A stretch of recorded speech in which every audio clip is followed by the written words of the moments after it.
areas giving keynote talks. We have a set of experts participating in panel discussions, and we have also a student poster session. Okay, so along with opportunities for networking and dialogue. So you will see that the talks that we have, they cover various aspects of AI, specifically AI for science, engineering, manufacturing, that area. If you look at the panel discussion we have, so we have two panel discussions. One panel discussion talks about use of AI for solving local problems, so AI for all. Okay, and other panel talks about measuring public investments in AI, issues related around that. So I'm sure all of you will enjoy the sessions. You'll find them engaging. So keep it participative, interact with. In agriculture, climate science, and materials engineering, AI is drastically reducing the timeline from hypothesis to breakthrough. At the same time, we are at a crossroads today. Our collective choice on AI governance, collaboration, and resource pooling will determine whether AI becomes a powerful force to promote global progress and equality, or a tool to further perpetuate inequalities, leaving large parts of humanity behind. AI what makes AI so special for science is and resource ability will determine patterns AI that human eye might force to promote, whether it is predicting the structure of proteins or a tool to further perpetuate or analyzing satellite data large parts of climate change behind. AI is helping what us makes ask AI so special for science is its ability to find patterns that human eye might miss. Our goal is to ensure that these advanced tools are used to find new cures to solve or analyze the most pressing problems of climate change. AI is helping us ask AI for science revolution. We must turning big data critical challenge into big discoveries. The research capacity. Our goal is to ensure that these advanced meaningful participation in AI-driven science to solve not be a privileged pressing problem reserved for a few. It must how as we embrace this AI for our vision for this working group is clear. We must harness the challenge to strengthen global research capacity divide and help each other to meaningful participation in AI-driven science innovation should not be a privilege. Since our inaugural meeting, we have seen overwhelming engagement from countries and international. Our vision for this working group is clear. Various written inputs have been to strengthen global research ecosystem in shaping our ideas and help each other to participate from this working group in scientific. The broad idea behind its structure. Since our inaugural meeting, we have seen overwhelming engagement from countries and pool resources and bridge the capacity gaps. As we continue our discussions, our focus remains on aligning our perspectives to support a shared vision for the future. I am sure during the meeting of the working group later today, we will continue the momentum and engage in insightful discussions on how we can foster an inclusive environment for scientific progress. Thank you.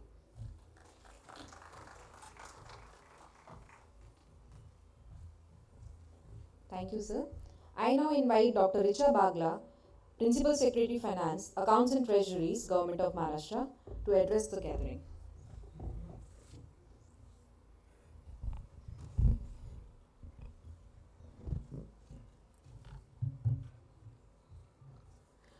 A very good morning, Honorable Chief Secretary Sir, Government of Maharashtra, Honorable Professor Karandikar, Secretary DST, Government of India, Professor Shirish Kedare, Director IIT Bombay, Shri Amit Shukla, JS MEA, Director IT, Government of India, distinguished dignitaries on the dais, distinguished faculty members, domain experts, researchers, industry leaders, esteemed delegates, ladies and gentlemen.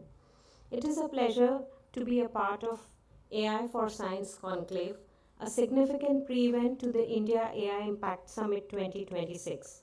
I compliment IIT Bombay and the organizing team for creating this important platform where science, technology, governance, and policy converge. I would like to now share my views on role of AI in governance and public finance. In government, especially in the domain of public finance, we are custodians of public money, public trust, and public outcomes. Digital platforms today are no longer just systems of record, they are systems of intelligence. Our Integrated Financial Management System, or IFMS as we call it in short, is one such mission-critical platform. It processes salaries, pensions, receipts, payments, budget execution, and accounting for the state.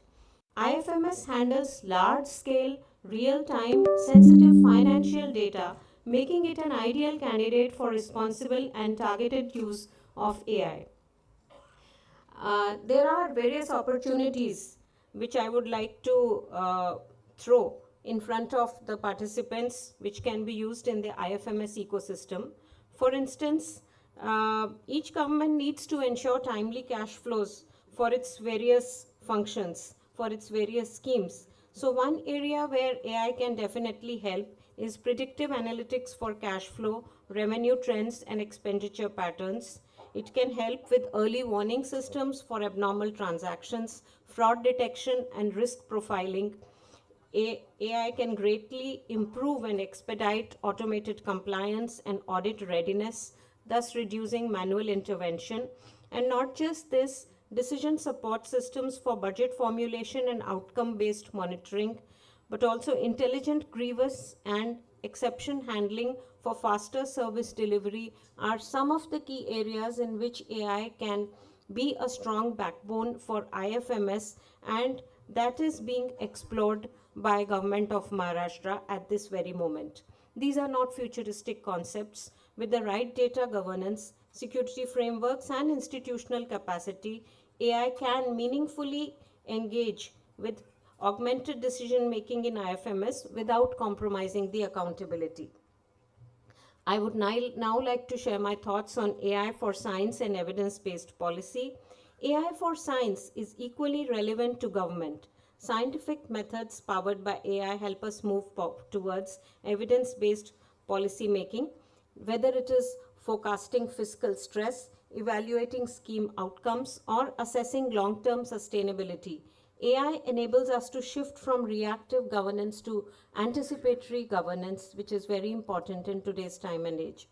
However, I would like to emphasize that in government systems, AI must remain assistive, transparent, and auditable.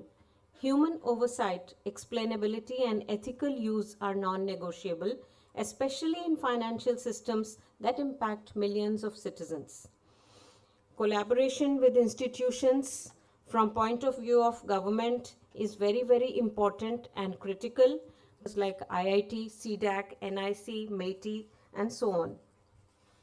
We can create policy relevant research with real world impact, which is especially important for a dynamic state like Maharashtra. We look forward to stronger collaboration between government and technology institutions to co-create solutions that are scalable, secure, and citizen-centric. I am confident that deliberations in this conclave contribute significantly to shaping India's AI journey, not only in science and research, but also in governance, public finance, and service delivery. I once again thank IIT Bombay for the invitation and for hosting this timely and very impactful conclave. I wish the conference great success and look forward to meaningful deliberations that translate into action. I wish you all the success. Thank you. Thank you, ma'am. Now requesting Professor Shirish Kedare, Director IIT Bombay, for his address.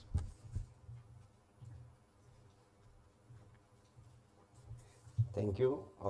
It's my pleasure to be here with Professor Karandikar, who is, of course, our professor in essence. That's what I'll say.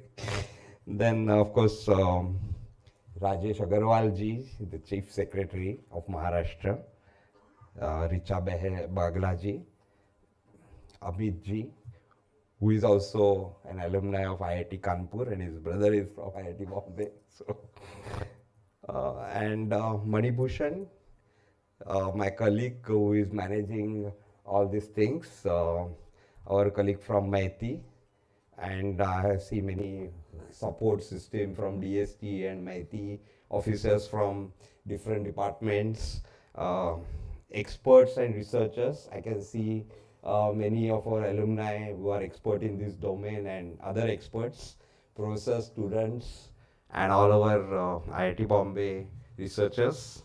It's very pleasure to be here, and it's a very critical topic, AI for AI impact. So it said that the short-term impact of AI is mostly overestimated, and the long-term impact of AI is mostly underestimated.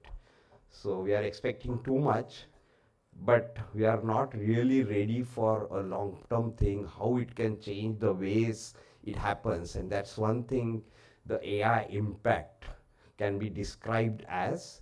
And therefore, I will say that we need to use AI, but also address the other part, handle with care, is one of the major thought that comes in my mind.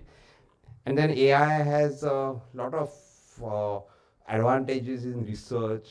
Of course, identifying the questions, contextualizing, encompassing lot of knowledge available in some nooks and corners of the knowledge domain, and integrating, analyzing. So a lot of problems, but still, how do we keep the role of researchers relevant?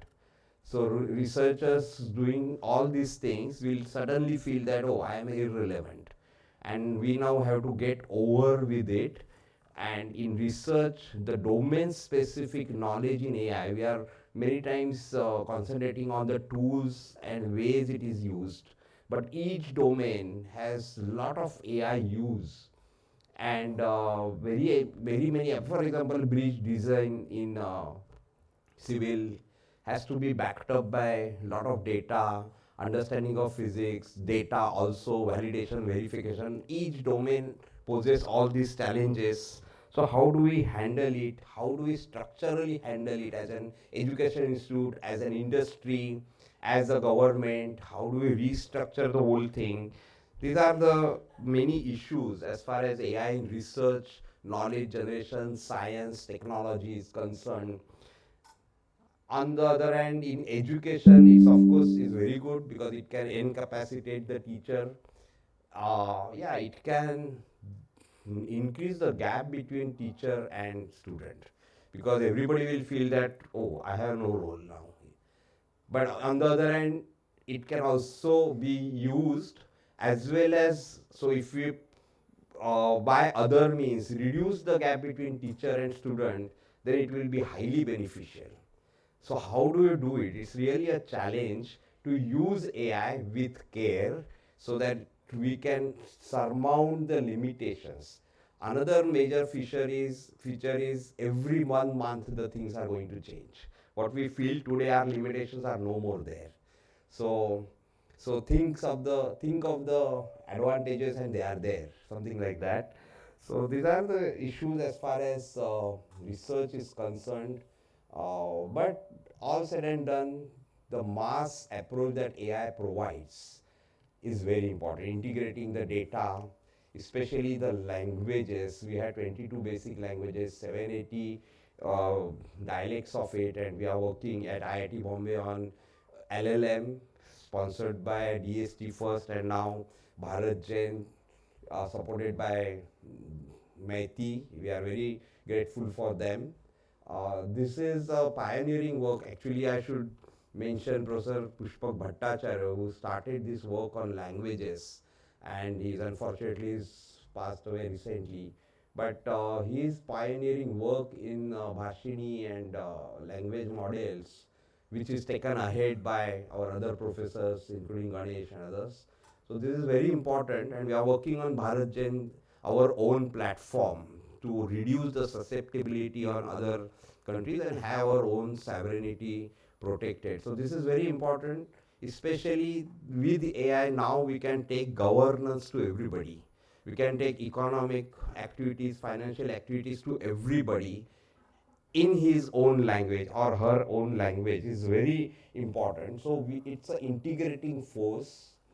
It's a force which will take all everybody along without losing identity. This is extremely important, and these are the positive points of AI which need to encourage, harness through maybe the entrepreneurship challenges, various applications, but a lot of basic work needs to be done in this domain. Will it address the issues of sustainability? Yes, that's one of the thing, because it also has an energy footprint, and how we can do this. Otherwise, these two challenges, AI, sustainability, and The third one is healthcare. Will they help each other to go ahead, or will they cross each other? Only future will tell. I think AI impact, again I will come back to think the long term impacts of AI are much underestimated, and we need to handle AI. It will be very impactful, no doubt about it. How? Future will tell. That's my thought. Thank you.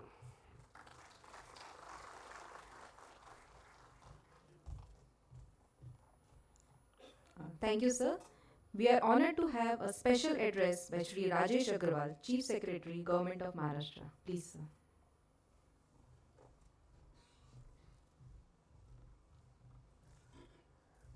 Yeah, good morning. Coming to any IIT is like homecoming to me.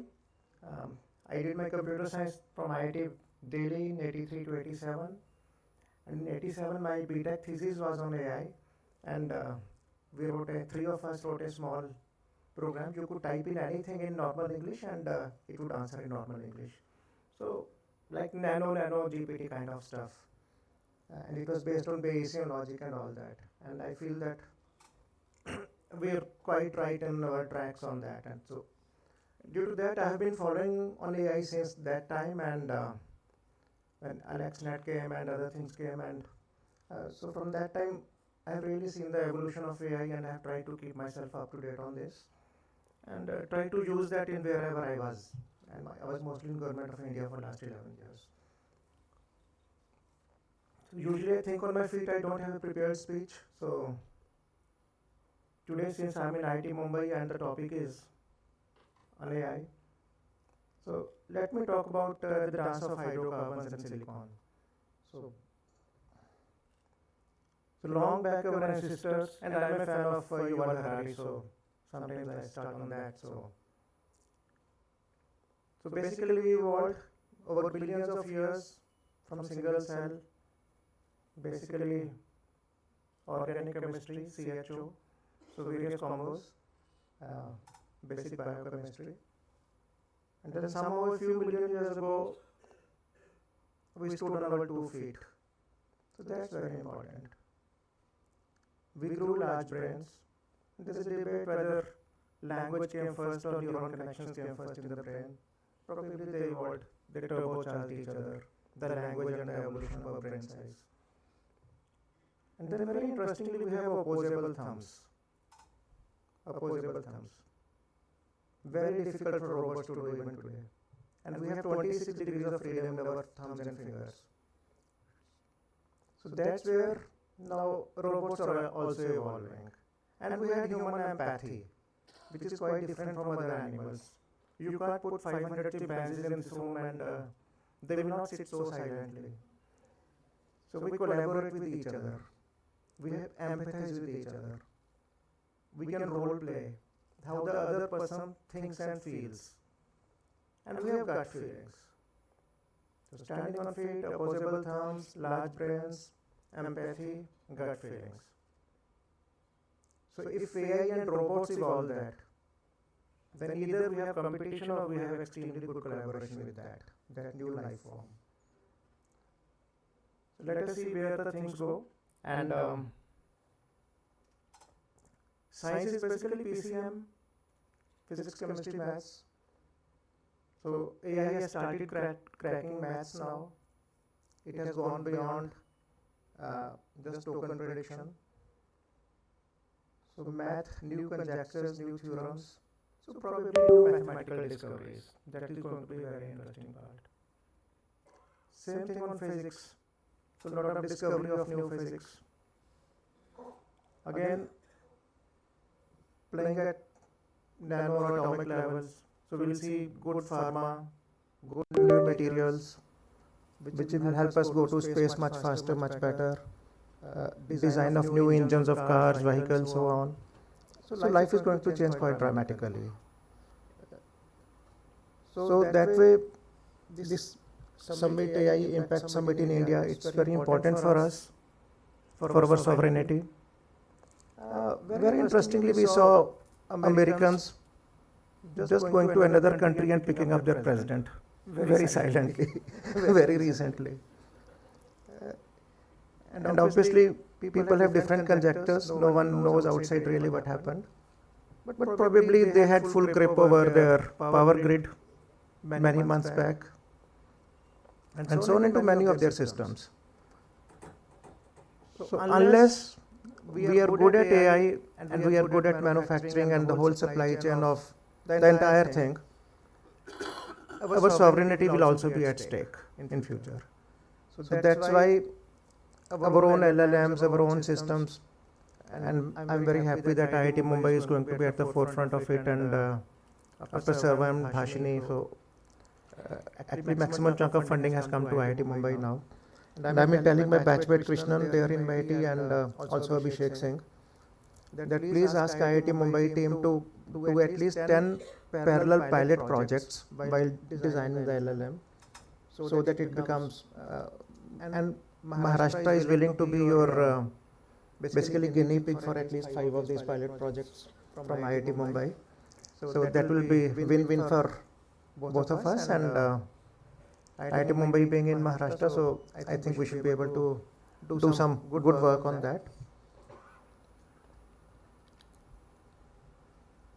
We might not have sovereign LLMs at the moment, or really working very well kind of LLMs. But at least we have a huge supply of professionals, including students and professors from IIT Mumbai, who are really doing good work and getting into global solutions also. So we are good users of AI at the moment. At retail level also, whether it's Google or Meta or anyone else, we are a very good market for them. I was talking to Microsoft guys also, so Microsoft Azure APIs, etc. Our business is really latching on to those also. So we should have our own algorithms, we should have our own people, and next is data should remain in country. Data and the questions asked should remain in the country. So I'm very happy that India is now improving on data centers, and at the moment 60% of India's data center compute is in Maharashtra, Mumbai, Pune, other parts of Maharashtra. Yesterday I was having a good chat with AWS teams also, and they're also really expanding in Maharashtra, and we are working very collaboratively with all the industry. So anyone from this industry sitting in this audience, whatever is your wish list, the bureaucracy headed by me and the Chief Minister and the entire political leadership would love to work with you and ensure that Maharashtra is a good destination for you guys. So you have obviously a choice of states within India, but we believe that Maharashtra is a progressive professional state, and with all kind of skill sets, and will be willing to work with anyone on this. And so let's work together on this and ensure that we remain sovereign. AI is going to be a very different beast from other inventions till now, and if we lag behind, probably we will be slaves again in a different way. Thank you so much.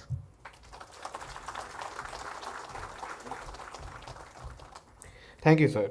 To conclude the opening ceremony, I invite Professor Abhay Karandikar, Secretary, Department of Science and Technology, for the keynote address. Thank you. Thank you very much, Shri Rajesh Agrawal, Chief Secretary of Government of Maharashtra, Professor Shirish Kedare, Director of IIT Bombay, all the distinguished guests who are attending this event as a part of the AI working group in science. Also, my colleagues from the Ministry of Electronics and Information Technology, Department of Science and Technology, and also Ministry of External Affairs. First of all, let me begin by congratulating and thanking IIT Bombay for hosting this event as a part of, was mentioned by the Director of MeitY that this is being held as a part of the working groups that have been created towards the AI Impact Summit, which India is hosting in the month of February. last year, this summit was held in France, where India was a co-chair, and that summit was called the the AI Action Summit. So we have moved from the AI Action Summit to the AI Impact Summit, and as was quite in detail mentioned in the presentation, that this summit is extremely important from the point of view of deliberating how AI can create an impact on our planet. So I think on our people. So I think this part is really the main focus of this summit. As a part of the AI working group in science, we will have the working group meeting in the evening. But as was mentioned by the Chief Secretary, that technological sovereignty is becoming extremely important, and in that context, therefore, the AI in science is even more sort of important.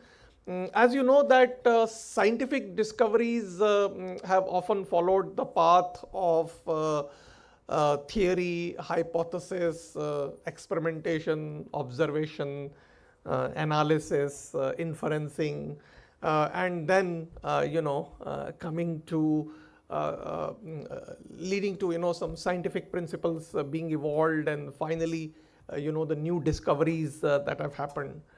Now the use of AI in science is actually disrupting that normal course of a scientific discovery, which will start from the hypothesis or theory or experimentation or observations and analysis. Particularly now, it is quite possible that using the AI, you can discover new materials with the properties that you desire, or you gain more insights into the life sciences, or you discover new insights even without doing any new experimentations even in the astronomy, because we have already collected large amount of data from several telescopes which have not been actually analyzed humanly using the traditional computing platforms and the traditional programming paradigms. It is quite possible that you may discover new things in our planet. Also, it is possible to lead an insight in the climate modeling, because the climate modeling also has been following a very traditional path of the modeling based on the data that is collected. So AI is really going to make this disruption, and if scientific discoveries get disrupted by AI, it will have a far more effect and impact than what is currently being thought that AI is being used for just driving certain applications, use cases, or just mere technology development based on established scientific principles, because there is a possibility of disrupting even the scientific principles. So in that context, therefore, this AI in science working group is extremely important. We, as a part of this working group, we are hoping that we create a network of AI researchers in science across the globe who will come together, will share their thoughts, will share their data sets, and see how we can create scientific discoveries crossing the borders. And I think that is really the most important aspect of this. We will be deliberating this in the working group meeting which will be held today evening. From the Government of India perspective, as you know that we are giving a significant importance to the artificial intelligence in general. Ministry of Electronics and Information Technology is driving a large mission mode program on IndiaAI mission. that is actually enabling the platform of a compute infrastructures which can be used by researchers, startups, and MSMEs, and it is therefore left to the researchers and startups to make use and leverage these infrastructures for making the impactful inventions and the technology development. As was mentioned by the director of IIT Bombay, Professor Shirish Kedare, a very important initiative of developing a foundational large language model was initiated in IIT Bombay. We are very happy to get associated with this initiative through our national mission on interdisciplinary cyber physical under the Department of Science and Technology, which has seeded this initiative of developing the large language model Bharat Gen, which has now being supported in a significant manner by the IndiaAI mission, which will become a sovereign AI model for the country. And we believe that once the sovereign AI model is developed, one can actually do the distillation of this large language model and create smaller language models for different applications and use cases. So in that context, actually developing a large language models even for a few billion parameters may be important, because the distillation from this for the smaller language models can become extremely important. The other important initiative that we have taken in Anusandhan National Research Foundation, ANRF, we recently launched a mission on AI in science and engineering. This is being done in coordination and collaboration with our sister ministries, Department of Biotechnologies, Ministry of Earth Sciences, Indian Council of Medical Research, covering the area of climate modeling, covering the areas of material science, biotechnology, biomanufacturing, etc. That call is actually now on from the ANRF. And in order for us to take the technology basic research from TRL 4 level onwards, recently the Government of India launched a very historic and transformative initiative of setting up a 1 trillion Indian rupees, about 1 lakh crore research development and innovation fund. Now in the research development and innovation fund, we have identified 6 sunrise sectors, which includes energy, biotechnology, biomanufacturing, deep tech like quantum, robotics, space, defense tech, and artificial intelligence is one of the sunrise sectors among the 6 sectors. And therefore, if you have a lab scale prototype and if you want to scale it, whether it is in the area of AI infrastructure or whether it is in the area of developing a large scale application models, it will be possible to leverage this fund and develop a scalable infrastructure and technology for attaining the strategic autonomy and technological sovereignty, which Mr. Rajesh Agrawal was talking. So I hope in today's deliberation we will be able to discuss on how we can collaborate globally for disrupting the very basic of science and the paradigms of scientific discovery which will happen in future. And I hope that this network of AI, which was talked about and which will be elaborated further as a part of this summit, will bring together the researchers across the world for science for humanity, and from there, as a country, we can then develop technologies which are essential for solving not only some of our societal challenges, but also the global challenges. So thank you once again for inviting me to be a part of this. I would also like to take once again this opportunity to thank IIT Bombay, which is hosting this meeting in collaborations with the government of Maharashtra. And as was mentioned by the Chief Secretary of Maharashtra, I'm sure the IIT Bombay can work with the government of Maharashtra to provide the support for use of AI in different sectors.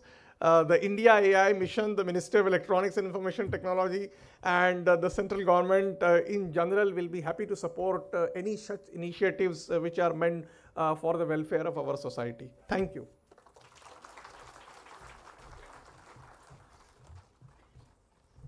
Thank you, sir. Now may I please request Professor Mani Bhushan to come forward and present the memento to Professor Abhay Karandikar.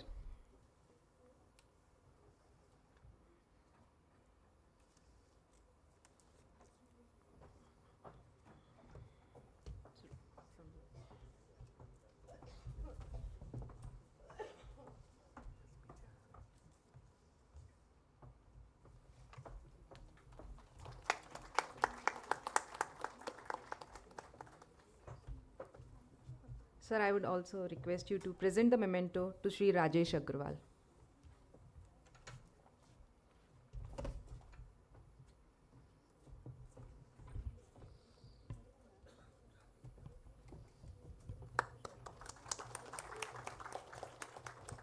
Requesting Professor D. Manjunath to come to the stage and present the memento.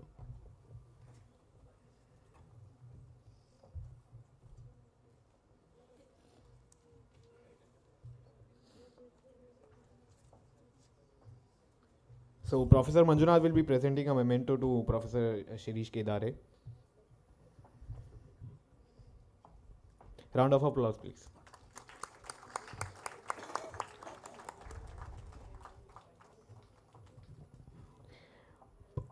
Also, Professor Manjunath to kindly remain on the stage and present the memento to Dr. Richa Bagla.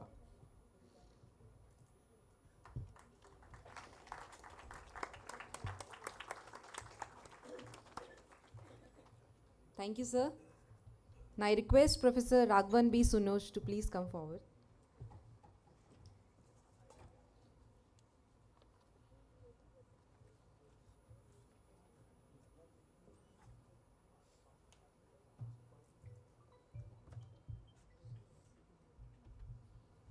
I request Professor Sunoj to please present the memento to Sri Amit Shukla.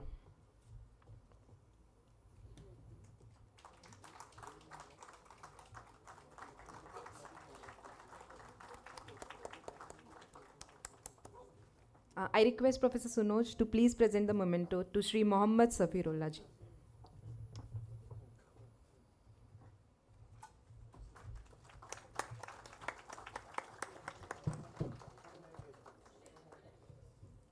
Thank you, sir. So everyone, this is the end of the opening ceremony. We will break for tea and poster showcase. Posters are displayed on the designated exhibition area on the 10th floor. Kindly note the next session will begin shortly at 11:25 sharp.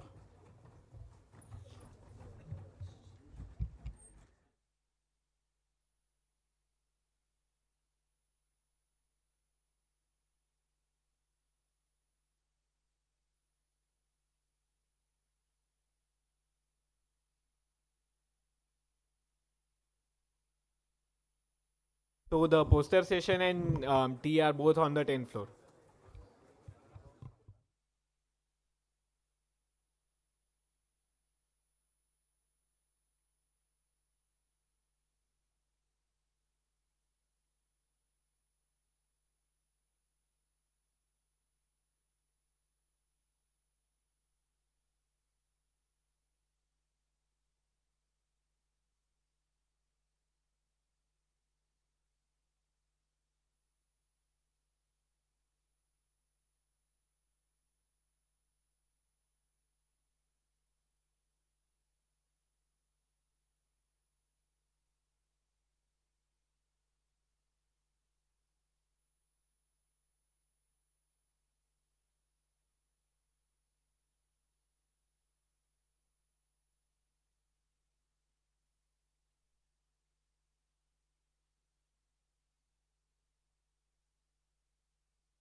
Welcome back, everyone. It is now my pleasure to introduce our first keynote speaker, Professor Amit Sheth from the University of South Carolina. Professor Amit Sheth is an educator, researcher, and entrepreneur. He is the NCR Chair and Professor of Computer Science and Engineering at the University of South Carolina. He currently leads the ambitious effort to establish the Indian AI Research Organization. Today, Professor Sheth will speak on neurosymbolic approaches to robust and trustworthy AI with applications in health, pharma, and manufacturing. May I please request Professor Sheth to take the stage.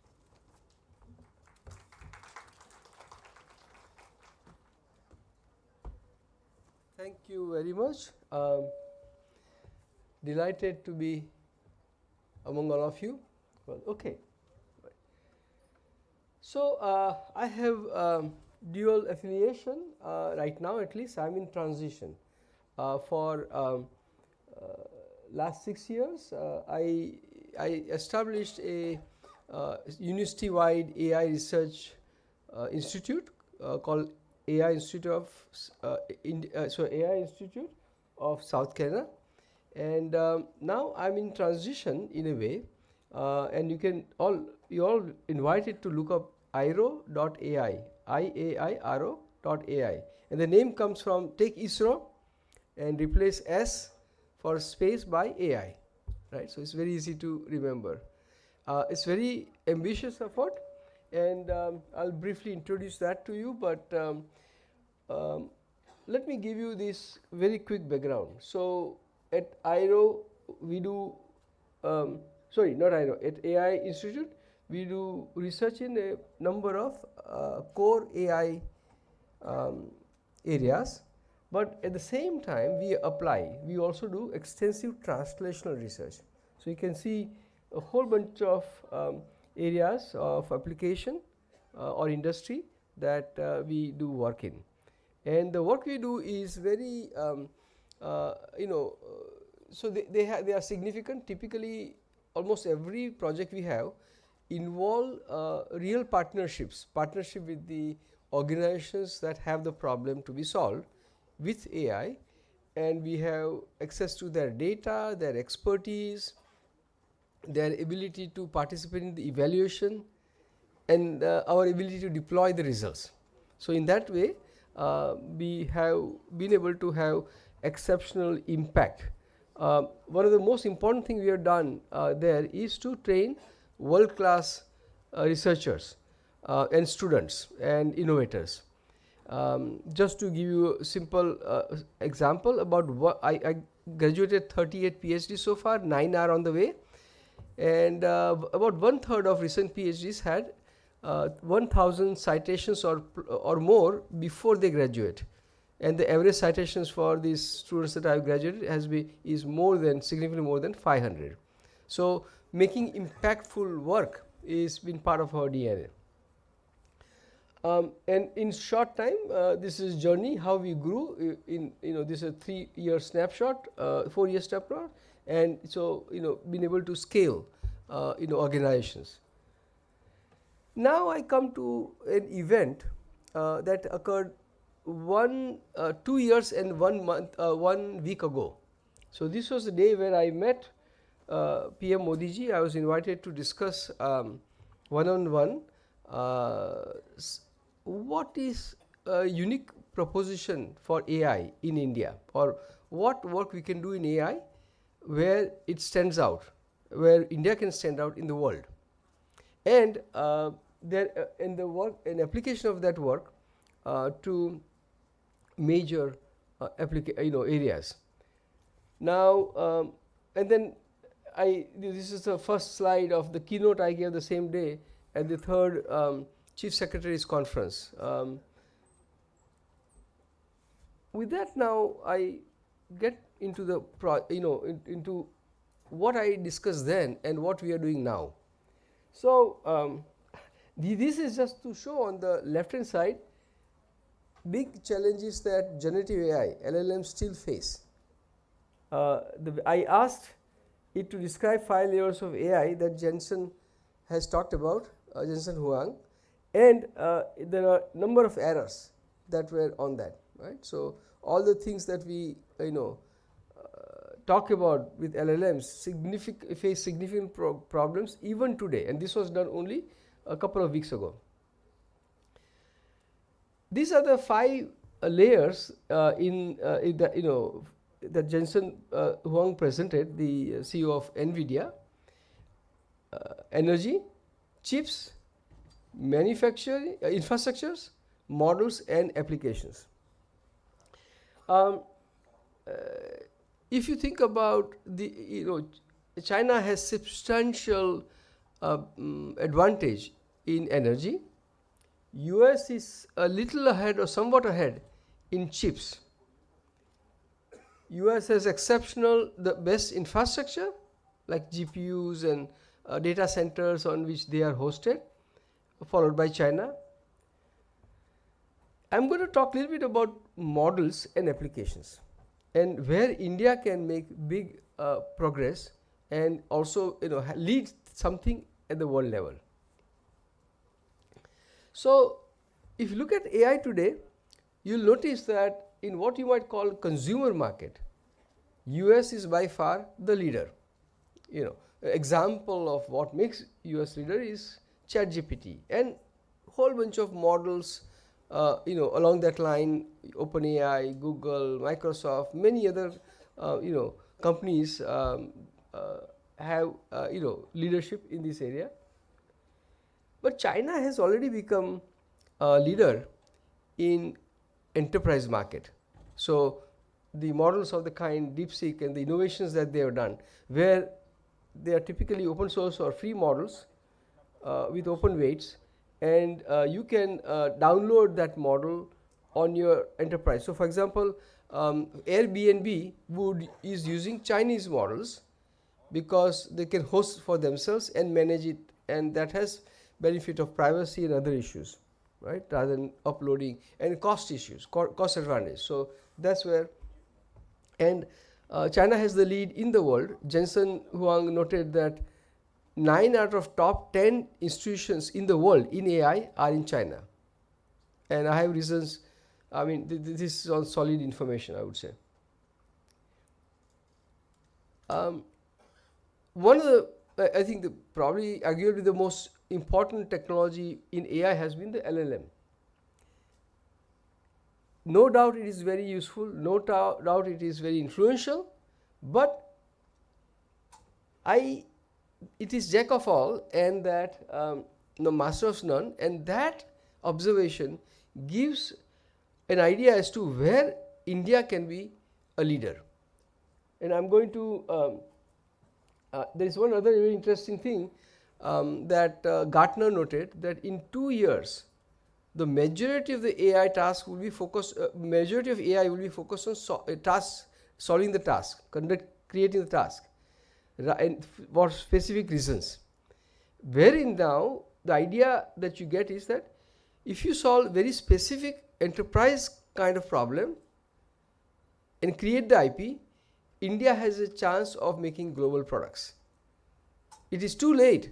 Now, certainly there is certain role for India to work on LLM, just like IIT Bombay is working on BharatGen, or AI for Bharat or Sarvam. They are solving a very, concrete problems that deal with, let's say, languages. India has a lot of languages and we need to support that. So in that, nobody else is going to do that, and hence we need to do that, and hence these efforts are needed. And so this is that's fine, and I'm glad that the government has provided the resources. But for the industry at large, they are not going to be necessarily making money, right? They are not going to be large commercial outcome that there will be valuable economy. So here is my observation. General purpose AI built for consumer market has limited value for enterprises. There is a need for a different AI, and that especially for high value and mission critical applications. And if India can take the lead there, we can participate in a major economic progress for us. and we can even lead in India. So for that, I have been arguing for a different kind of AI, and there we have 4 elements. Compact, these models need to be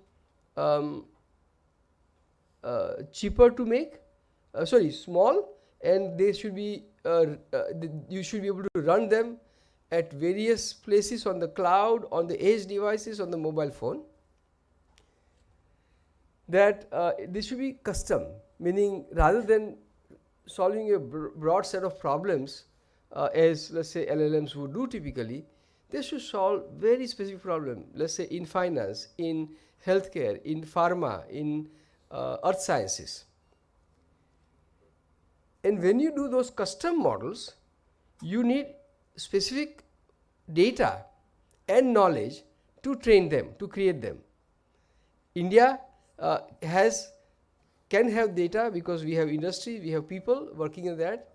So we'll have our unique data, not the data that is on the crawl from the web, not the common crawl, right?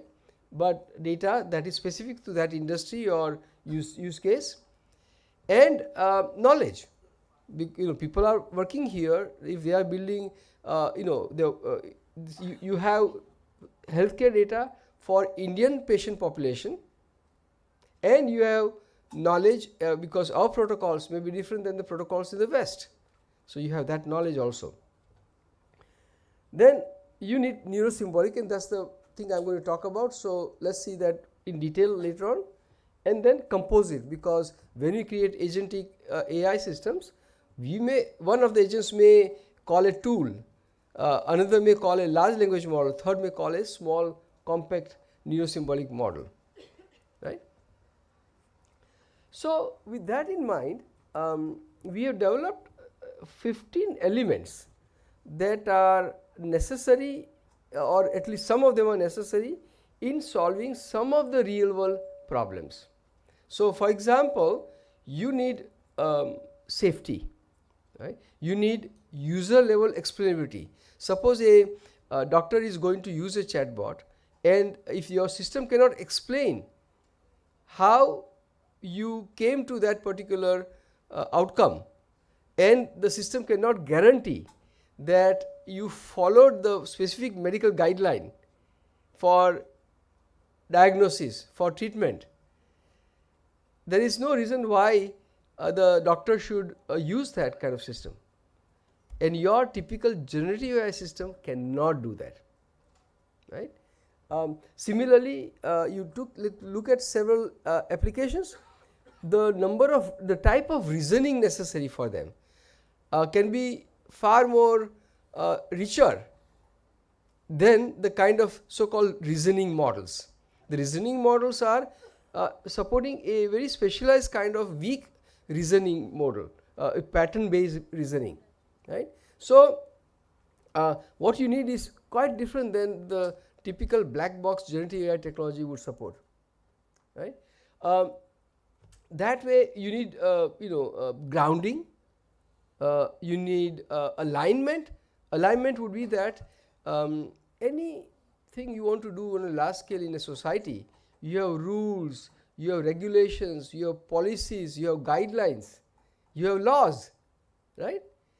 Human societies work well by having all of those, right? We can't be, in our interaction with others or with the nature, we should not be, we should be bounded by certain things, right?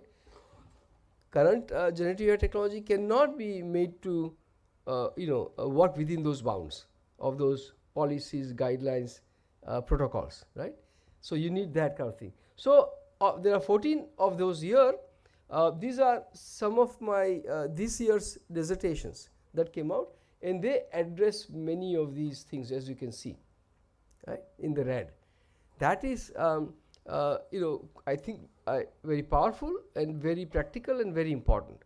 And again, what I want to convey with you is that we ought to be working on technology that is practically very, very important. We can clearly see the market for them, and that we can own, we can get the world leadership in those areas. So, now briefly give you a sense of neurosymbolic AI. Just ask yourself, what goes into understanding me? You're listening to me right now, right? What goes into that? You have lexical knowledge, you know where the comma is, where I'm stopping, and the grammar, and you know how to parse. You have linguistic knowledge, what is same as, what is a synonym. You have common sense knowledge. You have specific knowledge of the real world, that this city is the capital of this state, and you have very specific domain knowledge. You may all be specializing in different domains, different areas. You may be working in material science, you may be working in physical, in physics or astronomy. You have that knowledge. Because of all of these together, you and I can communicate very effectively. Ask yourself, which AI technology does that? They don't.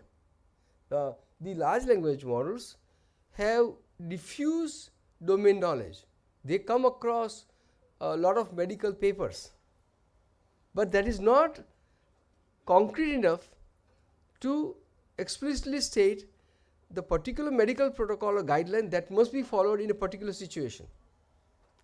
It does not have the knowledge of what drugs or pharma products that a patient is consuming, and that you should not be given anything with the side effect. It does not have that. It's not that personalized for you, right? So this is the essence of neurosymbolic, in the sense that there is certainly a lot of power of data, and neural network technology has tapped into that very, very well. Large data, getting the patterns out of it. So you're taking massive amount of data, you are creating vectors out of that, embeddings, you're creating this parametric space, and you're hitting your query, converted into vector on that parameter space, and you are, now this is all probabilistic knowledge. They are not precise, they are not, so they cannot give, this is why the hallucination happens, right? The knowledge is the one that bounds it, makes it, to something that society, medical rules, everything has to follow, right? So there is also another very influential work, Daniel Kahneman, who got Nobel Prize in economics. He talked about thinking fast and thinking slow, and I had independently talked about semantic, cognitive, perceptual computing. So thinking fast is perceptual in my view, thinking slow is cognitive in approach. So system 1 and system 2, our brain can do both of them very well, and these two aspects interleave and work together in very mysterious way. A good system, brain inspired system of future, will need to support both of them very, very well, and that is what neurosymbolic is about. This is neurocentric and that is symbolic centric, right? So the idea is neurosymbolic. You want to connect. On the left hand side you see neural implicit parametric representation. On the right hand side you see symbolic explicit knowledge representation, and the idea is to bring them together. So on the left hand side you see neural network and deep learning. On the right hand side you see knowledge graph, label nodes and edges. So all these things, like I will be able to represent the policy, guideline, governance, all of those in those symbolic form, and I need to figure out a way that one influences the other. For example, I need to figure out a way for the symbolic part to constrain the behavior of neural part, so that you are following those rules and guidelines and so on and so forth, that not totally unconstrained. So the next part I'm going to go through very fast. How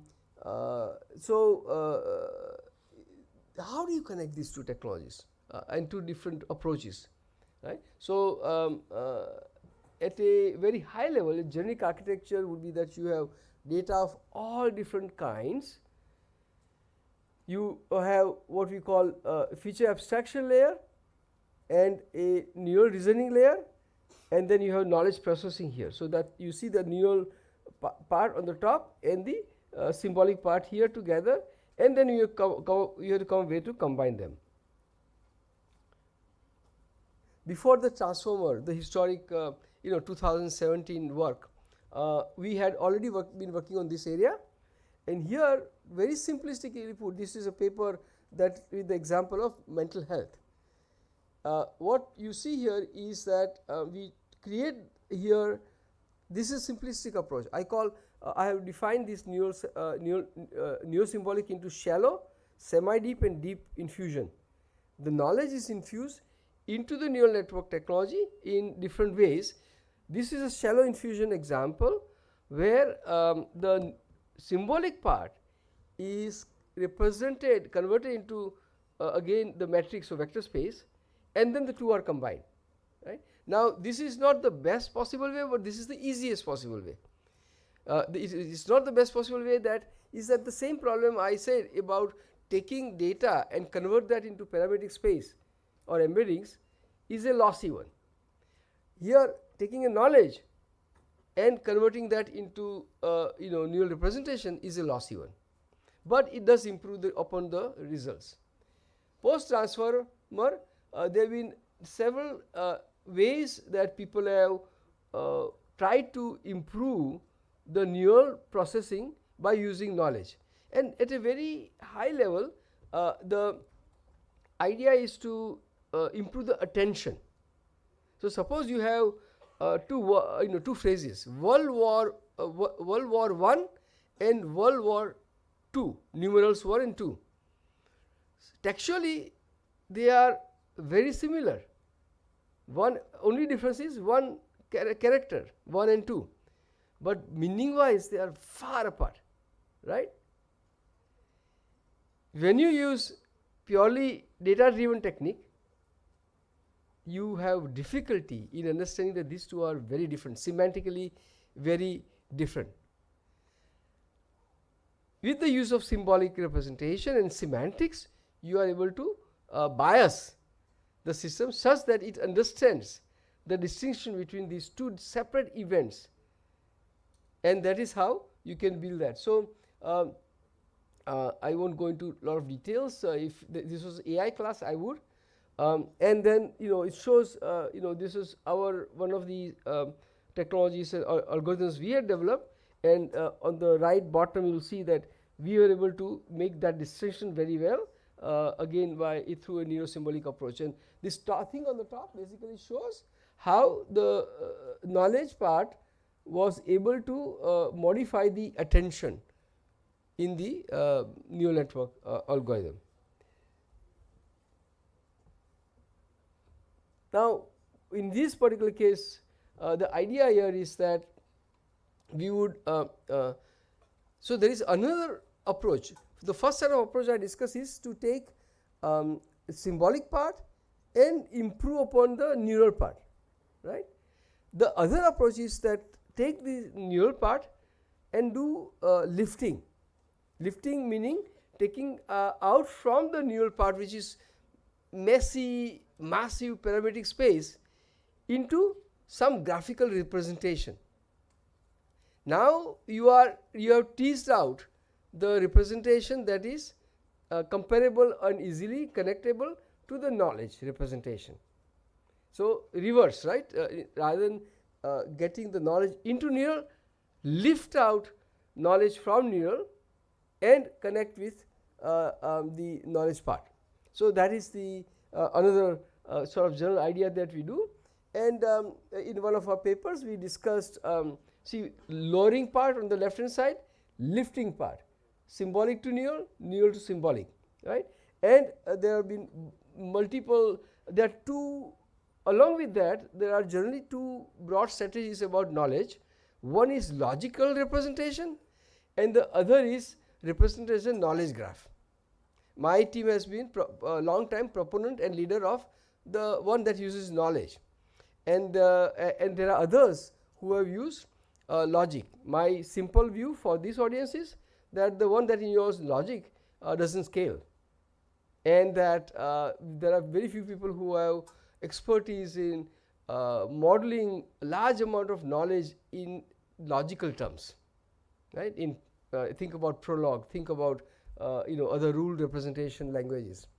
But we have scalable practical approaches to create very large knowledge graph. For example, we work with pharma industry, and I think I have created world's largest pharma knowledge graph with millions of entities and tens of millions of facts, right? So, and this was created by a tool that we have developed for creating knowledge graph and managing knowledge graphs, and we could take unstructured, semi-structured and structured sources from which we will extract out graphical information that and connect all together and basically create a knowledge graph.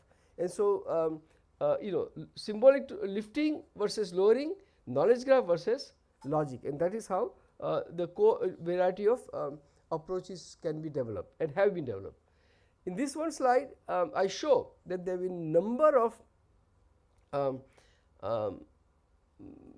studies that have shown that generative AI solutions have done poorly, and that with neuro-symbolic approach, the results have significantly improved. And you can see medical diagnosis, insurance context, anomaly detection on manufacturing, autonomous agents driving, all of these contexts, these things have been developed.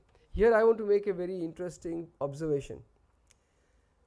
In 2017, I was invited to give a keynote in Chengdu, China, and there were 600 people in audience, and I was introduced by a guy who was working for Google Knowledge Graph. You might remember that in 2012 and 13, Google came up with Knowledge Graph, and they changed their machine learning based search algorithm to semantic search, right?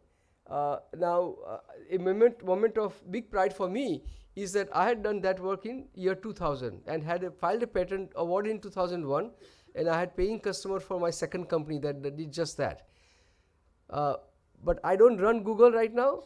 One of the biggest problem was that in that year, NASDAQ crashed, went down. So for 4 years in a row, VCs they had decided that you cannot make money in search by advertisement. So they did not fund me and my company. And in 2004, Google went public with the business model of advertisement, the same that I was trying to use 4 years earlier, but I think we are at the wrong time, right? So anyway, but it showed the power of knowledge graph. Coming back to the story, in Chengdu, 600 people were there. They understood the power of knowledge graph, which America did not, which US did not. US always wanted to do massive brute force, high, massive amount of data, massive amount of computation, and create, billion parameter, trillion parameter, and spending $1 billion to train model. That is what they did. There was some success, and there have been some success, but you'll see that practically all AI companies are actually making loss, right? OpenAI making massive loss, and it does not have business model to succeed. We will not go into the business part. Happy to discuss later on. Now we have built multiple applications. I guess I don't have the way to start these videos right now here, so I won't. But all these slides are on. If you go to LinkedIn, I have posted this slide, and you can play all of this video. So I'll just read the title: Allure multimodal guided environment for helping children learn to solve Rubik's Cube, alleviate mental health chatbot, and generative AI and external knowledge based retrieval for library science and deep research in library. Now I'm going to give you some snapshot of the kind of things that neurosymbolic approaches do that generative AI cannot. So in this virtual health thing, you see there a text, you see here the knowledge graph, and you see there a definition of what is the definition of OCD, right? Now imagine trying to classify that text into to decide whether it is OCD or not. You can do to using neural network or deep learning, you can do to some level, and it may be useful in some case, or not useful in enough case because the quality would not be that high, but it cannot explain that the system, AI system, has followed all the aspects of that definition to come up with the decision or to explain the decision. Here, by use of knowledge, you are going to do that, right? I can see whether all aspects that obsessive, is obsessive, intrusive thoughts, ideas, or sensations that matter. All these aspects can be validated here through the use of knowledge. And so there is a video that shows this is just a chatbot going on, and the graph is built continuously, and doctor can see whether it has done the right reasoning to come to the conclusion. This is a personalized version. I'll bypass. Here's another very important example. This is a conversion that is happening in a mental health chatbot using the state-of-the-art technology when this slide was made, and the chatbot asks the question: for a MDD case,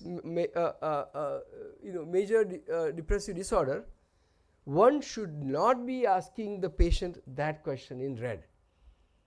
That is a thing which is a characteristic of suicide or suicidal behavior. That will hurt the patient. So, and it is very hard for generative AI to not do that. And hence, here the neurosymbolic approach, you can see that sentence being rephrased in such a way that in that particular condition, medical condition of the patient, you could not ask that question and make it a safe chatbot. You even until last year, in 2015, there are multiple major stories where due to the character AI is one example, OpenAI is one other example, where teens have committed suicide by using because of their interaction with their large language model. So they have not come up with a solution for that, and the same thing is happening with Grok or nudity aspect of it. So this is a very important thing. This shows in one of our applications, which is in nutrition, the variety of reasonings that you need. Does anybody know how many of these generative AI based LLM can do? Very limited part of this, right? So the generative AI or LLMs are highly inadequate to solve this kind of problem that require use of symbolic representation. And now I probably won't be able to go into this detail, but the architecture, meaning building scalable system, you have LLMs, your agents, your hybrid architecture, and we have C3N. C3N is compact, custom, compact, neuro-symbolic agentic AI system, composite AI system, which is what we have built and are building. So you see earlier I showed that those 5 categories, levels that Jensen talked about. The way we want to be a leader in India is that IRO is building a platform that goes on the top of infrastructure. So IndiaAI has infrastructure, right? All this GPU, 13,000.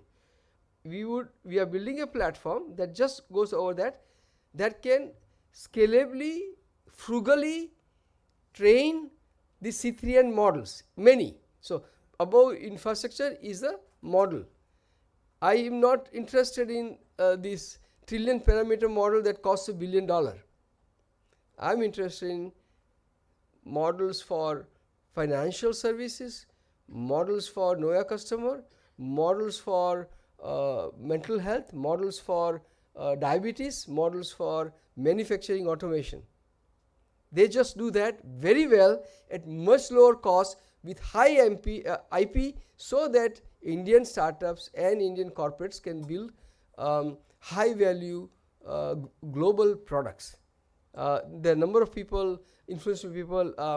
IRO's board includes Sarar Sharma, iSpirit, first CEO of Yahoo, and Ajay Chaudhary, who has written about Aspire, and both have talked about India not, should be a product nation. That is not. We have been great in IT services.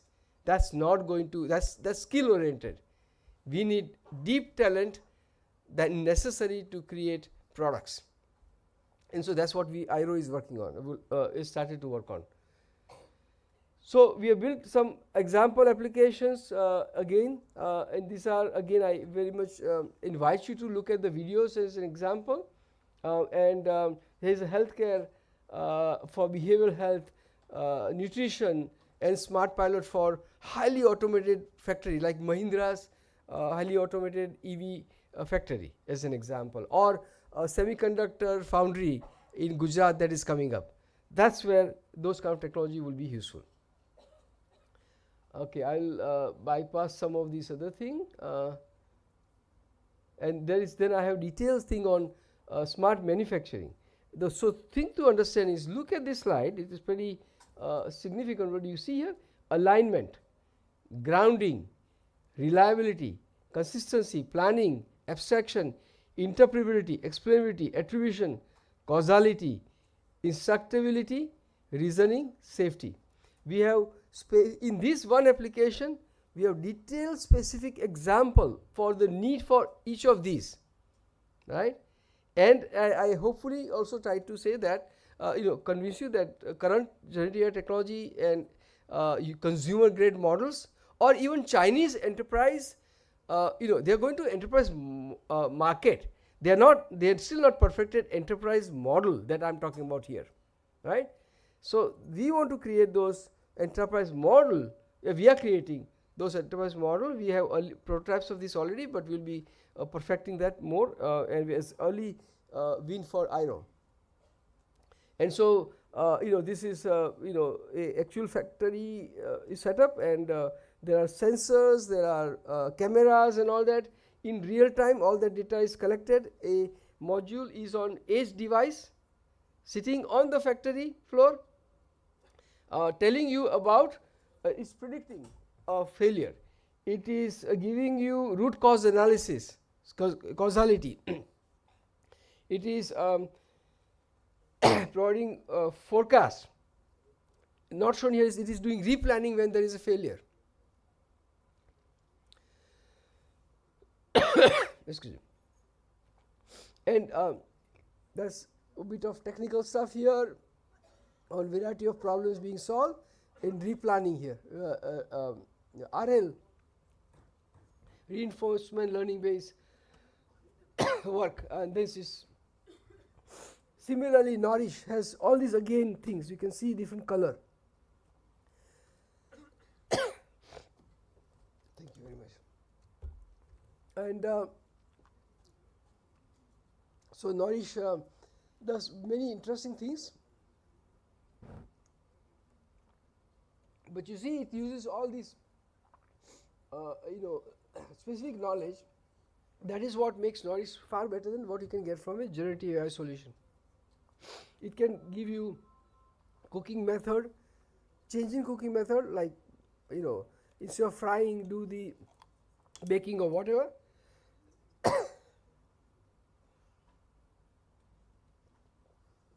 Of course, understands multimodal, but for that particular patient who has diabetes, it can help you make right choices on a continuous basis, right? So here, again, there is a recommendation is giving knowledge graph, explainable and traceable results. So he says pork and grill, it creates carcinogens, avoid. And so many other things. And it also shows the tells you about the source of knowledge that was applied in this situation. So now towards the end, the IRO that we are building, Indian AI Research Organization, and has several interesting things. First of all, it has a partnership of totally world-class people at one place. So if I were to put it one way, it has people like Ramesh Jain, go and meet him. He is the father of multimedia and runs Institute for Future Health at UCI. Similarly, it has some of the top-notch researchers that have trained a lot of highly successful PhD students. Every year in the last 3 or 4 years, my team has published 40 to 60 publications. So some of them have won awards. But what is important is that half of them have, on the average, 2.5 students. Typical papers these days have 6-7 authors. So 2.5 of those students, co-authors, have been from India.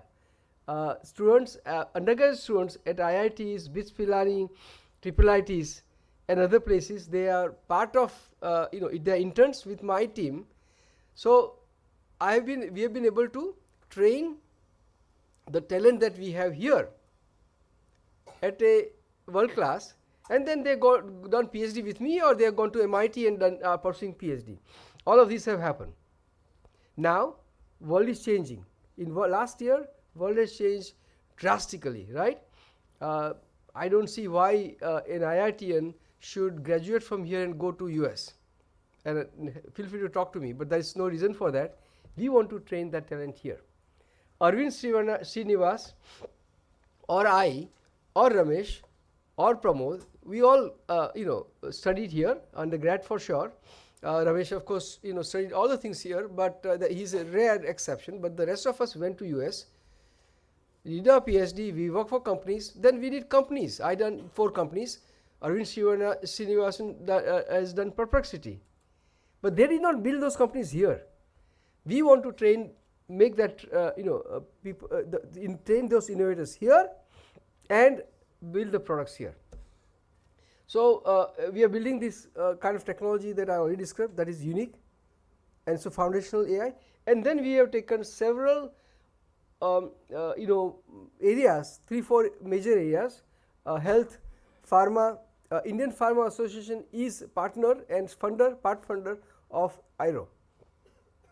And other interesting thing is that we also, not beyond researchers, we have also, some of us have built companies, but we are not, I worked in industry 30 years ago. We are industry experts like Apple, Google, IBM Research, DeepMind, Amazon, LNAI. They are working with us, and they will be engaged with the researchers in training that talent at IRO. We are not going to give degree, so students can continue to do their degree at IIT or BITS or wherever they want, but we will give that internship very deep, and they will work with us 1, 2, 3 years, and the outcome will be comparable to the best anywhere in the world. And we of course have very big competition, particularly China, but okay. Well, that is enough of an introduction, well, that's the good.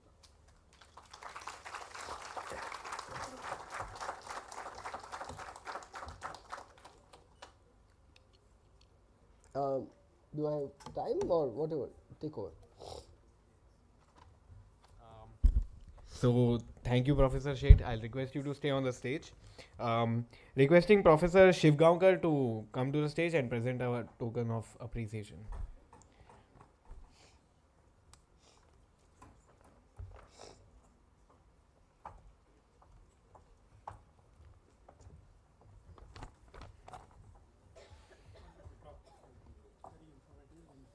Round of applause.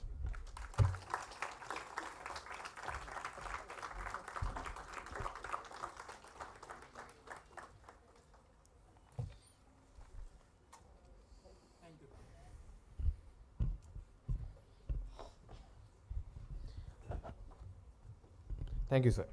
So we now move to the second keynote of the day. I am delighted to invite Professor Pramod Khargonekar from University of California, Irvine. Professor Pramod was Vice Chancellor for Research and Distinguished Professor of Electrical Engineering and Computer Science at the University of California, Irvine from 2016 to 2025, where he is currently Distinguished Professor of Electrical Engineering and Computer Science. Today he will speak on AI and the future of engineering. Over to you, sir. Well, thank you very much. It's a pleasure to be here. I know that I stand between you and lunch, so I'm going to try and see if I can cover what I want to talk about. Fonts changed, I don't know why, but we'll see. I hope the rest of the slides are intact. This is a conclave on AI for science, and if I have to say my main message in one sentence is, I want to show you the opportunity in engineering. So AI for engineering, that's basically it, is the key of my talk. Before sort of going further, I thought I would mention definitions of AI. And the first definition goes back to John McCarthy, who started this whole business. And then there is an OECD definition. There is an interesting definition that came from the National Security Commission in the US. And it echoed Thomas Edison, who described electricity as a field of fields that will transform the world, which it actually did. So Edison was absolutely right about electricity. And I think they're evoking for AI the same vision. It's a field of fields, and you just heard a presentation that showed you all different aspects of AI. So kind of an inclusive approach to what is AI. On the right-hand side, I have a picture of Jensen Huang, the NVIDIA co-founder. He, in his keynote last year, he had showed this picture. So it starts with 2012 AlexNet, and we are currently, so then the generative AI, we are currently in agentic AI, and what he thinks is the future is physical AI. And so I'm going to talk about the second picture in the second half of the talk. But this is, just keep in mind that the word AI means all sorts of different things, and we are going to be somewhat inclusive in our definitions. I happen to be a co-PI on an NSF-funded project called ARVA, Engineers the Visioning Alliance. Our goal is to identify and develop transformative research directions by bringing people together and think about the future, what can happen in 10, 15 years. I won't talk about the chart to the bottom. We have been in existence for about 5 years. We have done like 13 or 14 of these events. I happen to, so as co-PI, I led an effort about 2 years ago in thinking about the future of engineering. So we knew that ChatGPT had just come out, things were happening dramatically. And so I'll share with you some of the insights that came out of that particular effort. And in a nutshell, the vision that we came to was a two-way flow between AI and engineering. So on the one side, you have engineering for AI, and the other side, you have AI for engineering. So engineering for AI is engineering disciplines that make safer, reliable, trustworthy AI, particularly for cyber-physical systems. I will cover this part in the second half of the talk. And then the other piece is AI for engineering. So AI technology and advances impact engineering across the board, in research, in design, in manufacturing, and in operations. So if you think about the footprint of engineering on any society, it's just incredibly large. And if AI is going to impact all of these, the impact on any society is unbelievably big. So let's do the second part first, which is AI for engineering. What can AI do for engineering? Just like we can think of AI for physics, AI for biology, AI for chemistry, AI for astronomy. What's AI for engineering? So first point I want to make is, and this is an important point, and it came up several times this morning in various speakers. They said, oh, science is physics, chemistry, math. Science is hypothesis, experiment, validation, and disprove the hypothesis and make a new. Engineering has its own science, and it's very different from this kind of hypothesis-based science. So engineering science is specialized foundational disciplinary knowledge, tools and techniques, and frameworks for various engineering fields. Think very simply. It's our sort of third year, fourth year undergraduate curriculum in any department of engineering, or first or second year graduate courses in engineering. They don't look, they take from science, they take from math, but they have their own culture, they have their own ways of thinking, and that's what I'm pointing to. So AI techniques have enormous potential to transform these engineering science fields, but it will happen in its own way. It won't happen the way it will happen for physics or astronomy. It will happen the way it will happen for our fields. Likely to far exceed far exceed the impact of high performance computing on engineering science. So the last such big revolution in engineering science was CFD, sort of high performance computing. So I grew up in a time when the answer was a closed form formula, because that's basically what you could do. We had slide rules. So, you really didn't want to do much more than closed form formula. Well, we changed that dramatically in the 80s and 90s with HPC. This thing that's coming with AI is probably going to be 10 times bigger change in engineering science. And I just put some examples: AI for energy science and engineering, AI for semiconductor design. A lot of this is already happening. Everything here is happening. AI for thermofluids, like Navier-Stokes, CFD. What's next? And I think AI could change that whole picture. AI for material science is already happening. AI for reaction engineering. I want to put chemical engineering on the table too. And you can add to this list. In our report, we came up with 12 recommendations. This was at the national level in the US. We came up with 10 recommendations in 3 groups. Number 1 was design, manufacturing, and operation. This is the heart of engineering. This is what we do. We design things, we manufacture them, we put them in service. Think of a car. That's a quintessential engineering product. So we have 4 recommendations in that space. Then second set of recommendations had to do with AI systems, AI engineering systems working with humans. Because I think this is going to be a big part of the second half of my talk, is what about interaction between humans and these AI engineered systems. And then the third thing we talked about, and I think some of this is, we did it for the US, but I have a feeling that some of this translates, is national initiatives. A lot of these things are not going to happen within a company, even within a single university. Has to have a national level initiative for it to make a difference. There were 5 of them at the national level. I won't cover all of these. I just picked out a few so that you can see what we thought about. And you can, of course, download the report. I think I had there is a QR code over there. You can go to the QR code and it will take you direct to the report. So this is probably the biggest thing that can happen with AI, is design of safe, secure, reliable, trustworthy AI systems. This is getting more and more complex. How do you understand them? AI techniques can potentially help understanding these very complex engineered systems. Data management, huge amounts of data flowing through these engineered systems. Secure, trusted, AI optimized EDA. We don't design anything hardly by hand anymore. Everything is like EDA. How do you make these EDA tools using AI secure and trusted? Testing and verification of the system. It's a huge opportunity. I happened to talk to somebody about jet engines in India. Like, why is it that we don't have jet engines? And his answer was, we haven't invested in the test systems. So this testing is a huge part. And can AI help? Can I help AI help with cutting down on cost? And finally, regulatory considerations. Manufacturing. This is, again, one of the hugest opportunities that AI has for engineering and for society like India, where we are trying to build a manufacturing capacity. Simple thing. AI accelerating design of products. You can imagine things happening. What used to take 2 years might take a month or less. Reuse of design, manufacturing for design, or design for manufacturing. All of that AI can accelerate dramatically. Then there is optimization of manufacturing operations. And you can think of everything: materials, energy, time to market. And then finally, this is a huge opportunity. Every manufactured product actually nowadays carries a service on it. So for example, think of your cell phone. This is not just a product.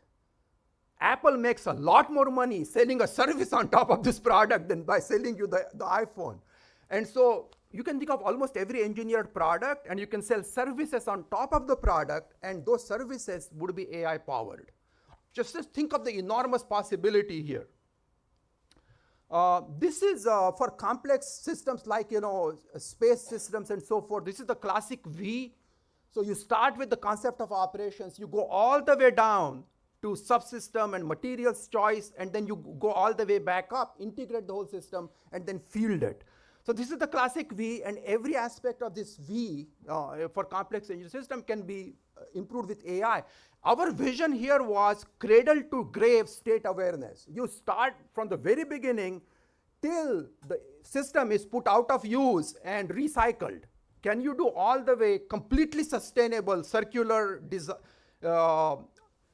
manufacturing and design and operation of engineered systems? And again, AI will play a very big role in making this future possible. Just a couple of things on humans. So to enable safe, reliable, and productive human-AI collaboration, so we have a bunch of recommendations there.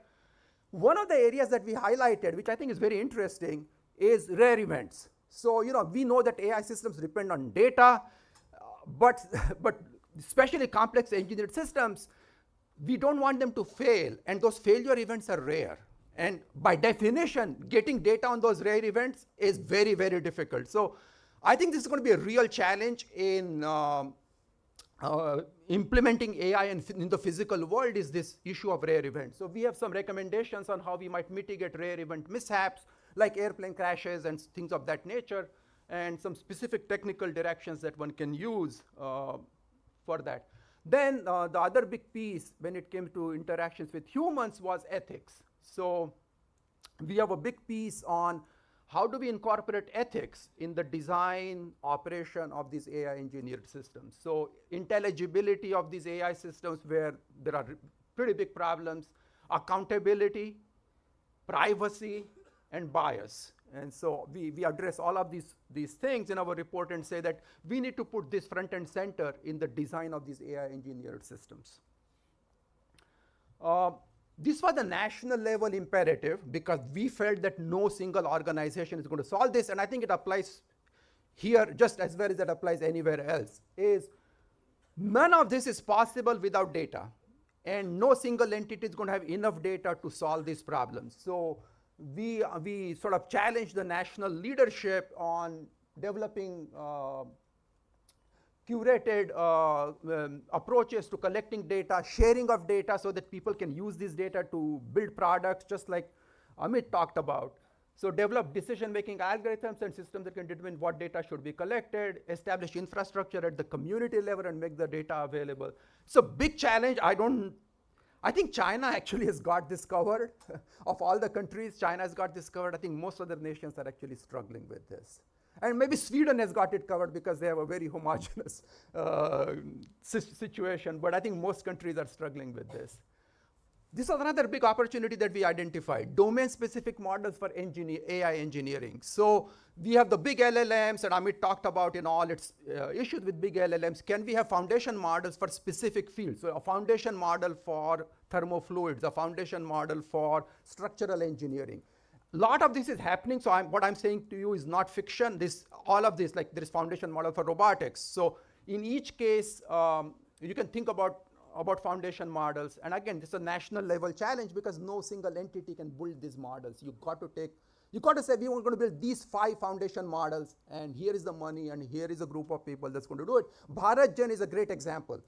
And what I'm saying is that we should have BharatGen for engineering domains where you can build these foundation models and then build applications on top of it.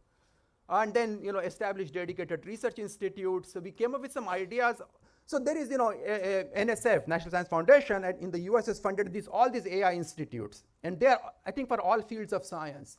And what we argued for was engineering-oriented AI institute that are focused on engineering questions, engineering fields. And we came up with some examples where there could be big impact if somebody were to do this.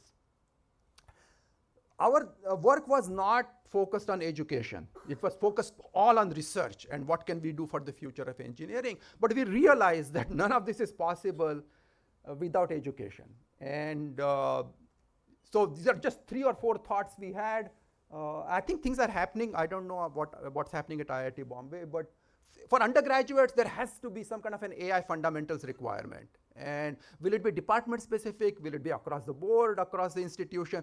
I don't think people have figured out this. I just saw an announcement that Purdue is the first university to have an AI competency requirement for all its graduates. So it's going to be some kind of an AI competency requirement at Purdue.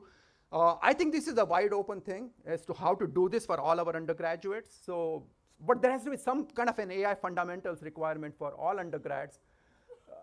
Different curricula for academic research bound and industry bound grad students. Right now we have the same curriculum for those who go into industry and those who want to go become professors. We felt that for AI there has to be completely, really two independent tracks. One that trains in deep foundations, sort of like what Amit talked about, neuro-symbolic. Well, you're not going to get that without a deep experience at the grad level. But for industry bound, there may be a different track. Experiential learning in industry, a big piece. And then, in my opinion, this fourth bullet is probably the biggest opportunity. Professional education, short courses and certificate programs. Something that you are a working engineer in a company, you go through a 3-month thing at IIT Bombay, and now you are able to use these AI things in an effective way. And I think industry, places like IIT Bombay can really lead in development of these kinds of things. And it may already be happening for all I know. But this is important. I'm going to now switch gears and talk a little bit about engineering for AI.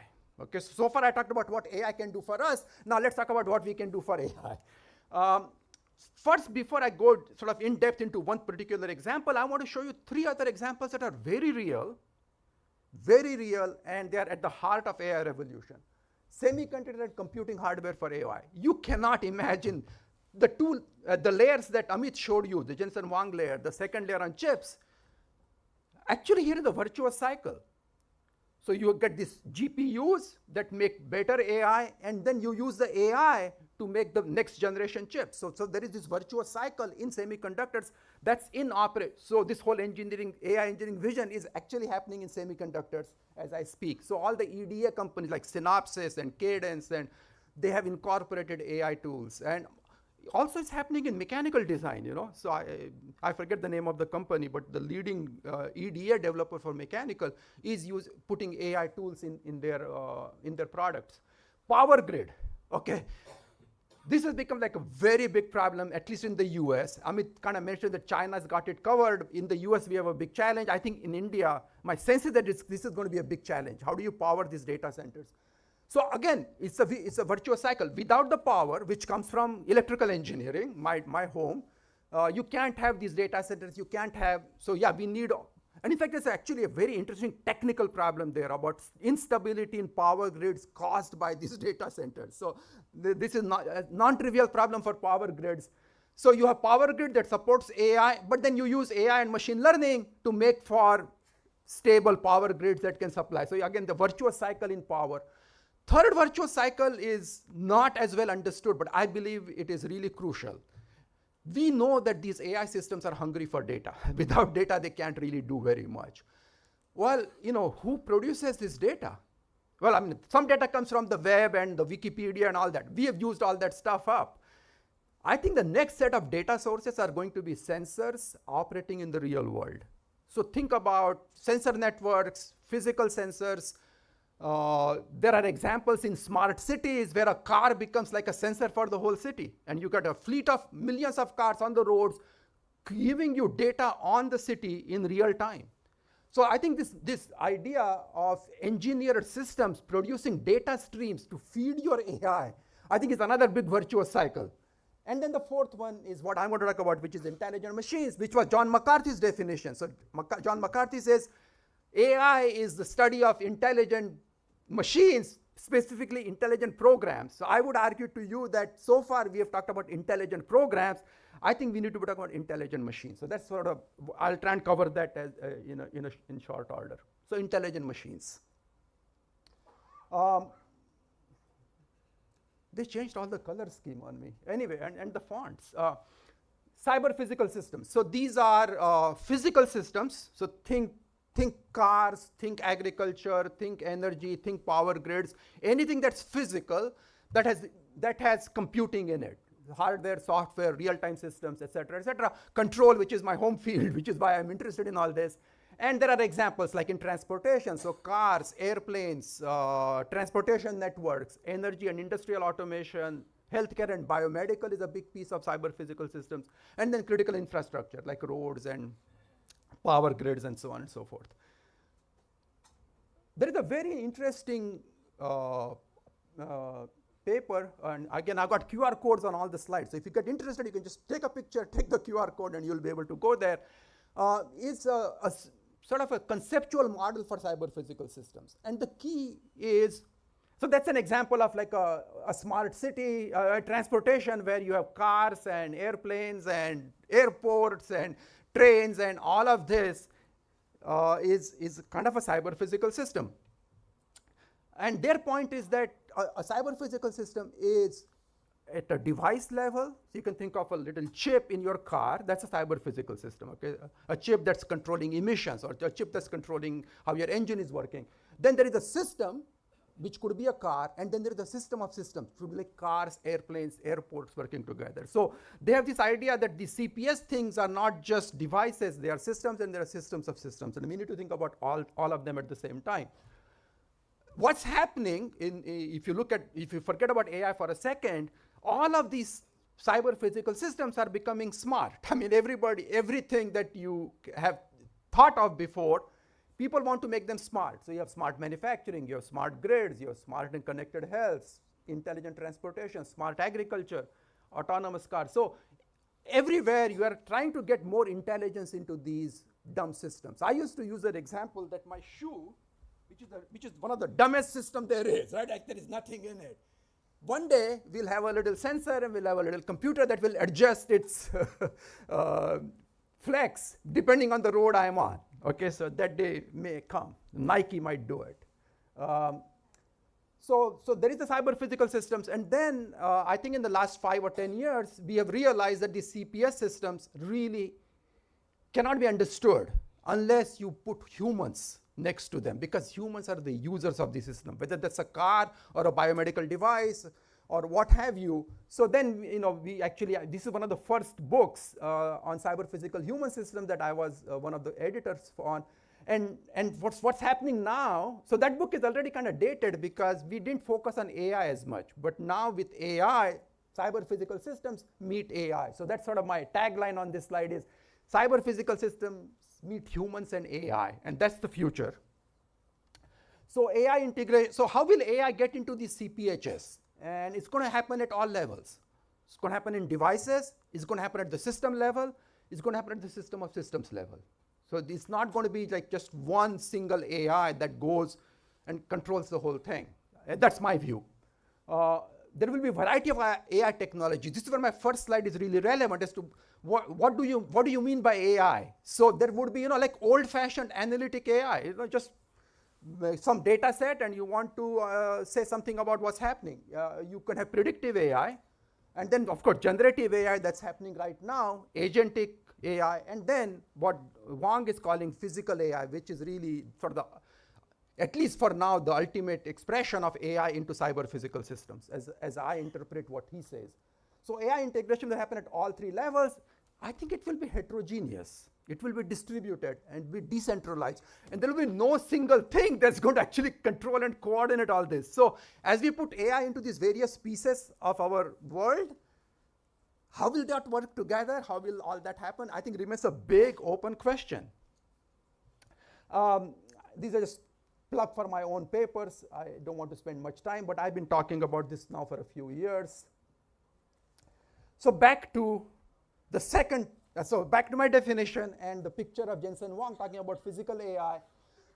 World Economic Forum, this was 2025, so not just a couple of months ago, released a report on physical AI powering the new age of industrial operations. So they are also thinking about how AI gets into the physical world and what happens to engineering and industry in the future. So again, there is QR code at the bottom. You can go and look that up. I just picked out a couple of charts from that World Economic Forum report. So what their claim is, and I think this is true, that the technology stack for physical AI is coming into view. So you have the robotic, so they take example of robotics, which is I think a very good example to keep in mind as we think about physical AI. So you have the robotic hardware, and actually that's for engineering, it's going to make a huge difference, right? I mean, so you think of dexterous robots or, like I think who was it? One of our speakers this morning talked about opposable thumb and talked about how many different degrees of freedom we have in our hand. I think robotic hardware will make a big difference in this physical AI. edge hardware, operating system, robotic operating system, simulation and training and application. And the piece that I'm personally somewhat comfortable with is all the control and simulation stuff. So they have, sim to real transfer, synthetic generation, digital twins, all of that becomes part of this physical AI technology stack. And this is now coming. So you can imagine an acceleration towards realizing these physical AI systems in the not too distant future, because the technology stack is almost here. So I'm thinking ahead, and I'm saying, okay, this stuff is going to happen. It's going to happen in a way where AI gets everywhere, it's uncoordinated, it's distributed, nobody is in control. What now?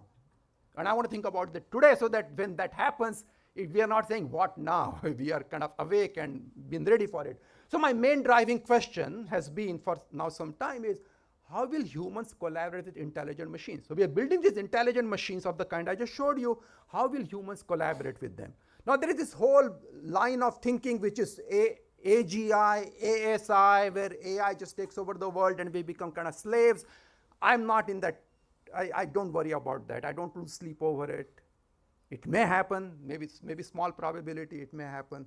I worry much more about what's happening and what is likely to happen and how will humans deal with this. So more of kind of the AI as a normal technology, not ASI, where ASI takes over everything. So just a few thoughts on this as to sort of initial answers. So first is this very nice paper 2021, which had a very nice description of what we are looking at. So first they looked at mechanization era. How did humans and machine work in industrial revolution? So manual operations, role of the machine was just a tool, and human-machine interaction was a human operated the tool. Think of steam engine, think of initial machines that were used in manufacturing. Then comes the computer era.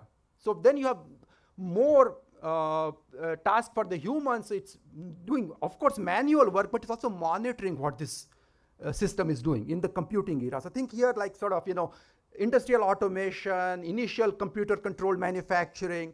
That's what humans were doing. Role of the machine is now no longer a dumb tool, it's an assistive tool. So it's a little bit smarter than it used to be. And then the field that kind of captured it was the HCI, human-computer interaction. In the AI era, we change quite dramatically. So we go to a collaboration with AI-based intelligent machines. Collaborative teammate is no longer an assistive tool. So I still hear people thinking of AI is just a tool. I think we've got to change that mindset. AI is not just a tool, it's going to be a collaborative partner. And I think that's, at least the hypothesis here is that that's where we are going. And then it's no longer interaction. The HCI is an insufficient model for what needs to happen. It's human-machine collaboration. So I'm going to talk about that. A couple more ideas before I sort of talk about this collaboration. There are two different axes here. One is automation, and second is autonomy. Now we use these two words most often in a confused manner. We sort of interchangeably say automation, we say autonomy, but they're actually very different. So I'm laying out here. So automation is really who does what. So level one is machine offers decision choices to the human. Machine says, okay, here are the things, human makes a choice. I want to go left, I want to go right, I want to drive at 55 miles an hour. So automation is giving choices to the humans, and human is making the decision. So level two is machine gets a little bit more automated. It executes with human approvals. It will do the thing, and all it is asking for is, do you approve me to do this? Third is machine executes if no human vetoes. Okay, so here it's only a veto power. So I have to proactively say, machine, please don't do this. Otherwise, the machine is going to go do this. Level 4 is machine executes and then says, I just did this. I did this for you. Okay, and then finally, machine executes fully automated without informing us. So that's the highest level of automation. Now, what is autonomy? There are two different ideas on autonomy. There is the human autonomy, like me as an autonomous entity, right? I mean, I'm not talking about that. I'm talking about technical autonomy of sort of engineered systems. So technical autonomy is level one. Lowest level is deterministic, transparent, and closed system. So your thermostat is kind of that, right? So it maintains, your temperature in your home. It is deterministic, it's transparent, and you know exactly what it does. And that's the level of autonomy it has. Second is deterministic, non-transparent closed system. So it's still deterministic. It does exactly the same thing every time, but it's not transparent. You don't know how it does it because it's too complicated, but it's closed. So it doesn't, it does what it does, and it's in a closed box, and that's about it. Level 3 is non-deterministic, non-transparent, and closed. AI systems are getting there. So they are non-deterministic, they are non-transparent, and at this time they're kind of closed, okay? They're not seeking out new resources and new information, although we are on the verge of breaking the level 3. Level 4 is adaptable but closed. So in this case, now you are saying that, okay, this system, the engineered system is adaptable, it's adapting to the environment, to the changes, to what's going on, but it's closed, it's not seeking new resources. And finally, adaptable and open. So when you think about the combination of adaptable and open with ASI, that's where if you believe in all of that, that's where you need to really, really worry. Because if it can gather resources, the paperclip example, if it can gather resources, then we are in trouble. But if it can sort of stay within up to closed systems where there are limits on what resources the AI system can commandeer, then I think maybe we are going to be okay. So the big issue for human-machine collaboration is, on the x-axis, you have the technical autonomy, and on the y-axis, you have the automation. Where are we going to place these future AI engineered systems in this diagram? We surely will worry a lot if it is in the top right corner, okay? We are very happy and we are very used to being in the bottom left corner. I think this is where we are very comfortable. We are probably going to be comfortable somewhere in the middle of this thing, but the further right and up you go, the more we have to worry. What I showed you is not the full picture. I think there is this whole system of systems thing that we need to worry about. This is an example actually from China, from Beijing. Hedian is a district in Beijing. I used this slide actually in Beijing 2-3 months ago. And there is a quote from a paper in 2020, arguably for the first time in history, artificially intelligent urban technologies are taking management of urban services out of the hands of humans operating the city in an autonomous way. Okay, so this thing that I'm talking to you about is not that far in the future. I mean, this is, if you are not careful, we may not like the results. So there is this automation, autonomy, and what level? So the system of systems level. So because that's clearly a system of system. The full urban system is a system of systems, and AI components everywhere. So final thoughts, and then I'll close out. So here, as you think about humans collaborating with the machines, the field that we need to lean on is cognitive science. Okay, this is where the knowledge about doing this is going to come from. So there's some ideas from cognitive science. That's the paper 2024, written by some of the top people in cognitive science. So we as humans collaborate. I mean, this is what has made our society what it is. Because we work with each other. That's basically what we do most of our life. And the way we do it is we have belief about each other. So this is the classic, Alice has a belief model of Bob, and Bob has a model of Alice, and they both have belief about the world. And without these models, we really couldn't collaborate. Now, many times these beliefs actually are inconsistent, right? So I believe in something, and Ramesh believes in something else, and the two beliefs are completely inconsistent, in which case our collaboration becomes very difficult. But if our beliefs are closer and closer, and that happens through collaboration, maybe we work together to achieve something great. That's how humans do it. For machines and humans to do this, we are going to have something similar, where the human will have a model of the machine. And I think that's almost like, almost surely going to happen, because we humans are built to make these models. Our brains are designed to make models of things that we interact with. So we will have an internal representation of these machines.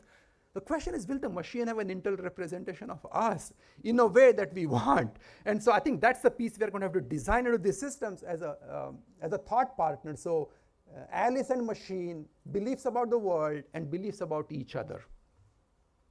So human should have a mental model of the machine, machine should have a model of the human, and the model should help predict actions of the partner and in fact bring the beliefs closer to each other. So that is going to be a very key piece of this human-machine collaboration, or these models. And there is a lot more detail than I'm showing you, so you can read the paper, but there is collaborative planning and strategy, collaborative problem solving and learning, collaborative deliberation and reasoning, and sense making, creation and ideation. So this collaboration between human and machine can really go very, very far if we do it right. And this is sort of the positive future for us with these machines is sort of on this slide, where we become partners, humans and machines become partners and do all these wonderful things. And I think it's possible, but it won't happen by itself. It will happen only if you sort of design for this future. Second piece that I want to sort of highlight, and this is now coming to an end of my talk, is what is called inferential social learning framework. One of the things that humans really, and I kind of hinted at, excel at, is thinking about other people, either implicitly or explicitly. And a great example is that, and I'll just say this to you and you have to think about it and see if it agrees with your intuition. Anytime two people interact, anytime, we very quickly switch mode between teacher and learner. So right now I'm standing in front of you and I'm kind of in the teacher mode and you're in the student mode. As soon as it becomes Q&A, which we won't do because we don't have time, you will ask me a question and then you become my teacher and I become then the student. In a interpersonal interaction, this switch between learner and teacher is many times in 10-15 minutes, okay? We go from one to the other very quickly. But there's a whole theory that's built on top of this observation called inferential social learning. So characterize the interactions between two agents, one who wants to learn, learner, and the one who wants to teach, as the result of mutual mental state reasoning and planning. Now you can use that between the machine and the human as this inferential social learning. And the picture on the right is basically to say that as the two interact, their overlap about what they know about each other and what they know about the world increases, allowing for better and better collaboration. So there is like a whole bunch of cognitive science that goes underneath the picture I'm showing you, but these are the kinds of things that we are going to need to have humans interact in a collaborative manner with these machines that we are unleashing on the world.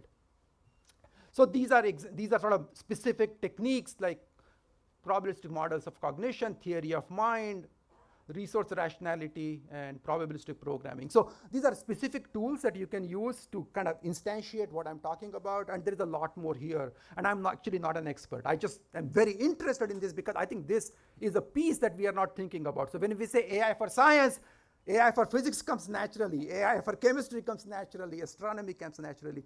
But we should be thinking about cognitive science and neuroscience and those types of fields to inform what we do. Final slide, and this is the end. And this is a little bit at a higher level. The current path to building AI is basically scaling.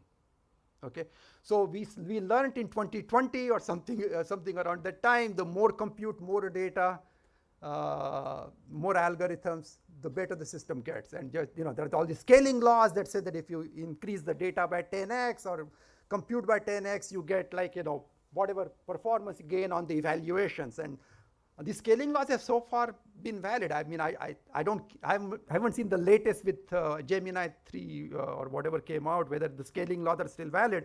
But last I checked, they were still okay. I mean, so people are still on track. They're going to do 10x more compute, 10x more chips, 10x everything, and hopefully for better.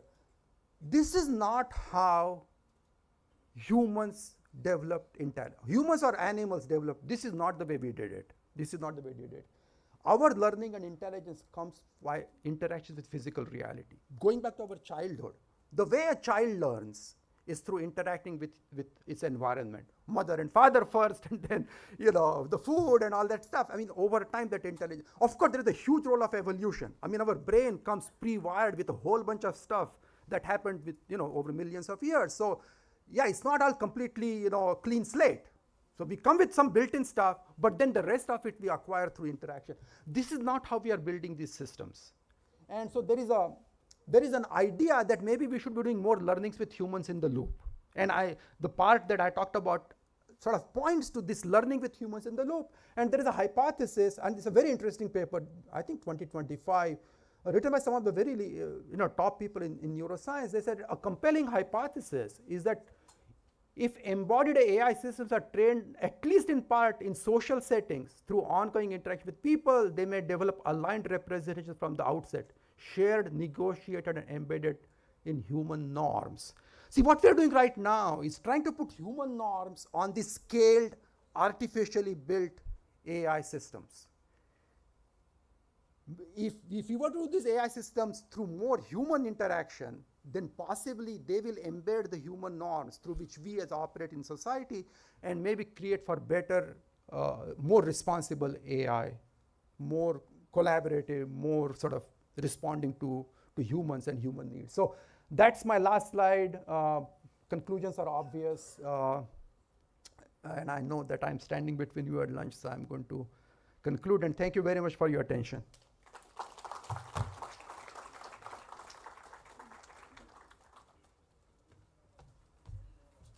Thank you, sir. May I request Professor Sujit Jogwar to please come forward and present the memento to Professor Pramod Khagonikar.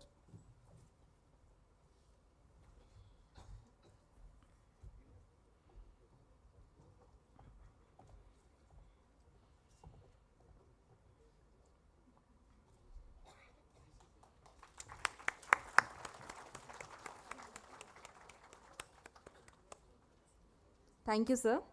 We will now break for lunch. Lunch is arranged on the 10th floor. Sir.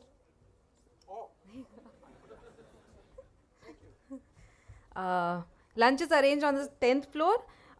We sincerely request you to please return to the auditorium at 2 p.m. sharp for the post-lunch sessions. Thank you.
से 2 chair और ये जगह, तो इसको तब मैं तो ये बोलूँगा यहाँ से खटा, यहाँ से खटा, पास से खटा, वहाँ से खटा, तो वो ये सेंटर वाला रहेगा ऐसे, ठीक है? कितना टाइम है हमारे पास बीच में नहीं है, सुनो ना, अभी जो पैनल 1 है ना उसमें 5 है, पैनल 2 में भी 5 है, 2 टिप रखना, पैनल 1 250 पे खत्म हो रहा है, 2 टिप रखना है, नहीं तो ये 5 है, ये भी 5 है, 3 टेबल लास्ट वाले, अभी 5 का सेशन, यहाँ पे हमें 5 का ब्रेक हुई, ये लास्ट है, इसमें 3 है, थोड़ा हार्डली मैं तो समझ लिया, तो हटानी पड़ेगी, ये लास्ट में फटाफट से ये 2 हटवाएंगे, एक उधर से कोई ये 3 सीट हो गई, ये 2, एक इधर आएगा, एक इधर आएगा, अरेंजमेंट में ठीक है? एक टेबल जाएगा, एक टेबल बाहर, वहाँ से चेयर बाहर, यहाँ से चेयर, हाँ चेयर उठा लो और टेबल यहाँ से उठा लो, और तब तक ये 2 मैं भी लग जाऊंगा साथ में, 2 इधर चल गए, अरे कोई बात नहीं, सुनो ना, एक सेकंड 3 ही है ना लास्ट में, तो 3 टेबल रहने दो एक चेयर के साथ, क्या इशू है? एक चेयर के साथ तो 3 चेयर मतलब ठीक है, नहीं हो पाएगा ना यार, बहुत अजीब लगेगा, टेबल बड़ी हो जाएगी, चेयर से तुम्हारी ये फिर ऐसा हो जाएगा कि एक ही चेयर के लिए ठीक हो जाएगा। एक सेकंड ये चेयर हटाना, एक चेयर साइड करके इसे पैक करना, चेयर कितना बेड, वो नीचे मत ले जाओ ना, लगेगी नहीं फिर, मैं जस्ट इसको यहाँ रखो, टेबल चेयर कैसा लग रहा है? इतना तो बड़ा नहीं है, तो ऐसे ही करना, टेबल मत हटाना, हाँ ठीक है बस, हाँ चेयर हटा दो, एक ही टेबल थोड़ा खुले अभी अभी टेबल के सामने 3 चेयर, लास्ट में लास्ट वाला बस 2 चेयर उठाना, और तब तक हम ये चेयर सेट कर देंगे, हाँ ठीक है ना? तो फिर खाली 2 चेयर निकालनी पड़ेगी, एक इधर से चेयर हटा दो, और ऐसा करते अभी इनके नाम लिखवाओ, पहले ये बैठेंगे, वो मैं लेकर आया, ये वो ले जाओ, वो लेके आएंगे, 5 ले आओ,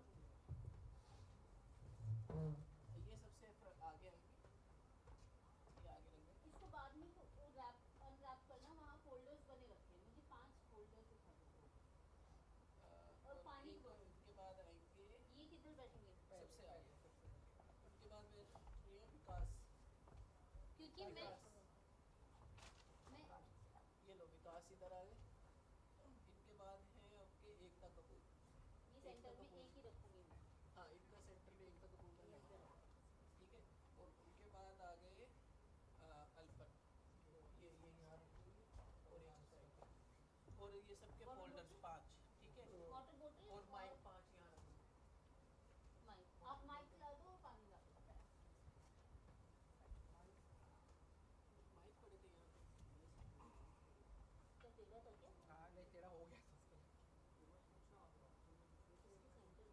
बाहर से नहीं आ रहा, नहीं बराबर ये जो माइक पड़े थे वो कहाँ गए? वहाँ रखे तो हैं, ट्रे के ऊपर रखे थे, कंसोल वाले लेके गए माइक, क्यों? माइक यहाँ से लिए कलेक्ट किए, हाँ वो दे दो 5 माइक दे दो,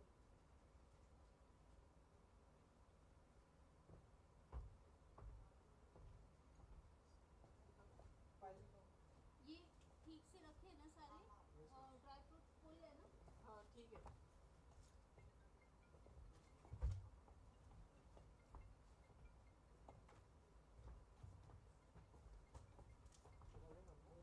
मिसिंग है चीज़ें मिसिंग है इनमें फोल्डर में, सब ठीक है, एजेंडा बस नीचे है, इसमें कुछ नहीं, ये फ्लायर्स नहीं है, इसमें छोटे वाले, तो आप सेम वाला ला से बड़े वाला होगा जो अभी वाला,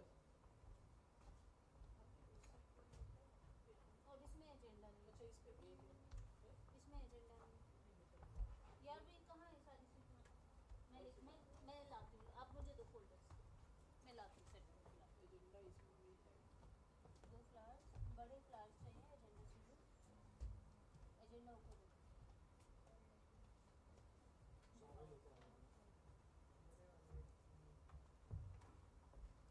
बड़े वाले फ्लावर्स चाहिए, फ्लावर्स चाहिए, छोटे छोटे नहीं, ये जो पेज है ना पीछे, ये ऐसा बड़े वाला पेज वाला फोल्डर लाओ, अगर नहीं है तो फ्लायर छोटे रख देते हैं, सारे छोटे, नहीं फ्लायर्स अगर बड़े हो बड़े हो मैं क्यों बड़े मैं इसका ये बड़ी सब छोटे वाले कोई बात कितने चाहिए तुम्हें? 5 का पेयर, नहीं बड़े वाले 4, अरे नहीं वहाँ पे ऑलरेडी लगे पड़े हैं ना, हाँ नहीं, दो में लगे इसमें पड़े, है 3 चाहिए, एक, 2, अरे रुको ना, मैं देख रही हूँ। इसमें नहीं है, इसमें है ही नहीं, इसमें है, ये तो छोटा वाला है, वो जिसमें नहीं है वो भी साइड कर दो, वो फर्स्ट वाला नहीं, उसमें नहीं है, फर्स्ट में सिर्फ एजेंडा एजेंडा। कौन सा? हाँ ये वो बंद कर दीजिए। वो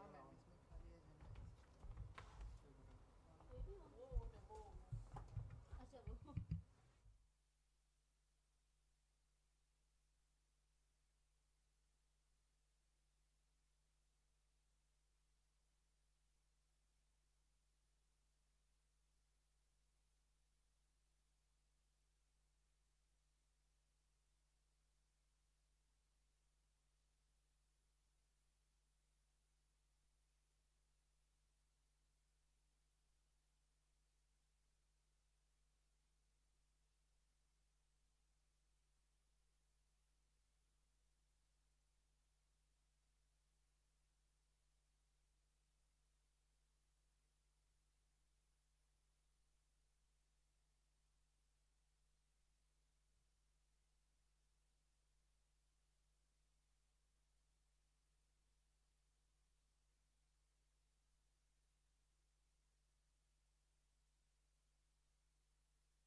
Check, check,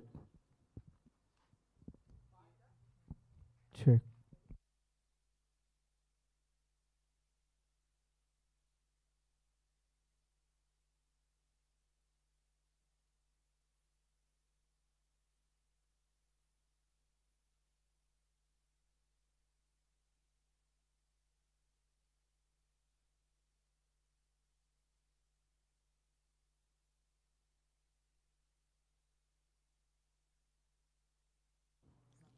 Check,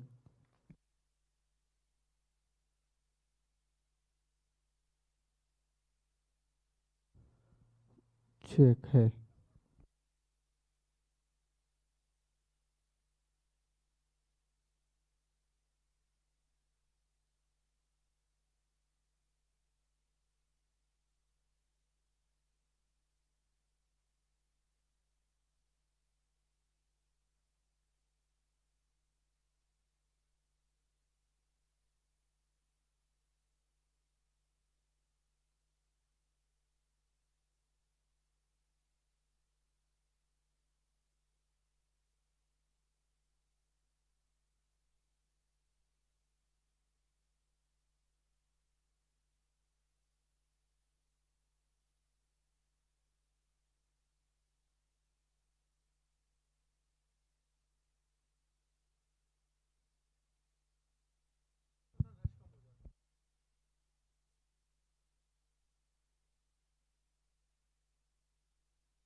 Hello everyone. Kindly settle down. We'll start. Okay, so next up we have the first panel discussion of the day.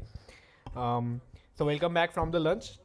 We will now begin with the panel discussion. It is titled AI for All, Building Global Collaboration for Local Challenges. First up, I will invite the moderator, Professor D. Manjunath. Professor Manjunath is the head of Center for Machine Intelligence and Data Science, CMINDS, at IIT Bombay. He is also a professor in the Department of Electrical Engineering. Joining him on the panel, I will invite Shri Vikas Rastogi from the Government of Maharashtra. Shri Vikas Chandra Rastogi is an IAS officer of the 1995 batch serving in the Maharashtra cadre. He is currently serving as Principal Secretary of Agriculture Department, Government of Maharashtra, where he has made significant strides in launching an agri-AI policy and promoting the use of AI to generate advisories for farmers based on a range of data sets. Next, I invite Dr. Ekta Kapoor from Department of Science and Technology. Dr. Ekta Kapoor is currently Scientist G in the Department of Science and Technology, Ministry of Science and Technology, Government of India. She heads the Frontier and Futuristic Technologies FFT division. She has been leading the two national mission in critical and emerging technologies, namely the National Mission on Interdisciplinary Cyber Physical Systems and the National Quantum Mission NQM. Okay. So next up we have Dr. Alpan Rawal. Dr. Rawal is the Chief AI ML Scientist at the Vadhwani Institute for AI, a non-profit devoted for developing and deploying AI for social impact. Dr. Rawal has been working in the applied AI space for over 25 years, initially as a faculty member at the Claremont colleges in California and later in research and leadership roles at D.E. Shaw Research, Amazon and LinkedIn. Finally, I would like to invite Dr. Amol Gite. Dr. Amol Gite is distinguished healthcare leader and technologist with a unique career trajectory spanning clinical dentistry, hospital administration and advanced AI. He currently serves as VP of Operations and AI Partnerships at BharatGen, a pioneering sovereign AI initiative at IIT Bombay, supported by the DST and MeitY. Over to you, sir.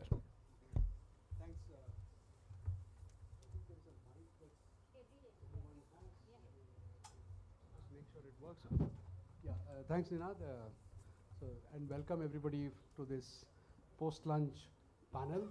So if you're too sleepy from a good lunch, try to stay awake. I occasionally can call out a few names that are there so that you don't fully fall asleep.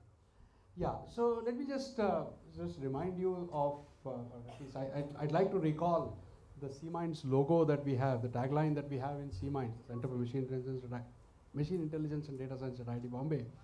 Our tagline is local relevance and global presence. So in some sense, the theme of this panel couples with that very nicely.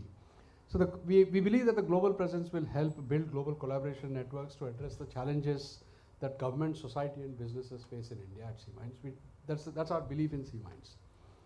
Now, coming back to the premise of this panel, so from the techno-skepticism of the post-independence from the post-independence era, we have both as a society and government vision, both as a society and the government vision embraced techno-optimism. There is the vision that many of the new technologies will bring in inclusiveness, jobs and prosperity to the masses. So much so that the government of India is making massive investments in many mega projects that are expected to make this techno-optimism a reality. So global collaborations, both private industry and public institutions are key players in this technological push. So key investments are being made in a variety of sectors by the government. AI intervention, for example, in healthcare is expected to bring about a major transformation, especially at the bottom of the pyramid in both urban and rural populations. Business and learning in Matrabhasha, if I may use the phrase here, is expected to bridge the linguistic divide in the country. So governance, especially at the local government level, along with preceding the transformations that I listed out earlier, are waiting in the wings. This is also expected to provide significant population scale benefits to India. And all of this is being enabled by massive push from a variety of initiatives by DST and allied organizations of the Government of India. So we are here to discuss this, and we have a distinguished panel. I'm not going to go through all the introductions that we just began. So what I'm going to do is to begin the first round of discussions by asking each of the panelists here one question and ask them to elaborate. If there is time, I'll try to get a follow-up on that.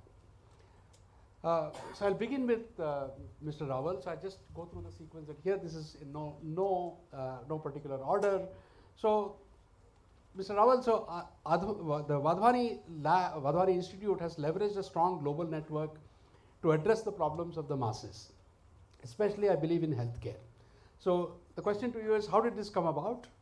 And can you provide some illustrations of the cultural barriers that were needed to be overcome in both directions? I mean, looking at your global collaborators and the Indian agencies that are that are addressing those challenges in both directions, the barriers that you have to overcome in both directions, so as to assimilate the global methods and algorithms to address local issues. Yeah, if I may ask you that.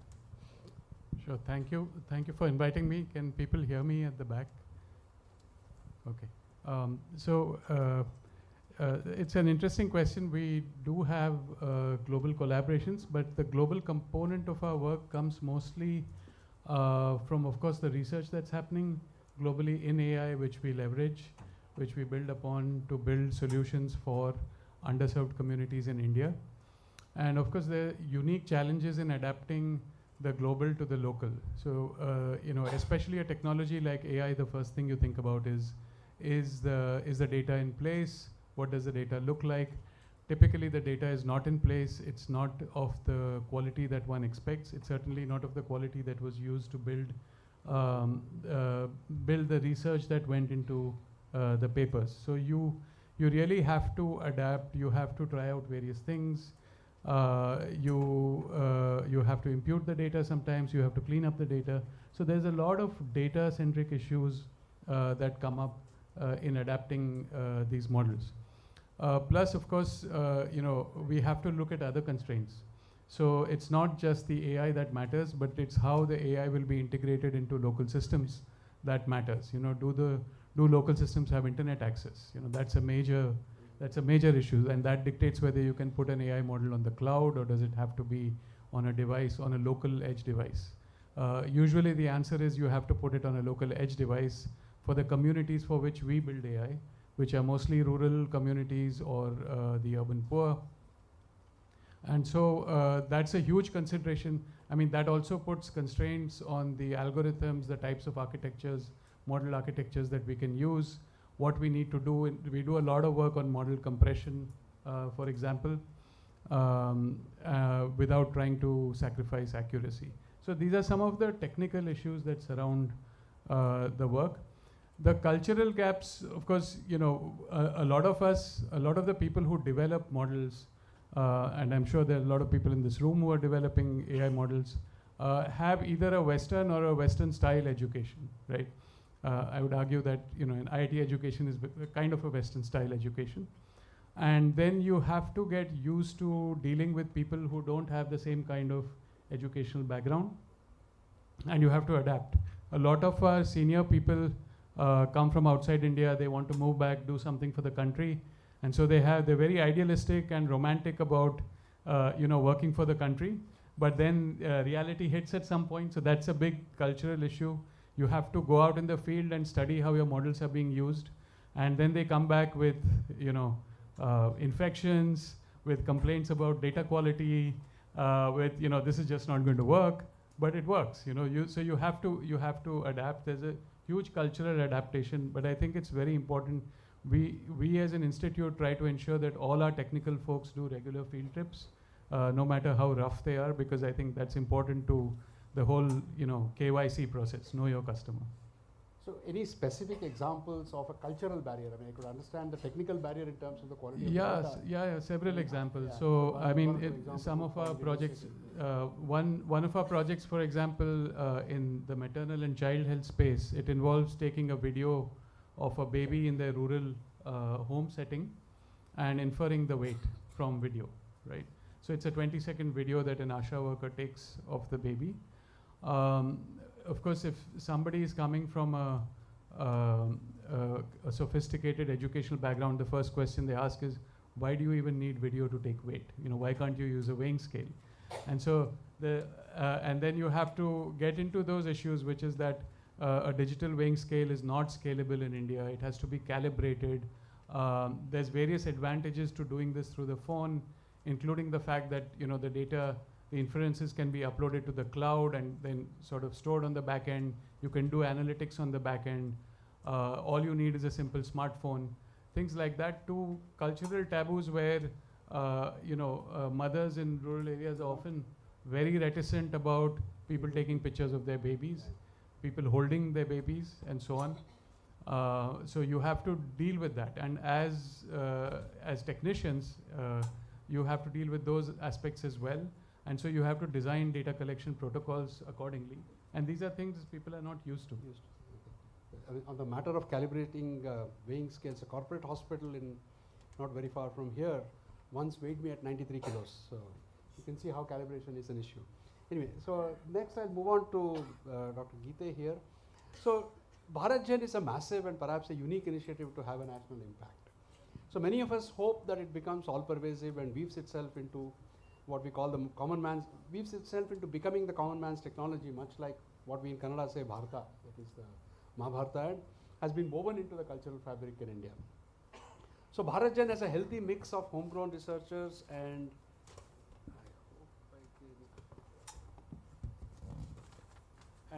those that are trained overseas. So what are some of the low-hanging mangoes, if I can extend the analogy to our scenarios here? And since I see the totapuris in the market, I guess it's the right time to ask that question. So what are some of the low-hanging mangoes that you expect to pluck in the immediate future? Yeah, thank you, Professor Manjunath, for first calling out that BharatGen is a unique and a initiative. So I'll start with thanking DST for allowing us to start this. We are just 13 months old, and in that small amount of time, we have been able to release models, have people lay their hands on models, and where I see what we see as low-hanging fruits or early deployments is at least we will be able to liberate language to a large extent, because we are working extensively on 22 Indic languages, including the language nuances. The second thing that I see foreseeing or happening very closely is we becoming voice first. And voice first has a different paradigm, it will take us to a different paradigm, because we've been talking and listening a lot about context graph these days. What is context? Context is everything that is not processed in the system. It is the decisions that you make which are in your mind, or you talk to your colleague, or you think on yourself when you see a response. And based on that, there is a follow-up that happens. And all of these things are not captured. And if you were to design systems which will have the need for every user to input everything, it is going to take millions of years and resources and compute. But if you make it voice first, I think people will start talking their minds out, and systems will be able to get context much better than what we are trying to leverage. I think third thing that I see happening is we will be able to see some real deployments, and those real deployments are not going to be like AGI level readiness, claiming that we've solved it all. It is going to be persuasive, very small moments of truth, where we'll start seeing some early deployments, yield some results, win some confidence of the users, and then they're wanting to do something more with it. I think that is the low-hanging fruit for us, and we will also be at the same time creating this public foundation of sovereign AI, smaller elements and smaller pieces in the entire bouquet that is required. Apart from models, we are also working on benchmarks. So what are the benchmarks that do justice to Indian settings? These are the things that are going to be some of the low-hanging fruits we are looking at, and I think they are going to be of value to the entire ecosystem that we are trying to build. So any sample applications that you are looking at, any sample deployments that you can sort of call out today? Yeah, we already have some POC level readiness for deployments, which we very proudly demonstrate in our conversations with partners and other ecosystem players. But we are actively working with Maharashtra government. We'll be coming up with a conversational bot for 2 of their departments. We are also working with healthcare players, where we are working on solving some of the complex healthcare problems, patient-physician conversations, understanding patient reports, and a lot of other things that patients usually walk to the hospitals with, to create a summary, make them understand it themselves, and also present it to the doctors. So these are like some of the use cases that we are currently working on. We are also focusing on education. We are solving for some of the fundamental formative learning challenges, assessment challenges, which will actually be allowing us to deploy assessments at scale. We are working on that, and there are a lot of other opportunities that we are pursuing, but these low-hanging fruits are going to give us the confidence in early learnings and encourage others to also come forward and start deployments. So, talking of context and things, so there is a translating languages into the typical medical training is in English, and the symptoms of various ailments are described in English. So, translating a local language word into English has always been what I believe is one of the biggest bottlenecks. For example, those of you who know Kannada, there is a word called sancta. There is no way in hell you can translate that into English, and that word doctors are afraid of when a patient comes in and says, there is something that's they're not able to translate that into a language that they have seen in their medical textbooks. Anyway, thanks for that.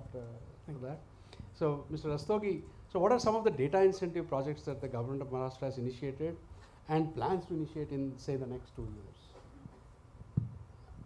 So, as Dr.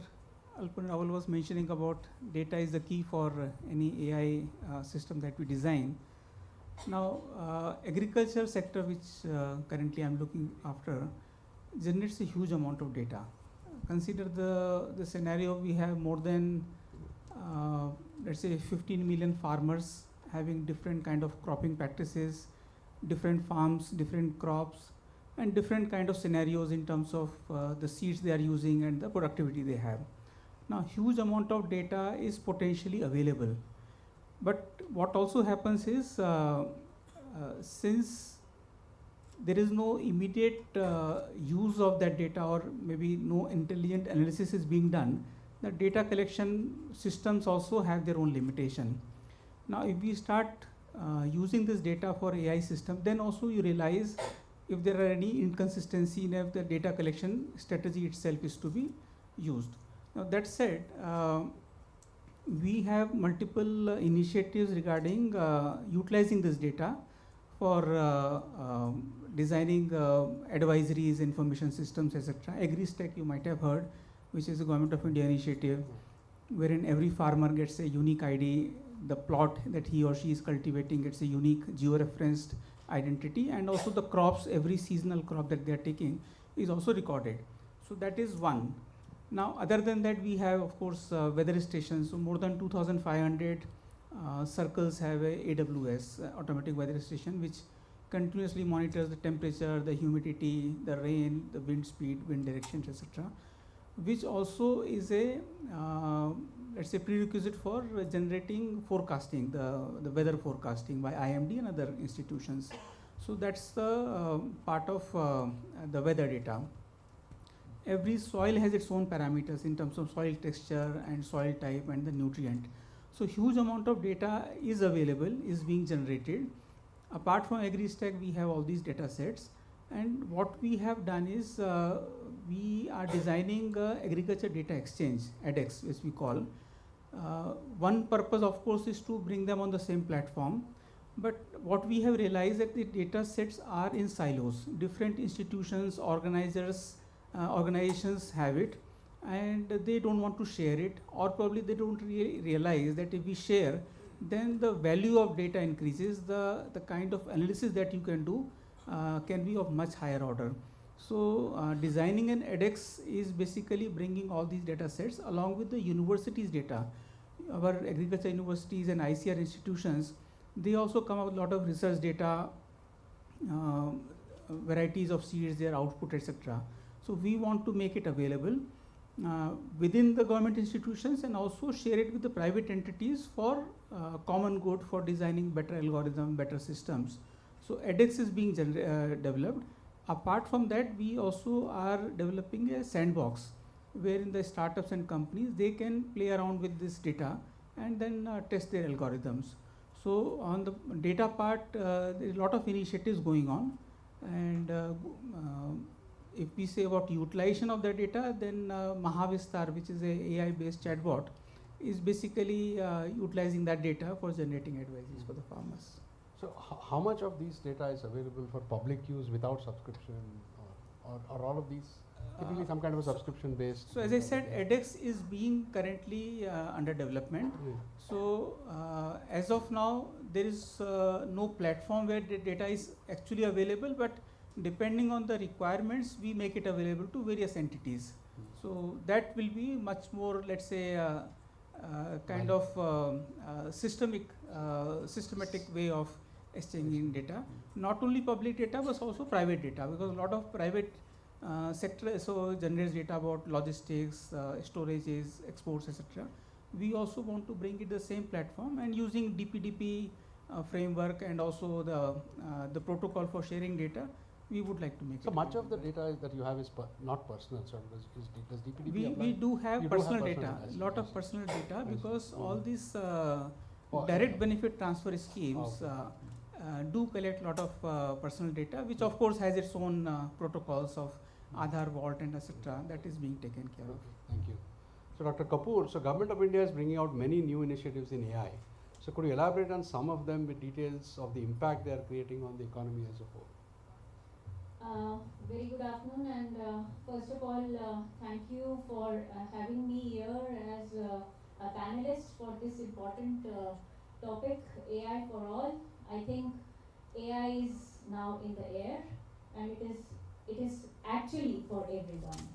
As pointed out by leaders across the globe, and also with the vision of Viksit Bharat 2047 by our Honorable Prime Minister, Mr. Narendra Modi, I think this is the right moment that we are having this AI Impact Summit in India, and we are there to show to the world that actually India has set up the tracks for the rails to move, and we are going to lead this AI revolution in the future. So just to elaborate on some of the important flagship programs that the Government of India has launched in the last few years, I would like to start with the Department of Science and Technology, which is my parent organization. So we have an ongoing mission on cyber physical systems. Our Secretary, Professor Abhay Karandekar, rightly mentioned in the morning session. So this mission was initiated in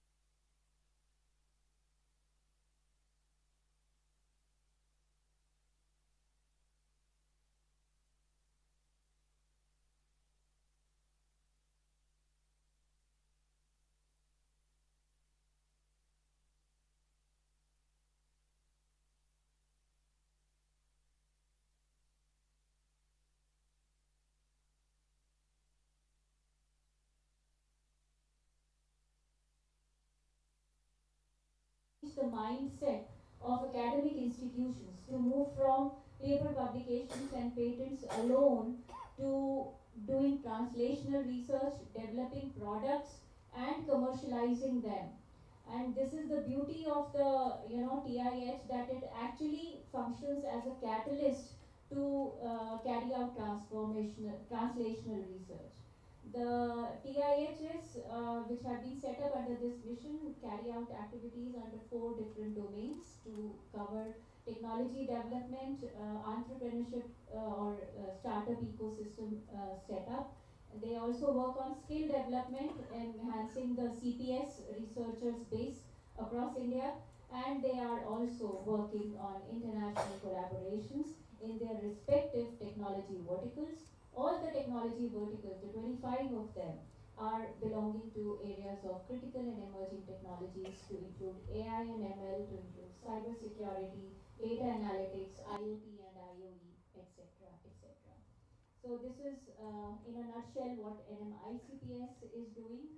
And I will come to Bharat Gen after. I think we already have Dr. Geeta here, who's representing Bharat Gen. But this is also one of the flagship initiatives of NMICPS, and it is now being supported with a whole of government approach with the extended support of MeitY, which has come up to the tune of more than 1,000 crores for Bharat Gen in the IndiaAI mission.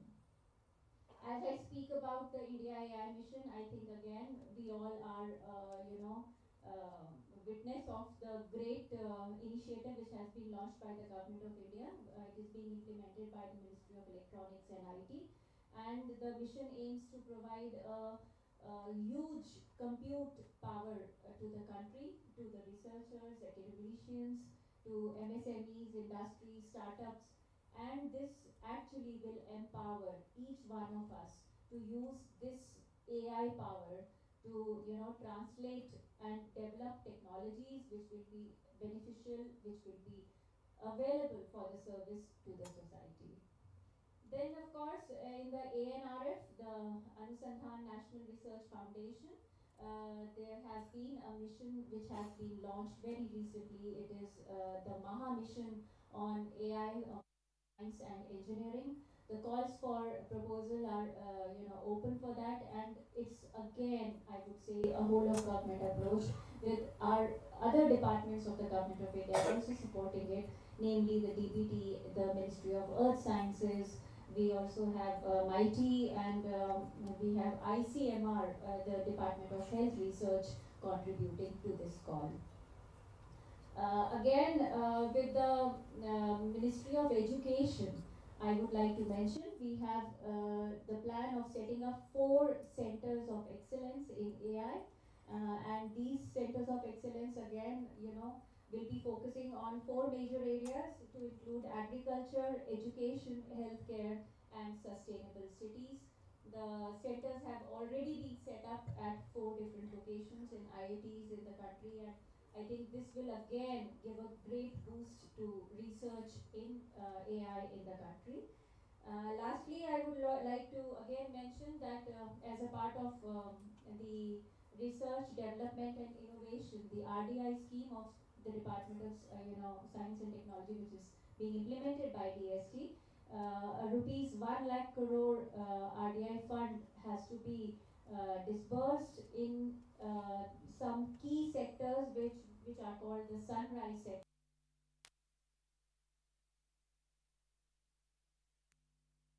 The government will be focusing on.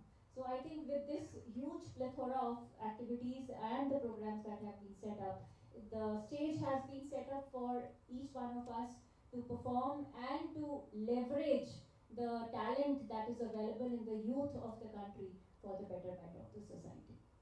Thank you.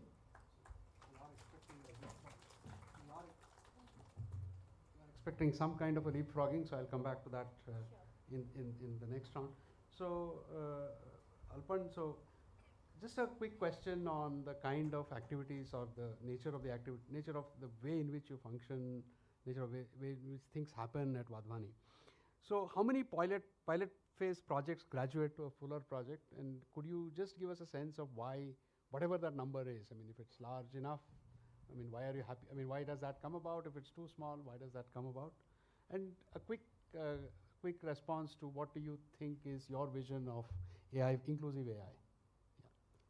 Yeah, so maybe we should probably about 2 minutes per person would be a good idea. Yeah. So this is a hard question actually, because it depends on how long you're willing to wait. The number of projects that can go from pilot to scale can vary from close to 0 to close to 100%, depending on what you're on how much iteration you're willing to do. Right. Often it's not just a function of how good the AI is, but also the the whole stakeholder, the whole ecosystem, Correct. I mean, whether it's ready to adopt. Yeah. So I think if you've thought the problem through well in the beginning, which is that you recognize that this is a problem to be solved by AI, number one. Number two, you posed it correctly, technically. Number three, you made sure that the ecosystem is ready to adopt if you actually do solve the problem. So if you have all your ducks lined up, then I think chance of success, meaning going from pilot to scale, is actually very high. Currently among our projects, we're roughly at 60% or so, but that number is very dynamic, so it doesn't mean anything. Yeah. If you had asked me a year ago, it would be much less. A year later, it may be more. Just a question yeah. to get a sense of Sure. what happens and how difficult the issues are. Not to Sure. not to put a value judgment of anything that happens there. Yeah. Sure. And about inclusive AI, I think a lot has been said already. Of course, we need to somehow make sure that a lot of these AI tools that matter actually reach low-income groups, reach people who are not internet savvy and don't have internet access. So I think that's a major part of inclusivity. Thank you. Yeah. So, Dr. Geete, so from my understanding, early Indian language computing research in India was focused on Panini and Samskrita. So that was supposed to be the foundation of their research. So what role do you think these would play in BharatGen? And do you expect the Indian language usage pattern and language idiom to change as BharatGen happens? As sort of I'm glad you asked this question. So Sanskrit, as all of us know, it is like a rule book. It is so algorithmic that so many things it can scale to any levels, and we've seen that happening. Like many coders follow Sanskrit like they are following a code. But when it comes to language adjacencies, I think we are working at that fundamental level where our teams have sat and struggled with coming up with new tokenizers, where we're trying to leverage language adjacencies. Like all the Aryan languages put together and the Dravidian languages put together, you will see that the lipi in which they are written, right, whether it is Devanagari or other lipis, they draw so many things from each other. And how can we leverage on this? And we firmly believe that although our early iterations have not given very significant results, which are like skyrocketing high, but a lot has gone into the making of tokens across the world. And if we pursue this, we are sure that we'll be able to see a very different outcome. We'll be able to optimize the token utilization. Currently, if you are using any of the Western models, there is a lot of derived tokenization that happens, right? For a language to go into a translation mode, and then you end up paying higher tokens for it. And coming back to the language idiom, I think as we progress, and like I said in the last comment, as we become voice first, I think Sanskrit was more to adhere to purity. I think what will happen when we are voice first is we will be able to adapt ourselves to clarity, right? We don't want people to start talking purely just because we want it to be done in a particular way. We want AI to support how they are talking and living and become a part of their everyday life. So I think that shift we will be able to see gradually, from purity to clarity, from rule books to actually adapted usages. And those are going to be like, again, adding a lot to our context and understanding. And they will definitely be fed back as we have more model iterations as well as context built around it. So I think Sanskrit definitely is going to help with the scaffolding, but it may, over a period of time, just become the overall guiding principle, and these other language usages will take over as we have more data unlocked and available for model building. So there is a strong Sanskrit component in many of these other languages. So you're saying that that is going to sort of become a little more homogeneous across in some sense? Or? Yeah, so like I said, it will continue to remain the guiding principle. That is not going to change. But the way, like 780 plus dialects, how do you want to contain all of those dialects to use standard usage? And we are, as a country, are full of noise. We code switch. If there are 3 people in a room, most likely there will be 2 different languages they will know, and at some point in time they'll start talking in 2 languages.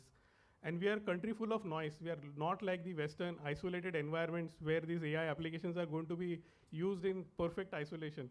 We will be wanting these applications used in marketplaces, buses, trains, wherever we go, whatever we do. Even in our households, there is a television running in the background. So how do our models do justice to those noisy situations and are still able to be deployed? That is, I think, going to be the key. And that is what I mean by there is a difference between making pure deployment versus making a clear deployment. Making a clear deployment is what actually serves the use case needs and the surroundings. And pure is where it is like adhering to what data has gone into the making of it. And we are traversing that journey. I think as time and more data accumulates, we'll be able to unfold that. Yeah, I mean, you just said we are a nation full of noise. I wasn't sure you meant a noisy nation or a nation full of noise, but we'll take that offline. Mr. Rastogi, so this is a discussion about global cooperation. So I'm sure you have a wish list of things that are being done in other countries. So any of those that you would like to see happen in Maharashtra? So while what's coming out is a lot of localization required here in AI in terms of the languages, the context, the cultural issues here. But that said, there's a lot that we need to learn and work with the global institutions. The first thing that comes to my mind is the seed development. Better quality seeds, seeds that are climate resilient, seeds that have lower maturity period, and more consistent in terms of their productivity and all. And there are various techniques which are being implemented. Our agriculture universities and ICR institutions are working with seed development, but the pace is very slow.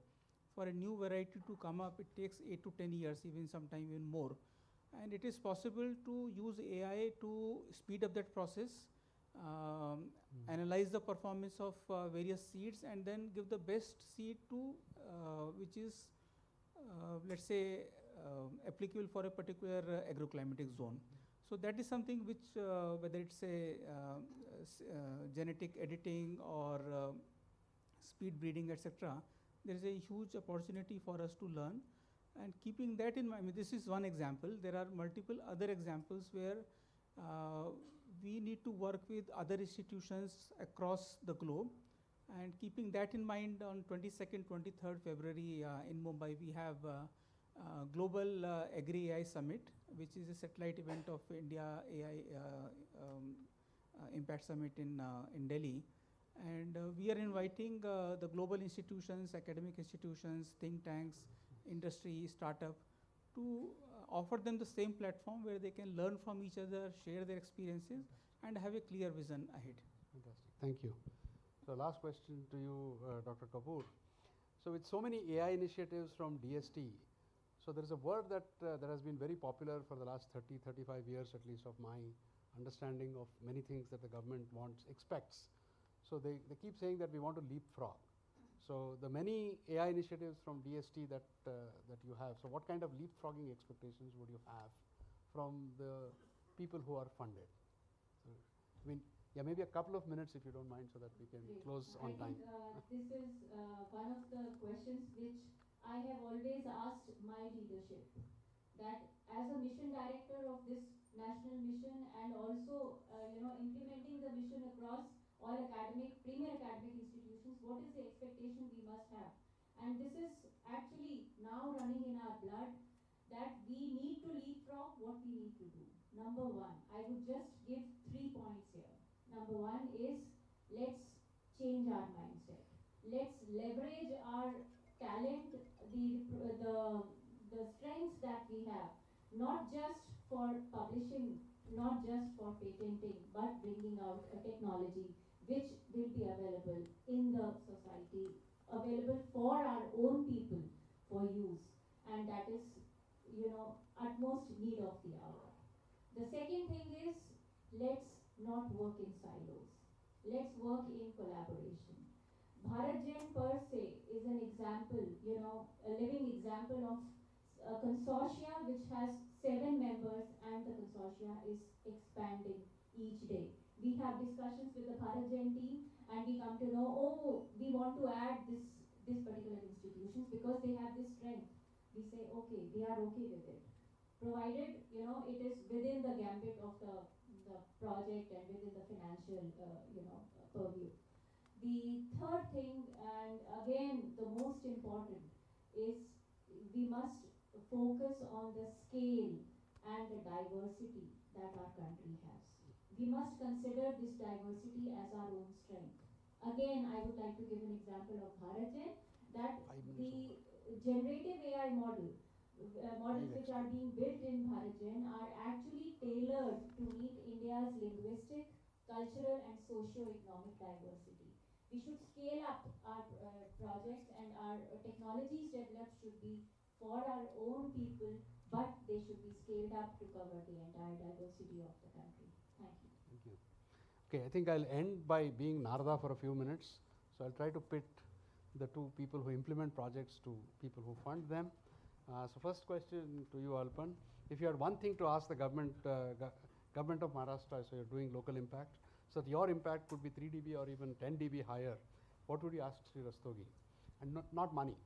No. Not money. So I can speak in general what would be good to have, which I have two things actually, both around data. One is that we are the largest and the most diverse country on the planet. So we have a lot of noise. Sorry. Yeah. But so we have the largest and the most diverse data sets on the planet. Can there be a rational policy for making these data sets available to the general public? A policy that's uniform and applies across the country. Second is the government owns these massive platforms, especially in health, like eSanjeevani, Nikshay, and so on. Can we make sure that the data that's collected through those platforms is of high quality at source? And it's not very difficult. It's just simple quality checks that have to be done at source, so that then the data that comes in can be used in a meaningful manner. I think so far what was happening is a lot of this data was used in aggregate form to create dashboards and to create reports. And for that, the quality levels were okay. But I think as the data starts getting used into AI models, it's very important that there are better quality checks. Would you want to respond to that? I was expecting some friction. So No, not at all. We are completely in sync. So regarding the first point, as I said, our edX is under development and the data sharing policy is also under development. Within a month or so, we should be able to launch it. And the idea is to make it open, except of course the personal data kind of thing, because without that, the new development and initiative will not work. Regarding the second point of data quality, I think it's extremely important. But what has happened is, if the data is only collected without any end use insight, and where people are not really understanding the importance of what they're doing by collecting data, then the quality suffers. Now, when we use AI models, we have seen that we are getting sometimes irrational results, and we try to find out why is it happening. The data sources, we are able to identify that there is a problem in the data set. So now there is a new SOP which is going down, that when you collect the data, these are the best practices. Of course, now everything has to be done through some portal or an app. So these things are coming up because now we have started looking data in a more outcome-oriented manner rather than a simply a collection of data exercise. Thank you. So should I finish that with the other potential friction point here? Dr. Geeta, same question to you. If you had one thing to ask of Dr. Kapoor and DST that your impact could be 3 dB or 10 dB higher, what would you ask? I think they've got more than you wanted. Like Ekta ji mentioned, the seed was sown by NCPIMS and it has been nurtured well by DST, and now MeitY is also blessing us. So what else we can ask for? But if there is one thing that I would ask or Bharatjan would like to yearn is to make real messy frontline deployments celebrated as research signals of adoption. And there is going to be like the labor pains we have to go through, right? We have to make this happen, and if the government departments participate, partner, if the public systems partner with us in these deployments, we will be able to have a lot of learnings to be taken back to the model's next iteration. And if we are able to make this like observed, celebrated, even if they are failures, and I'm not saying that there will be failures only, there will be a lot of learnings, right? Because the infra ecosystem, where is the model to be deployed, how is it to be, what is going to be the UI UX, what is the user's expectations, user journey, and all of these are going to be only learned through making deployments. So we would want every district, every state, every taluka or block to have some AI deployment plan, and they should participate. And we will be more than happy to have all the models support these public infrastructure requirements and handhold them through these deployment cycles, because there's going to be a learning for both the departments as well as us. I think that would be the one ask. Dr. Kapoor, you want to say yes, no, don't know to that? A big yes. Okay. And we are already there. Thank you. All right, thank you very much. I think I wanted to have a roundup of final remarks from everybody, but I think we are sort of running out of time. There's a red flag going up. So with that, I'll thank all the panelists here for their sparing their time and giving their mind to whatever, to helping us know what's in their mind. Thank you very much, everyone. Thank you. Thank you, Professor Manjunath and the panelists for an engaging and insightful discussion. Now, I would request Professor Manjunath to please hand over the mementos. Request Professor to present the memento.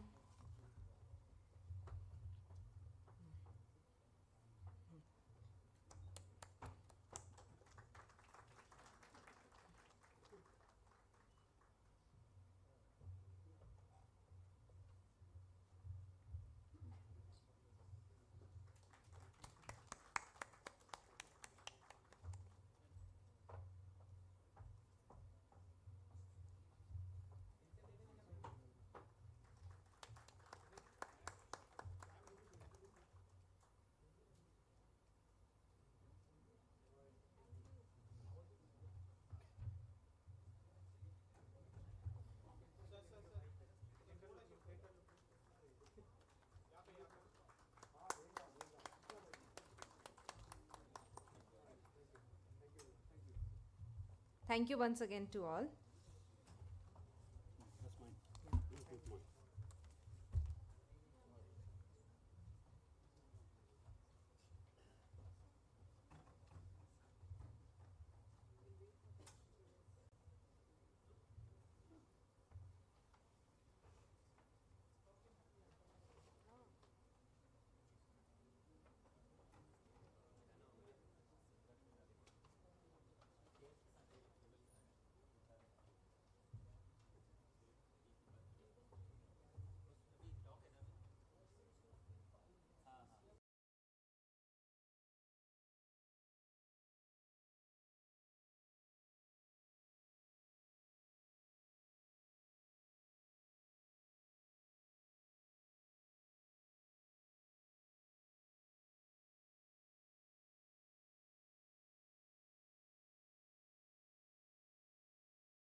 It is my pleasure to invite Professor Amit Apte from IISER Pune. Professor Amit Apte is an applied mathematician working on data assimilation and dynamical systems in earth sciences. Before joining IISER Pune, he was a faculty member at the International Center for Theoretical Sciences and the Center for Applicable Mathematics. Today he will speak on understanding complex systems with AI from an applied mathematic perspective. May I request Professor to please take over. You can use. Okay. Well, I usually move around, but I shouldn't. So let's see how it goes. See, I started moving. Okay, firstly, thanks a lot for inviting me to give a talk here. I have learned a lot. I hope you do at least a little bit after 30 minutes of my talk. So what I will talk about, a part of it touches upon what was covered in Pramod Khargaokar's lecture, which was complex systems, but slightly different perspective. So let's see how it goes. Yeah. Okay. Some caveats. What I think maybe this is not like the main focus of the talk, but points that I thought were important and should be made. So here they are. Right? There are three important aspects when you think about science. And so, okay, firstly, I'll talk about science focus largely. Engineering and will be an important part, as you will see in just a minute, but the focus will be largely on science. And in science in particular, I'll focus on the research part of it, even though the education and outreach is equally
we write 3-year grants, but that doesn't mean that your curiosity ends after 3 years, right? And sometimes 50 years, 100 years, 5,000 years, whatever number that comes to your mind.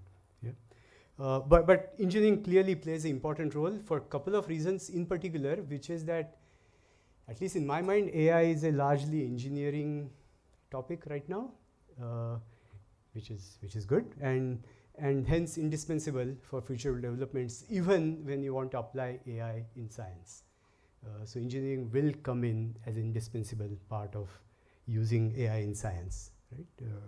And somehow the recently, if you go for a movie to Cinepolis, they are playing this advertisement of Kirloskar these days, as far as I understand. Amazing! I thought it was a really deep, conceptually deep commentary on engineering profession in an advertisement in a theater. But anyway, so hopefully you are motivated to go for a movie now. Not right now, at the end of the evening.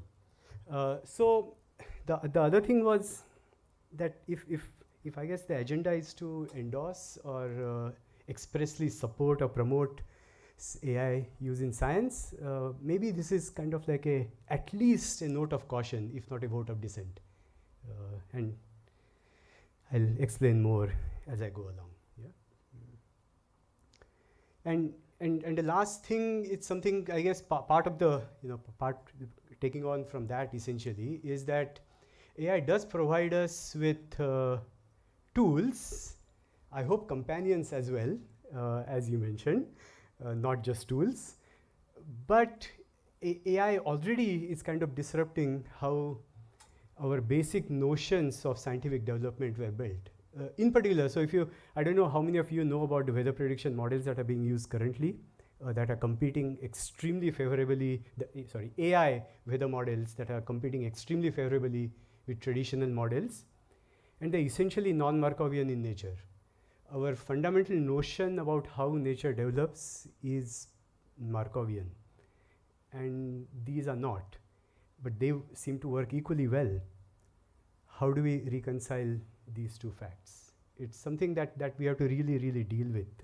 And so these disruptions are essentially on the same scale as the disruption in international politics for the rule-based order and all that's going on in politics. But anyway, so and engineering profession clearly has a lot to say about this, which is that you just try to do things reliably, robustly, and eventually some theory may come out of it. And yeah, okay. So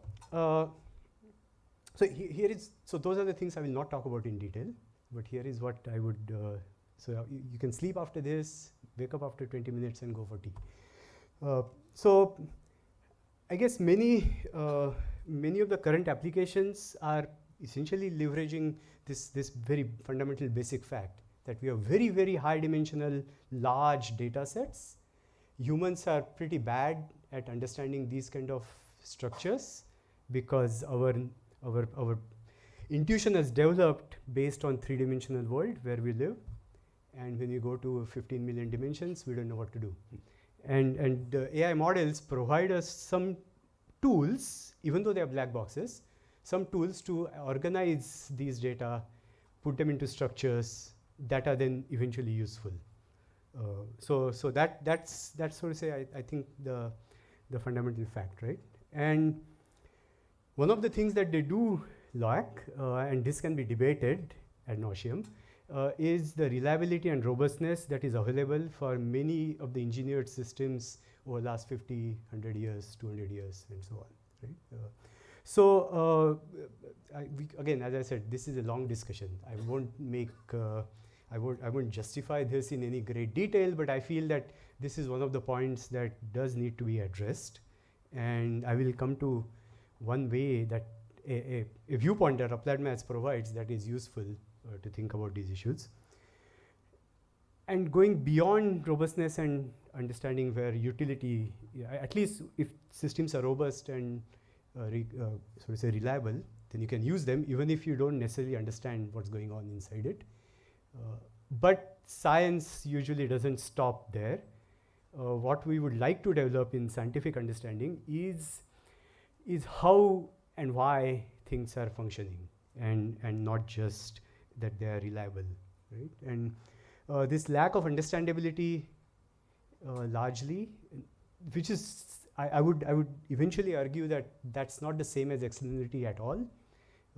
Part of the connection is that how do we fit last 300-500 years worth of scientific understanding, the conceptual framework that science has developed, into the structures that are coming out of AI that are purely coming from data, and how to match those is something that's a fairly large topic.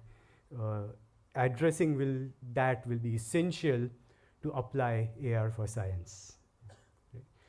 Not just as a tool, but as a collaborator, as a partner. And so I think applied maths does provide a framework to think about these issues. Certainly for reliability and robustness part, because you think of typical applied maths topic, a priori estimates on errors or uncertainties, and so on, right? Okay, so that's what I will try to talk about. Slightly different. So I added this phrase after your talk. Complex systems. There is a distinct flavor of complex systems which are not engineered or controlled. For example, the Earth. Well, we are unfortunately changing it, not quite controlling it yet, uncontrolled change, but anyway. But engineered systems which are complex have a very, very different flavor, partly because we can control them. Natural complex systems, like say cells, our body, biological systems, the Earth, and so on and so forth, they are not controlled. So many parts of the V that you mentioned are missing in these kind of uncontrolled complex systems. And so these, one specific aspect of these systems that makes it difficult, clearly, and there are many other parts that make it difficult. But one particular aspect is multiple spatial and temporal scales. And just that throws non-trivial challenges for AI systems. And that is something that needs to be addressed if you want to apply AI to non-trivial scientific problems, not just of the kind of regression or highly complex nonlinear regression. Okay, and that will then open up for it will lead us to actual groundbreaking, so to say, applications of AI in science. Okay, so when I saw this talk some time ago, and then I heard about this meeting, I was thinking, wait, why am I going to give this talk? The talk there, I don't know if you can see it because of the chairs. Anyway, I will make the slides available to whoever wants. The talk is quite nice. 2024, so prehistory, no agents in that talk, and now no agents. Of course, there is no physical AI either. So a lot of that might be outdated already, which is the nature of things. Okay, so first, just to discuss about what is it that may lack when you want to apply current AI systems into science applications, right? So I thought this may be useful just as a list. I don't know. Going down a list is not a useful or fun way of giving a talk, but here is a list. Why not? I will not list out a few hundred dozen, I don't know how many dozen tools exist for using, for assisting scientific work, for citation, for summarization, for code generation, and so on and so forth, right? So I will not list any of those. That, of course, is important in doing science, and there is a bunch of tools, those need to be developed, but I'm not an expert on those. Okay, the next one is about where has it been used until now?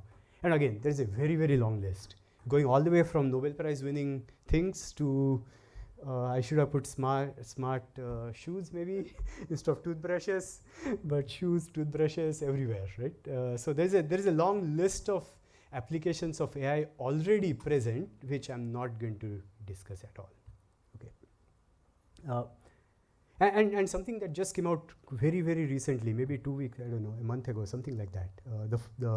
The Cosmos AI scientist for autonomous discovery. Essentially, that's not what they say. That's my tagline: input data and output scientific discovery. But and of course, Google AI co-scientist has been trying to do that for some time as well. So all of these tools are extremely useful. They should continue to be developed and will be developed.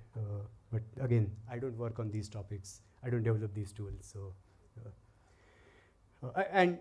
Something like more meta level tools, tool universe, which is a framework for sort of putting it all together, many of these tools together, and AI for Math initiative, TIFR in India is part of it, and bunch of other universities across the world, how to accelerate mathematical discoveries through AI.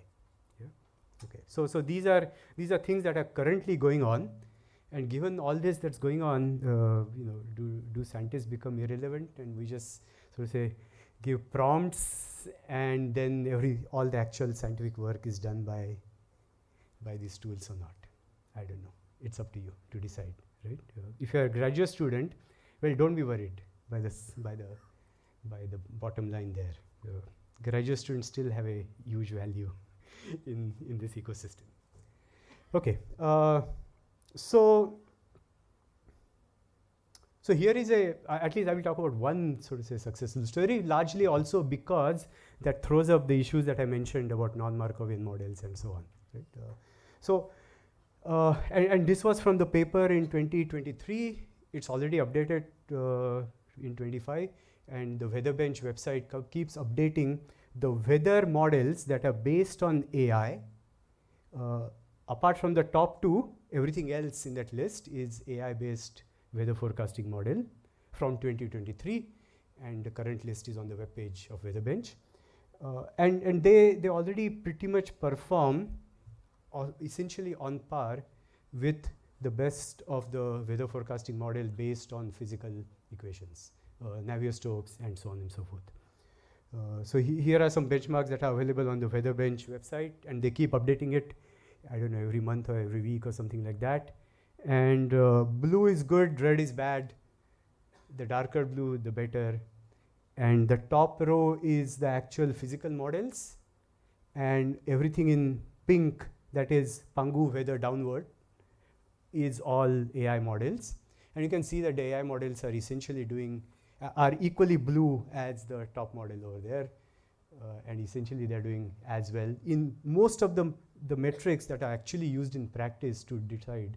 So these are not artificially created metrics to test these models, right? And so there is work going on at IISER Pune in these directions. In particular, the place where these models fail and do not do well is tropics, Indian monsoon, other tropical regions, and so on. These models really do not do that well at all. So there's a huge chance of improvement, and a deep conceptual difficulty is why they do not work in tropics, and then the challenge of how to improve them. And that's an active area of research. Okay, so of course you have to be very cautious. A recent model basically invented towns in Montana. If we do not know the ground truth that we know all the towns in Montana, and hence we can see that, oh, model went wrong, and we just have some weather outputs from AI models where we do not have ground truth per se, and the weather model says that, oh, something like this is going to happen, and we have never seen it happen before. How do we trust it? This is one of the key problems to address when using these models in practice. Right? Okay, so broadly, I think again with a view towards not going down the lists, I will skip this. All of you probably know all these details, differences between different types of models, and so on. So let me skip that. As I said, the main strengths of most of these models is finding structures in high-dimensional data. But where is it that they face challenges and hence avenues for future research? Explainability clearly remains a big challenge in many different areas. There is no general framework in some sense for explainability. I didn't even put hallucinations right now. Hallucination also is a challenge, and that needs to be addressed. But going beyond explainability, understanding that may be achieved by using these AI models in science is something for which we don't have a complete good framework. So knowledge graphs is something that Professor Seth talked about in the morning. That is a framework where we can discuss about or concept graphs, knowledge graphs, and so on. Is an idea where we could incorporate some of the notions of understanding, but it's still not completely clear. For example, if you give observations about planets and comets and so on, does the concept of a conic section, ellipse, parabola, and so on, come out of the AI model without putting in anything about that geometrical structure, as opposed to other uncountable variety of geometrical structures that are not conic sections? How does that come out of AI models? And that these kind of problems are still not addressed properly. Is this simply a problem of clustering, that in the space of wherever you embed your tokens, appropriate clusters relate to appropriate concepts, and that's it? Is that the end of the story? Does not quite sound like it, because partly it does not give you necessarily the properties of the clusters as you would observe them. For example, properties of conic sections as a geometrical structure will not necessarily come out of clustering alone. And the conic section is an absolute bare minimum requirement to even think about Newton's law of gravity, which has the property that it gives these conic sections as solutions. Okay, so this is something that's a big challenge, going beyond explaining to understanding and developing concepts in science. Okay, the other place that I put here, again, reliability and robustness, was because how applied maths will play into this, which is a robust framework for uncertainty quantification in AI models, as it exists in many different engineering areas now, going from nuclear engineering all the way to bridges to everything else, right? And so that kind of UQ, how do we quantify what we don't know, or how do we quantify the uncertainty in the predictions that we make? And that also leads to assessing the risks associated with these predictions. Climate risk is one example where these kind of robust predictions are absolutely crucial, without which we simply cannot assess what's going to happen after 50 years as the climate changes. Yeah. Okay, so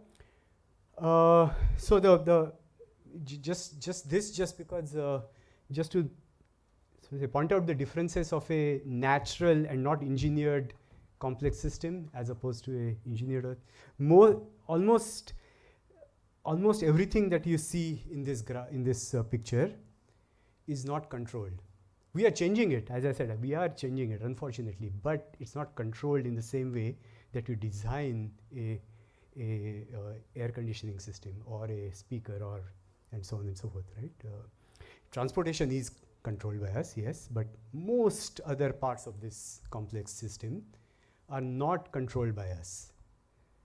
Part of the complication on dealing with the Earth, as opposed to say biology, which is also complex, is that of course there is just one Earth, at least as of now, and we really cannot do experiments like we can do with 1 million cells or 1 million pieces of genome and so on. So drawing conclusions from a single realization of a complex system is an area where I think AI should play a huge role, but for that we need reliable representations of the complexity in this system, which are lacking currently.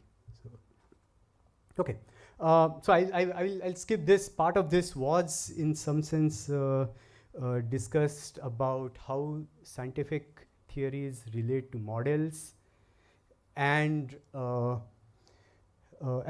do you incorporate observational data. So the traditional way of doing this is going from between theories and models is a nice sort of synergy between model reduction techniques, generalization to go to theories the other way around, and incorporating observational data into the models is the field of data assimilation. And there are parallels in studying other complex systems as well. I actually don't know of parallels of languages and images for data assimilation exactly in the same way that it's used in, say, weather prediction. But a word of caution in some sense in terms of using AI for understanding these complex systems which are naturally present and not controlled or engineered is how do we interact with them? How do we sort of say develop a strategy to use the AI tools or partners, if you wish, to study these systems? And in particular, I feel that one of the things that humans have, or one of the ways that science develops, in particular by curiosity-driven scientists, is by asking the question that are purely driven by thinking about, just purely curiosity, and that's it. That's all drives a scientific question many times. And I think that agency should still definitely remain with us. And the ethical, moral counterpart to it, which is what questions not to ask. What's a question that we, even if we may have the ability to develop a tool to answer a question, we maybe shouldn't go there. I don't know if you've seen Black Mirror, the Amazon, whatever, the Netflix show or something like whatever the show it is. If we have the ability to put a chip into everybody's brains from birth to collect all the memories, do we want to develop that technology, or do we really want to keep away from that technology?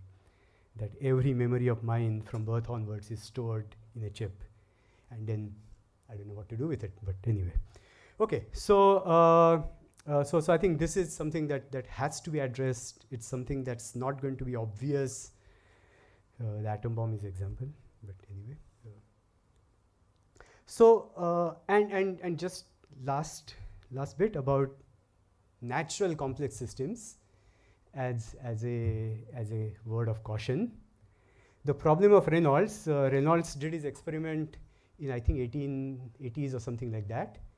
Take a pipe, pass water through it at increasing pressure, and figure out when the nice smooth flow of water becomes turbulent. And for last 150 odd years, the problem has still essentially remained unsolved.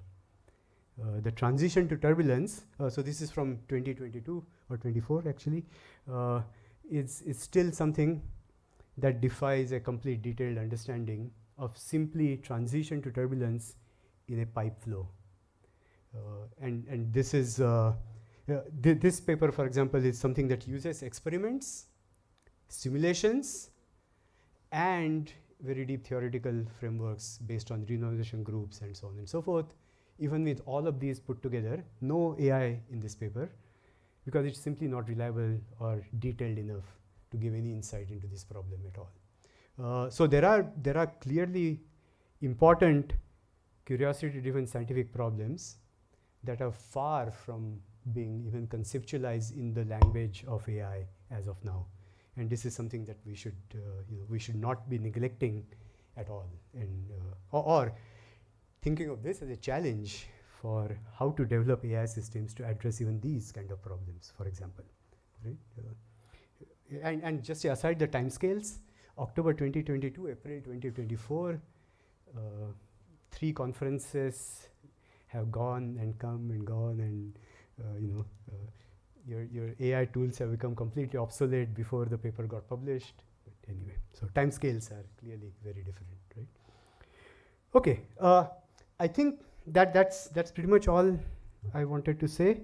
So I leave this. Wait, I thought I took away the uncover. I did not. So I'll just leave the summary here, which is what I said. You can sleep after reading this. And I think there is no time for questions, but we can discuss this over tea. So thank you.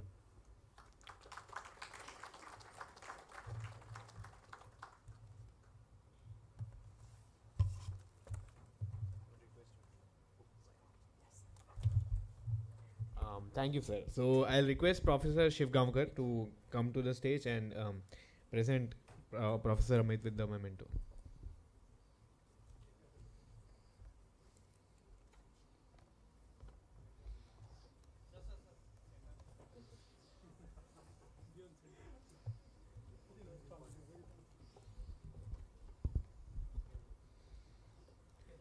Round of applause.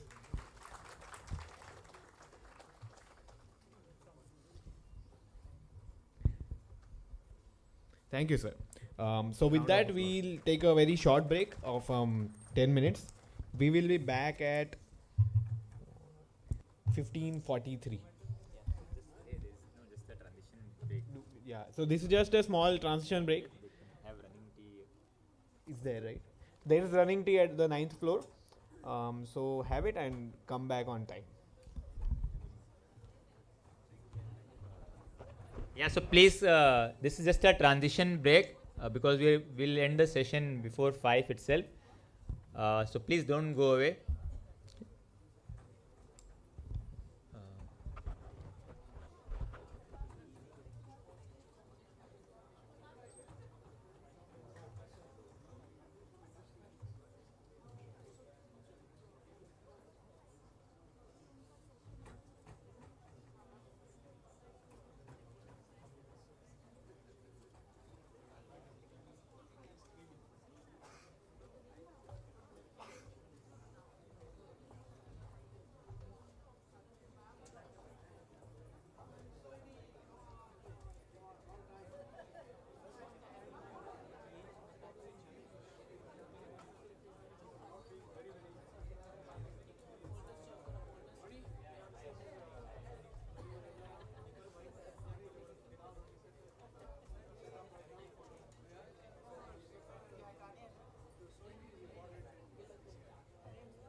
Welcome back everyone. Please settle down. We will now begin the second panel discussion of today's event titled Making Public AI Investments Work, Evaluation, Funding and Pathways to Impactful Translation. The panel will be moderated by Professor Ravindra Gudi from IIT Bombay. Professor Gudi is currently the Deputy Director Finance, Infrastructure and Administration at IIT Bombay. He is the AI and ML Chair Professor, a faculty at the Department of Chemical Engineering and an Associate Faculty at MeitY IIT Bombay. I request Professor Gudi to please come on the stage and take your seat. On the panel we have Professor Ajit Kembavi. Professor Ajit Kembavi is a Professor Emeritus at the Inter-University Center for Astronomy and Astrophysics, Pune. He is one of the founders of IUCAA and was director there until August 2015. He was a distinguished professor at IIT Kanpur. I request Professor Ajit to please come on the stage and take your seat.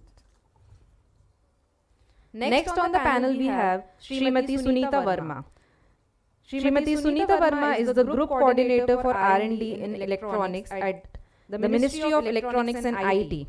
She is heading the National Supercomputing Mission for development and deployment of 24 PF state-of-the-art supercomputing facilities in the country, development of RISC-based series of indigenous microprocessors, NAVIC receiver chipsets, etc. She is also handling the coordination of Center for Materials for Electronics Technology and design linked incentive schemes for enhancing manufacturing in the country. I request Srimati Sunita Verma to please come on the stage.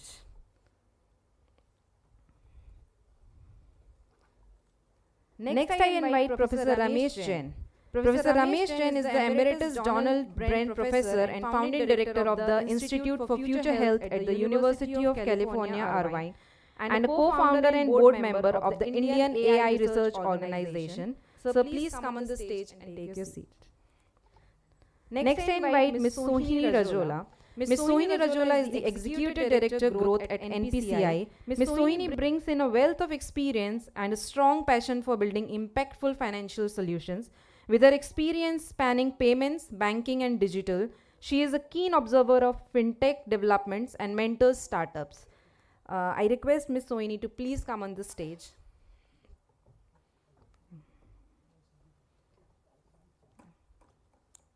Thank you. May I now request Professor Gudi to take over?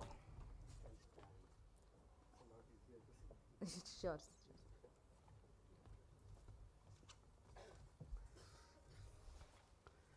Yeah, I think it's not yet good evening, but yeah, welcome back to this second panel discussion.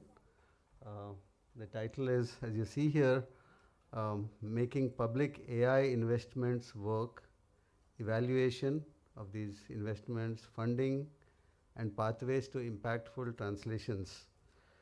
And we have, as you would have heard, we have a very distinguished panel over here that would discuss some of these aspects, and I'm delighted to welcome them on stage.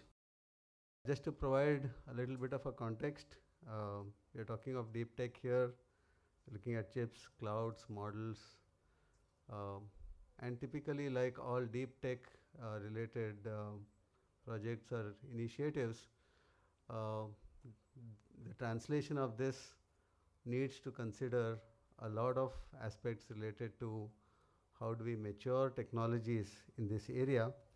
More importantly, there are issues associated with scale. These really need to grow in terms of the impact that they would make at scale. That is something that has to be very strongly factored in. There is also this very important aspect of security. Increasingly with living in a digitally interconnected world, with security being very, very crucial, both in terms of protecting our critical infrastructure, but in general also in terms of the way we conduct our lives, the transactions that we do. Security is indeed a very, very important aspect. And combining all of these as well as several other factors, you want to look at an innovation maturation cycle that takes initiatives such as these from concept at a TRL levels, at lower TRL levels, maturing them to higher TRL levels. Of course, to be able to support all of these translation, these deep tech initiatives starting from conceptualization right up to impact, public funding or other funding in general is a very key aspect. And if you look at what's happening all across the globe as well as in India, public AI investment is now increasingly becoming a primary lever by which governments shape both the capability building, the national capability building, as well as the outcomes. Particularly India's AI mission provides a mission scale framing for building both compute capabilities. So of course you do need to have, from the computing perspective, a lot of strong capabilities, but also enabling adoption as we go ahead. At the governmental level, of course, we have the Anusandhan National Research Foundation as an apex body that's intended to strengthen a research culture and link academia, industry, government, in this kind of bringing them together, and it provides a complementary science system lever to achieve breakthroughs, of course, but more importantly, sustained breakthroughs. Looking at how do we translate, looking at the process of translation, looking at the pipelines and the like. But even though there are initiatives such as the IndiaAI, there are globally initiatives in other world, in other countries as well, that have reported uneven AI adoption and also fragmented implementation. And this is something that's a cause of worry, because when public funding is involved, we do need to make sure that we create impact at scale. Now, in each of these cases, a successful adoption, successful translation and adoption typically depends on the kind of stage gates, the kind of steps that we have as the technology matures. So in specific, maybe evaluation systems. How do we evaluate the maturation of the technology, the procurement models, the governance models, and of course, overall the translation pathways. This is something that we do need to look at in a very critical manner, and that's the subject matter of this panel discussion. It can be, of course, said that public AI investments produce significant impact when they are structured as a portfolio with explicit stage gates, transparent, visible, explicit stage gates, and measurable public artifacts. Some of them that could be proposed or suggested is discovery, which is typically what we do in the 4Ds: discover, develop, demonstrate, and deploy. Discovery, of course, is the first step in frontier and applied science.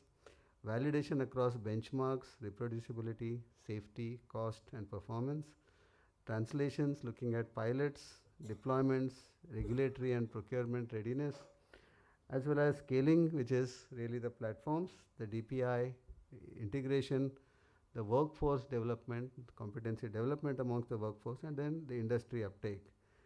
So India's rightful share of global breakthroughs, proportional to its share of humanity, because we're looking at talent pool that is very, very capable of going through all of these maturation steps. This would really become operational if we can possibly define the evaluation metrics that India should publish annually. For example, would it be breakthroughs, patents, open benchmarks, adoption curves, cost efficiencies, and also look at how funding instruments align to these stage gates, because they need to be conditional on maturation. You want to do this at scale, but you want to be able to invest and detect early, for instance, what technologies get matured, which are falling through the valleys of death and the like. So how funding instruments align to these stage gates in terms of grants, in terms of challenge programs, mission procurements, and public-private partnerships. So some of these issues I wanted to bring up as a preamble, but I would probably look at getting more deep thoughts from our eminent panelists. And so we'll begin this panel discussion through bringing up some of these issues. I would like to begin with Professor Ramesh Jain. Thank you for being on our panel, and of course, we look forward to your thoughts. My first question to you, Professor Jain, would be what kind of public AI infrastructure will impact healthcare in India? You can have your thoughts on that, yes, please. You can be seated, please. Yeah. For me, it's a little easier to see each of the panelists.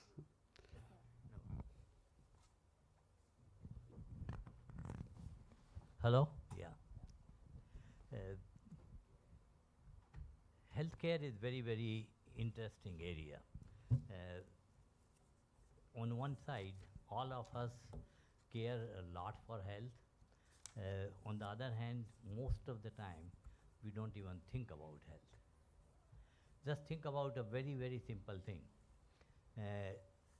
On average, each person, I'm talking about averages, on average, each person does not spend more than 1 hour in an office of a doctor in each year. Each year has 8,760 hours. That means we spend 1 hour there and 8,759 hours outside. We give all the importance when we talk about healthcare to that 1 hour. We completely ignore 8,759 hours during which we are doing everything else. Our health is being built, our health is being deteriorated, everything is happening to our health during those hours. Yeah. Until recently, it was very difficult to pay much more attention to those hours. But now, with all the sensors, with all AI technology and all these things, it is very easy and possible to start looking at those things. But how do we look at those things? One of the most important thing is, all of you know about what an ICU is, isn't it? Intensive Care Unit. We all know that whenever you are really, really, really sick, you go there. And it takes care of everything. Why? Because they are measuring each and everything at that time.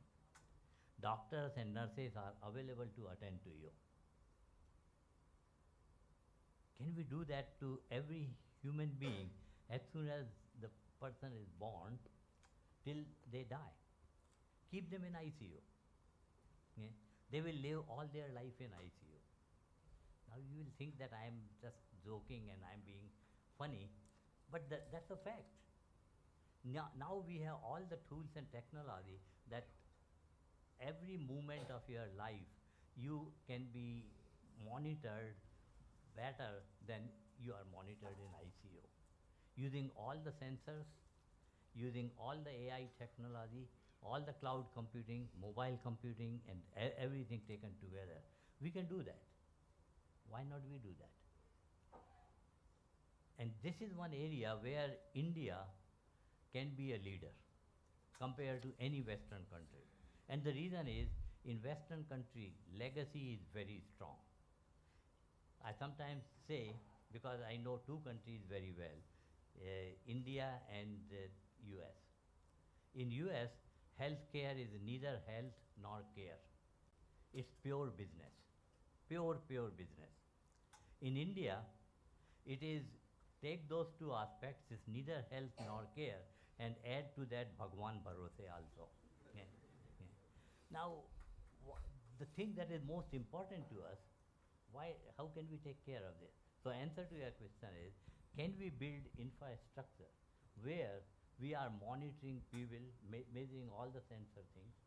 We have built already one of the best India stack infrastructure, which involves your Aadhaar card, which involves UPI, which also involves some of the other document systems and things like that.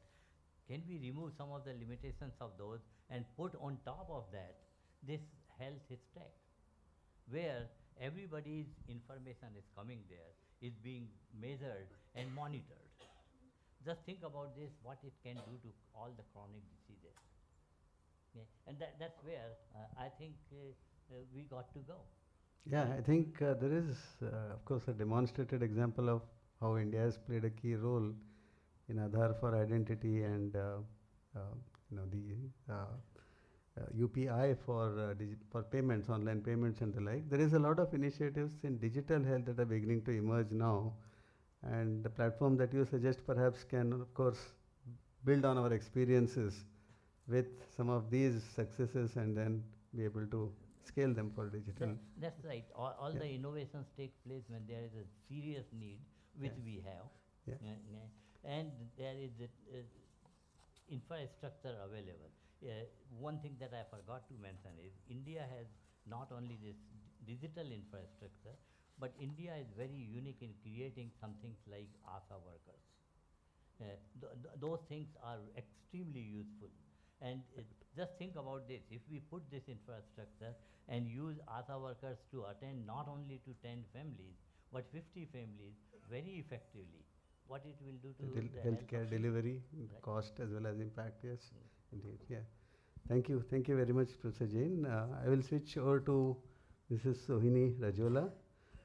From your perspective in the growth and partnership wing, how critical is it for India to develop its own sovereign AI stack, including chips, clouds and models, to ensure that our national payment systems aren't vulnerable to external supply chain shocks or from algorithmic bias that typically result from when you bring in models developed elsewhere, foreign models. So if you can just share your thoughts, especially on the security and vulnerability aspects of our payment systems. No, thank you, Professor. I think there is absolutely no doubt that India has to start building foundational models that work in the Indian context. And you know, I think it's important for us to also enumerate some of the steps that have already been taken. Of course, there's a long way for us to go, but we have MeitY here, and I think everyone's aware some of the steps that have been taken by MeitY as part of the IndiaAI mission and the India Semiconductor mission, which are foundational, right? Like those are things which are going to help us create the capability, you know, providing affordable compute to a couple of companies so that they can come up with a build an India specific model or the capability to have domestic chip production. But those are things which will happen over a period of time. I'll take this opportunity to talk about some of the things that a company like NPCI, I know some people met me here and they were struggling with, okay, is it NPCI, is it NCPA? It is the National Payments Corporation of India, and by the way, that's the company that brings you your UPI, amongst other payment products like FASTag or your National Common Mobility Card, IMPS, etc. Bunch of products, but UPI is the product of NPCI. And therefore, our payment systems, which is a national critical infrastructure, how do we ensure that that remains secure, that remains sovereign? There's a lot of steps that NPCI started taking. And in fact, at NPCI, our AI journey, there are 3 components to that. We are doing stuff around the enterprise, the ecosystem, and around the customers. So the foundational is at the enterprise level, right? So it is, you know, we've actually built our own in-house orchestration layer on, and we've got some on-prem models, which are currently, these are models which are the global models. It's not like an Indian foundational model, but we've built orchestration layers on top of that. And we are ensuring deep capability within the entire NPCI organization to be able to get everything from doing code reviews to, you know, data generation for reports, to be able to do standard operating procedures, etc. All of that is being done through this Neuron. It's called Neuron, our internal AI platform. For the ecosystem, we actually, under the guidance of the Reserve Bank of India, in October, earlier last year, October 25, actually released something called UPI Help. And that is under pilot with 13 banks. This is again a small language model, and it's really important, you know, when people get very carried away in AI, everybody gets carried away with large language models. But domain-specific small language models is something which is, again, when we think about Indian context, when we think about how we can really build something which is maybe plugging into the global models, but adding the Indian context, creating things which can take away that bias and training on Indian data. So we've built a small language model, which is for ensuring that customers can go and revoke their mandates, they can do any help of UPI grievances, and that's right now running in pilot around 13 banks, and we are seeing massive uptake just in the last 3 months.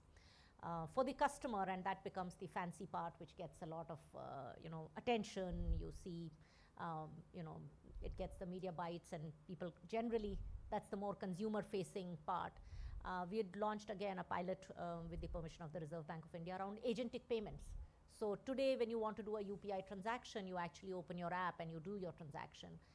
You could at some point, and actually you can do that right now also, it's running in pilot, so we'll keep scaling it. You can give the permission to an agent. Today these agents are still the foreign agents, so it's not Indian agents, but you could tell your Gemini that, please buy me the ingredients for gajar ka halwa. And that agent can go find your favorite, e-com store, give the ingredients, come back to you for confirmation, and go pay with your preferred UPI payment. So those are the 3 layers on which NPCI has already started doing a lot of work. I'll just summarize on the enterprise ecosystem as well as the customers. But I think the most important thing for us will be to, going back to your original question about, we have to build for India. And not just for India, we have to, just like we've done on the digital DPIs and the digital infrastructure and the digital public goods, I think it is time for India to start thinking about how do you build for the global south. Because in the AI race, the inequality is growing even faster than what has happened in the physical infrastructure space, right? It is highly concentrated, and that gap is just going to keep widening across, not just and that will threaten, or that creates risks of sovereignty across the globe to many, many countries. So I guess it's important for India to think slightly more as a mature leader of a large number of other global south countries. How vulnerable are we when we look at, the 2 kinds of vulnerability that we can talk about? One is the one that crop up from foreign AI models. Yeah. The other is, of course, from biases and related things. You said that you had foreign agentic payments. It's a payment platform, right? Yes. Foreign agentic payment platforms. Yeah. So how vulnerable are we, or are we reasonably safe on those fronts? Yeah. So I think we have to be pragmatic about whether it's chips, whether it is the models. We have to be pragmatic about the fact that there is a level of vulnerability that exists today. Now, are there ways to mitigate that vulnerability? Of course, that is there. But today there are, and I would also point to 2 other developments. It's not just about the fact that there is these algos and models are all built overseas and trained on data overseas. There is another very interesting thing that is happening overseas, which is around the vertical integration across the AI stack. The kind of, if somebody goes and looks at what are the kind of acquisitions that large AI companies have done, it's not just about building a model, it's also about the surrounding infra, the implementation, everything. And also on open source systems, which many of the companies use, right? So there is a level of vulnerability, whether it is on the supply chain side or on the algo bias side. There are ways and means for us to be, while we build our own capability, to be able to mitigate those shocks. But that exists today, and I think it's Can we detect Trojans? I mean, payments are important to all of us. Yeah. Can we detect Trojans in them and be able to guard against this is not about the Trojans part. I think that is getting too specific. I don't think there is anybody injecting a Trojan into a payment that is happening domestically. I would look at it more from the sense of when you're trying to build the next set of at a global level. If there is there was this Broadcom acquired VMware, right? Now, as Indian companies are trying to build and on top of VMware, what do they need to do now? So I would say we have to look at from that perspective, not from the specific perspective of can somebody inject a Trojan, because that, I would say, our domestic payment systems are very, very, very secure. So not from that perspective, but I think more from an infrastructure capability development, the next gen of models that we will build, that is where we have to think about vulnerability. Thanks for that assurance, for sure. Very, very good to know. I will move over to Professor Kimbhavi. Of course, there's so much of work that you have done in matured models for shared infrastructure, data releases, and so on, from the astronomical point of view. And we would like to come down to terra firma and ask you which of these design principles transfer to AI for science or AI for manufacturing investments and the like. If you could share your thoughts on that. So, like you said, we astronomers work on objects which are very far away. it will seem to be completely irrelevant for what happens on the Earth, except of course for astrology. So, so now the point is that we we do work on objects which are very far away, but the data is here on the Earth with us. And astronomers have always been working with big data. It's a question of how big is the big data. So in Aryabhata's time, or in Kepler's time, the data was just a few kilobytes. So they just scribbles in a notebook. But they discovered fundamental laws of nature by analyzing that data. They had to invent all the methods for analysis. So in the 1980s, when I was at TIFR, I bought a disk which was 26 megabytes.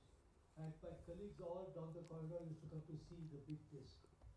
Right, so now we work with petabytes of data and even hexabytes of data. Right, so the point is that we know how to deal with the data and we know how to curate the data. And we have always been doing data analysis. And right now we are using AI for the data. So now my colleagues at IIT and I, we collaborate very closely with the industry. And lately we have started a project where somebody, we take a postdoc who works half the time in IIT and half the time in the industry. And so why is the industry interested in us? And what do they want from us? So I convinced them that, you see, because of all the hype, all the clients want to use the most advanced AI methods. And then these AI methods unravel at astonishing rate. And then people talk about agents, they talk about explainability. So I tell them that explaining things is our job, and that is how we make a living. Right, and therefore there can be a very close collaboration between people who work in the industry. The different kinds of models which have been discussed here, and completely mundane applications which are very, very important, but they can work with us if we work on very esoteric types of applications. For example, data curation. So we spend all our time curating data. So then data management. So I used to have a big healthcare project long ago, just purely for the data management. There is something called the virtual observatory. And India, through our project, made many important contributions to it. And what happens there is that somebody is sitting in Guwahati, let us say, or even in Itanagar. And now I'm talking of about 20 years ago when the internet was just coming on, say 15 years ago. They could download the most up-to-date data because the data is easily traceable. So if I put in the name of 100 objects, it can tell me where the data is. And so the concept of metadata was developed very thoroughly at the time. And then we have, the data is completely open. So anybody can get it cost-free. And then quite often you can run the programs on the distant computers. Right? So in that way, we have developed the expertise which is needed to work with very large amounts of data. We are very open with it, and we are able to successfully collaborate. And that is where I believe that we begin that. And in fact, and that is why whenever I keep meeting senior officials from the government, I keep telling them that they need to have a very strong patch between pure science and the industry. If I take an analogy of space and a reflection of that on Earth and go subsurface, we have problems associated with oil recovery, especially enhanced oil recovery, tight oil reserves, So do you think that these models that you have adopted for astronomical or rather for astronomy domain, how easy or, because you are really talking of making decisions on large subterranean surfaces, let's say carbon dioxide sequestration, oil extraction, all of these are typically problems of a similar scale. So do you think that, we have a mature technology to be able to address these at scale? And very certainly, in two different ways. Because, for example, the motion of the flow of fluids is very important for us. And the fluids that we deal with are gases mainly. But you've got the hydrodynamic, fluid dynamics is the same. Right. And therefore the methods developed there can be developed here. There's also another thing, which is a little bit, it's an extreme case actually. So there is something called general relativistic magnetohydrodynamics. So hydrodynamics, in the presence of a magnetic field, where you need Einstein's theory. So you would imagine that this has nothing whatsoever to do with our affairs here. And if you do a PhD in that, then it will end of the road for you. Okay, but what happens is that those people are approached by investment banks and finance companies. So that is because they need people who have extreme knowledge about partial differential equations. And somebody who does GR, MHD has exactly that knowledge. So there are amazing applications of our once useless science. Analogically to apply to. Yes. Yeah. Thank you. Thanks very much for those insights. We move over to the governmental view of things. I asked Dr. Sunita Verma, from MeitY's perspective, could you share your thoughts on what evaluation to procurement pathway is most realistic for public sector AI adoption? Because most governments report that the adoption has not been as what they would have liked. It's been pretty uneven in that sense. So if you could share your thoughts on that. So when we look at the government investment,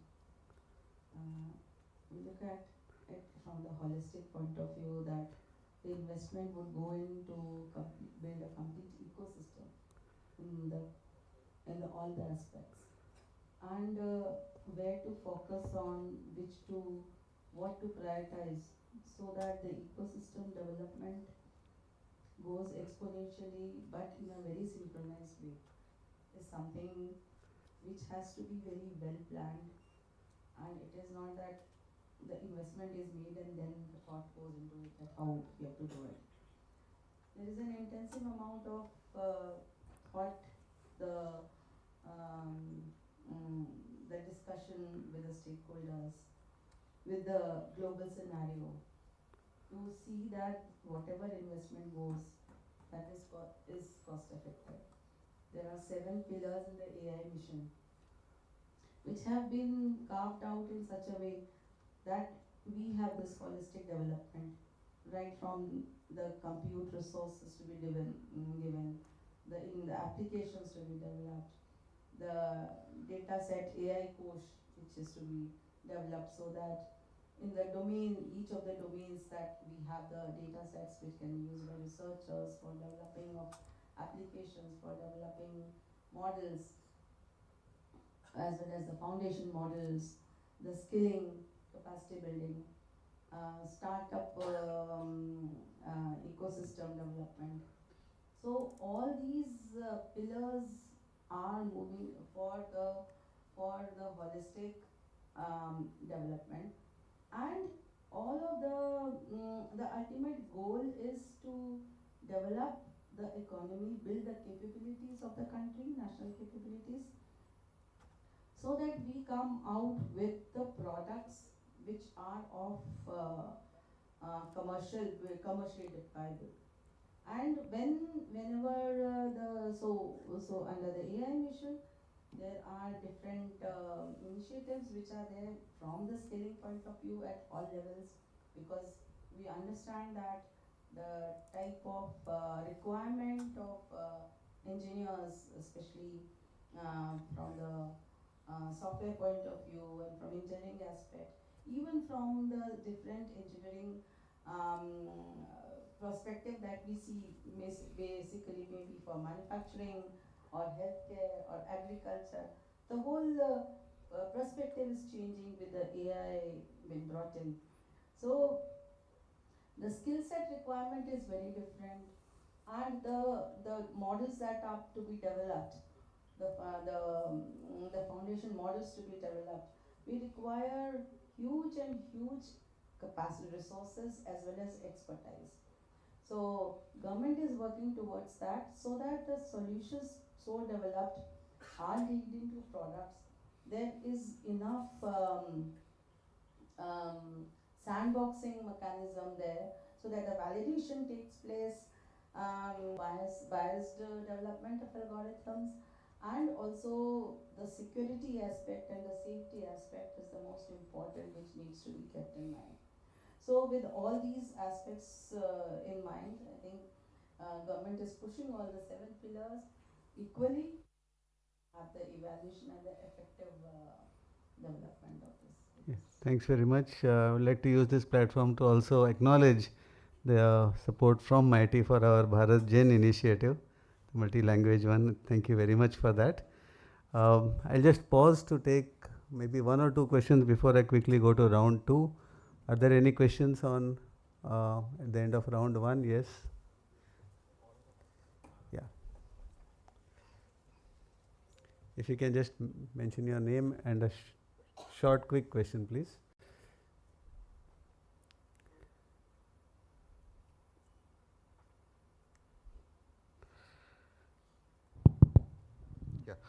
Thank you for this opportunity.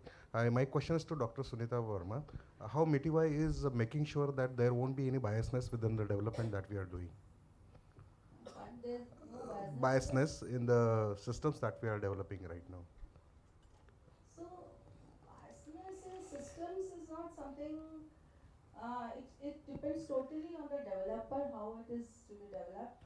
The maximum number of data sets which can be provided to the researchers, so that it will depend a lot on the data sets also which are used for developing the algorithms, so that the biasness can be reduced. Second is that the data sets which will be used have to be from authentic sources. It should not be picked up just from anywhere without identifying the sources. So these two aspects, I think, will be very important when we are looking at the fairness of any algorithms which are developed. Yes, one more, please. So that is why we have the Bharat Gen and also other initiatives where we are making sure that the AI coach. So the AI coach also will be one of the very important, I think, pillars, which will be actually the contribution will be from different ministries, from different researchers, and the data which comes into this AI coach can be used by the researchers for their different developments. Yeah, if you can quickly. Yeah, thank you. I am Somdeep Kundu. I am from Sitara IIT Bombay. So my question is to Sohini ma'am. Like lot of fraud is happening nowadays with UPI. So is NPCI is thinking about that? How can we protect that? I'll just start with saying that as a percentage of the overall transactions, our fraud is absolutely minuscule and extremely well contained. Having said that, even one case of fraud is one too many. So NPCI is actually doing a bunch of initiatives, and one of the things that we have developed, again, it's a federated AI model. It goes back, and it's a great question because it goes back to what needs to be built for the Indian context, right?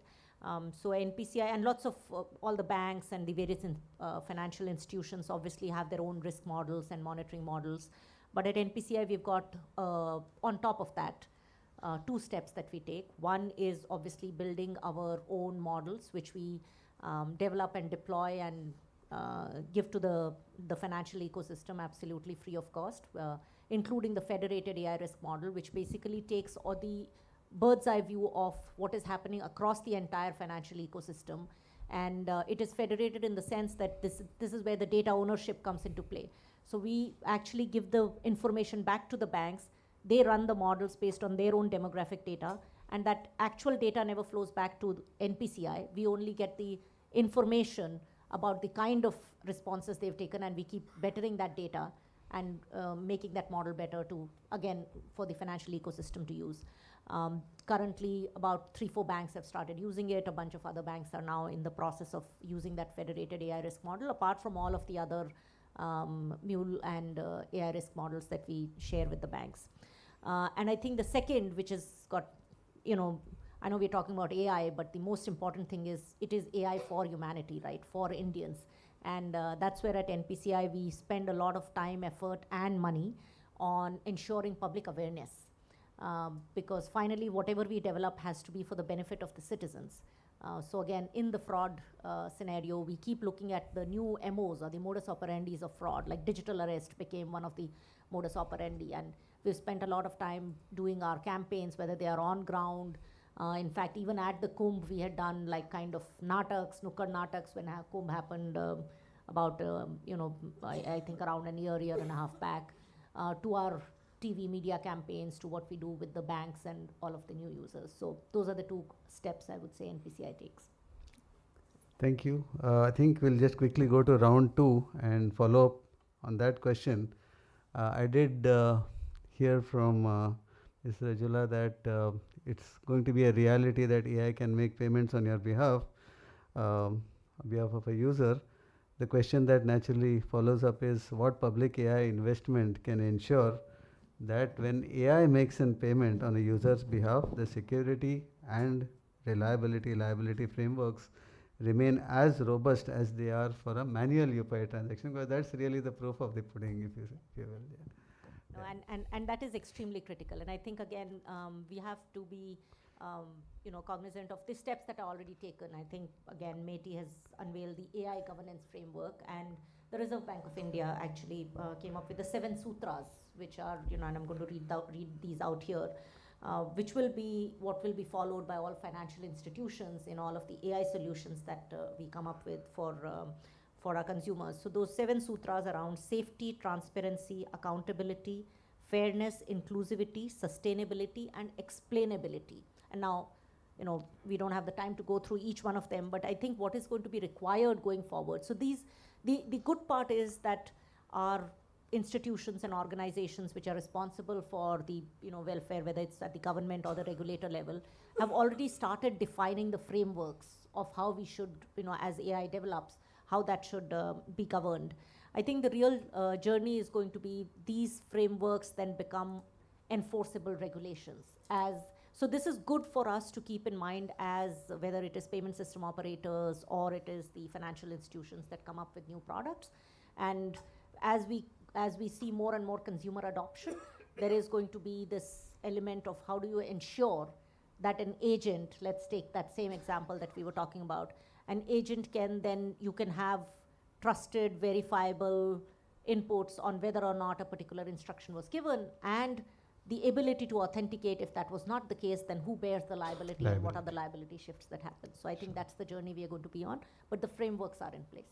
Thanks so much for that reassurance again. I'll move over to Professor Kimbhavi. A lot of this is dependent on data. And what does, in quotes, instrumentation look from an AI perspective, especially if you're looking at shared data sets, evaluation suites, model cards, compute governance, and the like? What does an instrumentation for AI look like, in your opinion? But instrumentation, do you mean physical engineering? Because that is the source of your data. So typically sensing and instrument. Yes. So in astronomy, we are very heavily dependent on very major instruments like telescopes, which are getting bigger and bigger. So Galileo started with a 1-inch telescope, and he made very major discoveries, which completely changed our picture of the world. Now the equivalent mirror now would be of the size of this hall. And so, so we do collect a lot of data. The sensors also are extremely intelligent and good. For example, all of you will be taking pictures with your cameras, and those CCD detectors are developed for astronomy. The sensors also get a great deal of data in. But what has not happened is that there has not been an integration of AI with all these instruments. Okay, in the sense that these instruments are now very dynamic, because if you've got a mirror, then the secondary mirrors are flexible and they keep changing once every second to allow for changes in the atmosphere. And then getting all the telescope to be going is a very major task.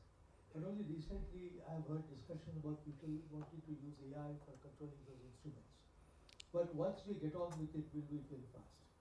And so both in the detection of the objects, collection of the data, and then the pipelining of the data. We have great experience with data pipeline. So for example, like he said, supposing you start monitoring every person, okay, when the data comes out from the sensors, which maybe will carried by the person, and then they have to be transferred to a central database, and that requires a great deal of data pipeline. And the data will be collected in one form, but it has to be stored in another form. And we have got great expertise in that pipeline. Okay, so it is, in some sense, it is possible if you study an astronomical experience to get an end-to-end solution of more or less any application that you are looking at. And AI can actually help in a lot of those aspects of Yes. removal of So there are- biases and So there are in every aspect of the data collection. I mean, it is intuitively very easy because you get the data, then you process it, move forward. But it's very complex business. And there, when you use AI, everything is going to be simplified. But that does not mean that it has already happened. Because one of my jobs is to convince my people that when there is any major scientific project, what you need to do is to carry out an AI audit. Okay, so every aspect of the project has to be audited. And all the people who are working on it have to be audited. And then you say that what difference would AI make to this process? Okay, so they are still beginning days, but hopefully we'll accelerate more. thank you, Professor Kembavi. That's very interesting perspective. I would just request Dr. Verma to kindly share her thoughts on which parts of the national AI efforts need strong evaluation norms, because MeitY does a lot of support, but of course evaluation is also just as important. Suggested are data sets, applications, safety testing, AI skills, but which of these do you think are most important from evaluation? I think all of them are very important. But yes, the safety part and the scalability, like whatever we are doing, it should not just remain at the pilot level. The scalability of that, the reproducibility part is something that we need to look at whenever we are developing any algorithms, any data sets are given, and even for the foundation models of our applications. So having said that, again, I think it is important that when we look at the data sets, we look at that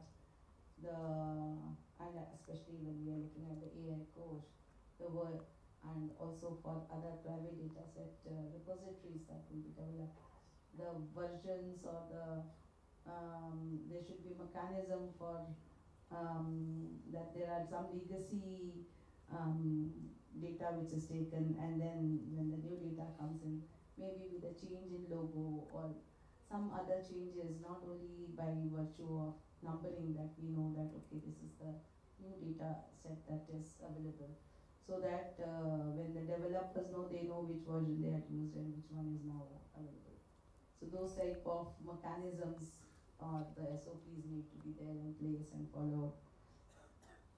Even for safety and testing also, the robustness of the testing is very important, although everybody knows that it has all the applications have to be tested for safety, but what is the SOP?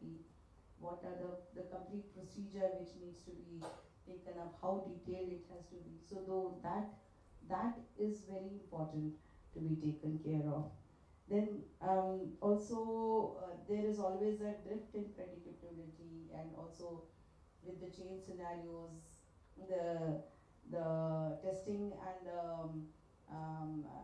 the requirements also change. So those also need to be kept in mind when we are looking at them.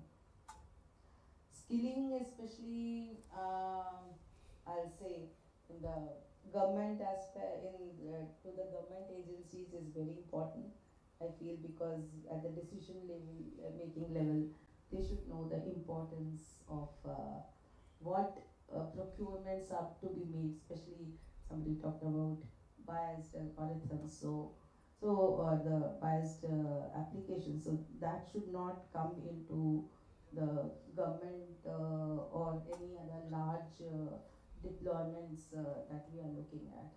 So that is something which has to be taken in a very responsible way. Yeah, let's hope that we can all step into an airplane flown by AI. I'd like to ask Professor Jain to share his thoughts. I think you have worked quite extensively on personalized and context-aware systems. Could you comment on how public infrastructure can be made to serve diverse communities rather than a one-size-fits-all? AI became extremely popular in the last few years.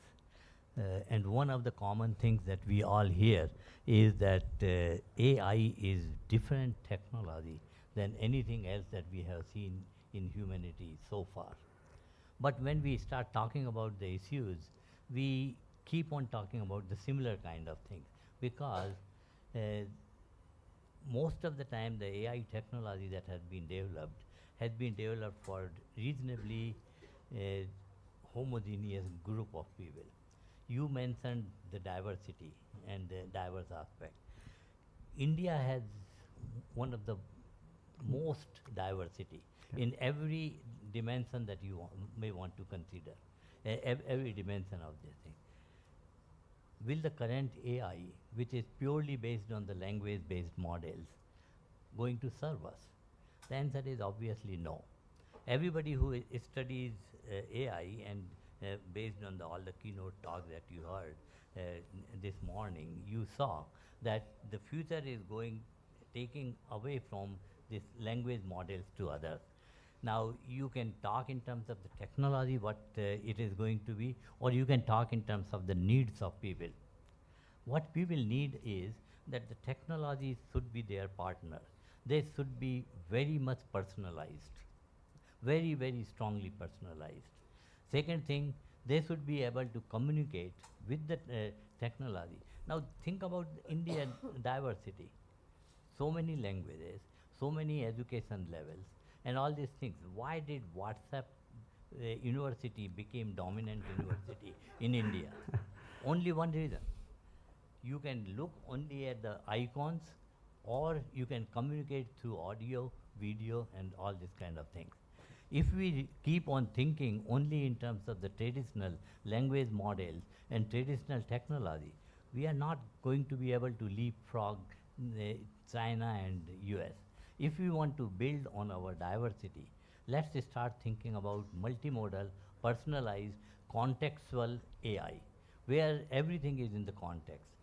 I work in health area. Each of us is a unique body. My body is very different from my mother's body or my father's body or my kids' bodies and these things. What affects me is very different. If we want to use ChatGPT's models, they are very general models. How are we going to get the personalized information there? That is where, in my opinion, India can take a big lead and we can make a big impact on society. Thank you. Thanks, Professor Jain. I think I just got a card saying that the time is up. Can we look for just one question, maybe, from the audience? Anyone from the audience? One question? Yeah. So I see a lot of skill-based development going on in India, and I'm sure we'll have all the personnel needed for our IT industry, for them to do some AI and all that. What was wonderful is that, for on this panel, largely I heard more nuance and specific perspective on the kind of AI that you would need, because you involve finance applications, health applications, where privacy, many other things, and other things are very important. In the morning, as you know, I talked about the 14 elements or 15 elements very specifically, and how the kind of models that we develop actually support them. But at a larger level, the work in this is very limited. See, in your example, ma'am, you talked about use of the agentic system and models developed in the West. I think that in the longer case, it's not going to work out. Many reasons I can go through, and we don't have time. It will be good for us to coordinate whatever few places there is that capacity to develop such models, and to conclusively implement those kind of solutions. And in a way, IRO is really a step in that direction. But I think since good use cases will be distributed in the examples that both of you have given, I think that connecting that with the organizations like IRO, fully 100% dedicated to AI, and with the ability to develop models, would be, I think, welcome and valuable, so that the combination of users and the core, hardcore technical developers and innovators are brought together. So that was more of a comment rather than a question at this point. Sorry about that. Thank you very much. I think we need to wind up. Please join me in thanking the panelists, Professor Ajit Kembhavi, Dr. Sunita Verma, Professor Ramesh Jain, Ms. Sohini Rajula. Thank you very much for your incisive and deep comments on various aspects, healthcare, the government perspective, the view from astronomy, as well as the assurance from the National Payment Gateway about all our transactions being very secure. Thank you very much for your time, and I think we do need to wind up. I have a very pleasant responsibility of giving a small memento to each of the panelists.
Thank you very much. Over to Dr. Garima.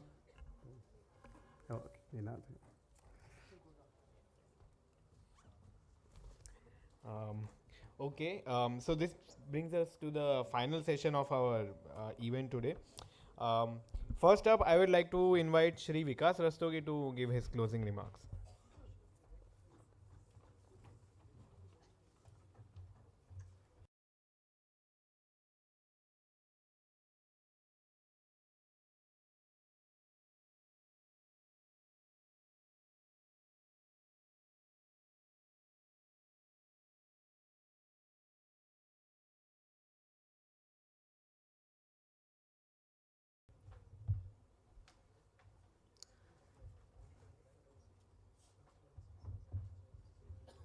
I think I should just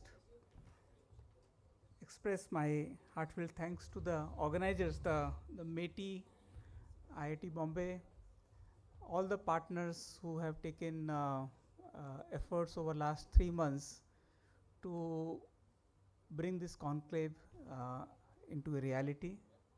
I think it's a very well curated conference. The sessions that have come up have gone through a very, very intense exercise of discussion. I know that because I was part of the group that was discussing various details, and MeitY has been instrumental in defining the scope, expected outcomes, and how the session should progress. So all thanks to MeitY.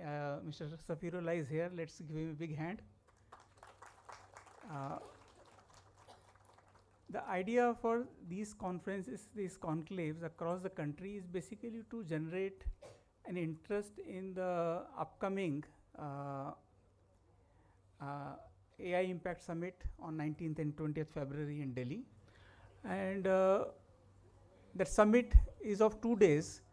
But I think it's really important that all the relevant stakeholders, the academic institutions, research institutions, industry, thought leaders, they start building up a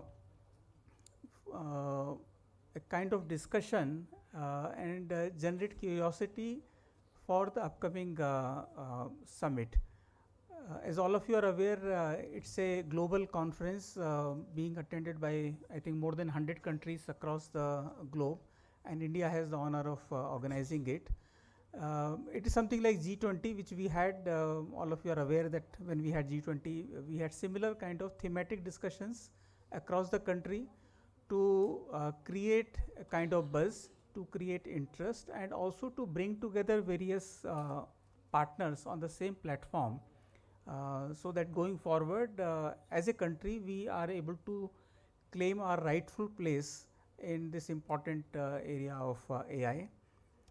Worldwide, I think there are many countries that are looking with lot of hope and optimism towards what India is doing. And I'm not talking about Western European countries and US.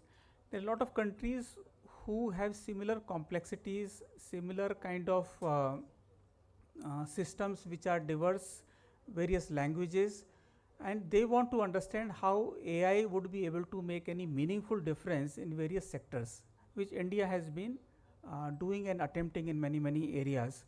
And to that, which we call basically Global South, I think to them we owe a duty, we have a responsibility to highlight, showcase, and also present what are the possibilities that AI brings.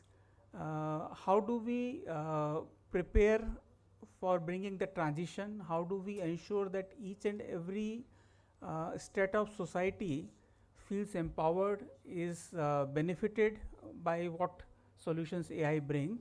And also at the same time, it creates a kind of ecosystem which generates lot of innovation, which also creates lot of jobs, especially relevant for India, and also provides leadership in many, many areas. I think this is this is one sector where we don't have that kind of disadvantage which we have in many other sectors. It could be manufacturing, high precision manufacturing. We probably are, we don't have that kind of advantage. But AI is something which we have high quality research institutions, academic institutions, youth, innovative startups are there. And with the kind of support that MeitY has provided, a lot of state governments have also taken up initiative. I think it's we are in a very, very vibrant and encouraging environment to innovate, to try and to perfect AI-based ecosystem. And to that extent, I think today's sessions that we had, right from the inaugural address to the last one, lot of important facets have been discussed. This one is for science. There are many other sectors which have been discussed, which are being held in Lucknow, Hyderabad, and other places. And I think at the end of it, MeitY will do a lot of churning and present that as a kind of future roadmap in the coming Impact Summit. So my congratulations again to the organizers, to the participants. I am sure all of us are going back with something new, something to ponder over, and some new path to tread upon. Thank you so much.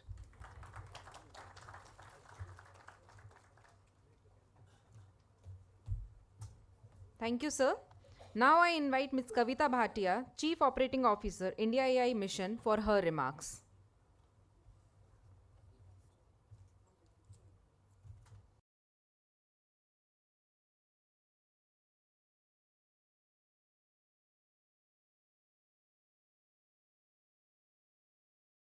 Good evening, all. And in fact, so many audience for the last session shows that the session and the conclave has been very well appreciated. So, as we conclude today's conclave on AI for science, which is an important step in the lead up to the IndiaAI Impact Summit, which is scheduled in February 2026, particularly in shaping a strong and credible agenda for AI for science.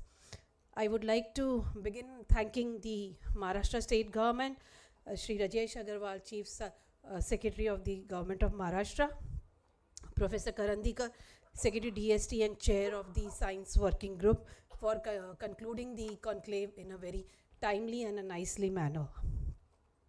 As we conclude, I would like to place on record my sincere appreciation to IIT Bombay for hosting this engagement and for excellent management for the program. In fact, IIT Bombay's leadership in research and innovation continues to contribute significantly to India's scientific and technological progress, and we are grateful for their partnership and the support they have given us for this working group. Also, I would like to thank all the speakers, researchers, students, participants for their for the valuable contribution. The quality of discussion today reflects both the growing maturity of India's AI ecosystem as well as the strong interest for applying AI to advance the scientific research and national priorities.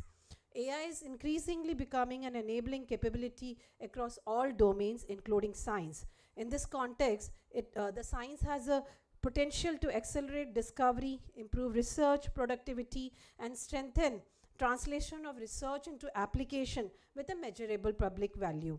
In this context, the AI for Science Working Group assumes a particularly significance. The working group provides a structured platform to identify shared priorities, build partnership, and develop actionable recommendations that can strengthen India's research ecosystem and support mission-oriented outcomes. Today's conclave has become an important step in informing this work and consolidating inputs from leading researchers and institutions. Today's conclave is an important lead up to the India's Impact Summit 2026. The summit will provide an opportunity to present progress, strengthen partnership, and advance collective actions on key themes, including AI for science. We hope to carry forward the momentum created here with concrete initiatives, collaborations, and outcomes. Thank you once again to all of you for participating in a healthy discussion. Thank you.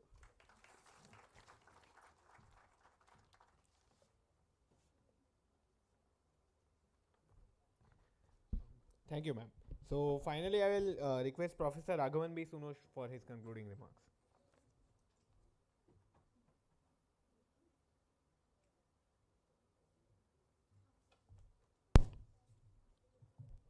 Perhaps my role is the most simple and straightforward. That is to thank all those who were involved in making this a successful event. Professor Manibhushan has been tirelessly working for several weeks along with volunteers, institute administration. We received a lot of support from director, deputy directors, and various ministries in this country.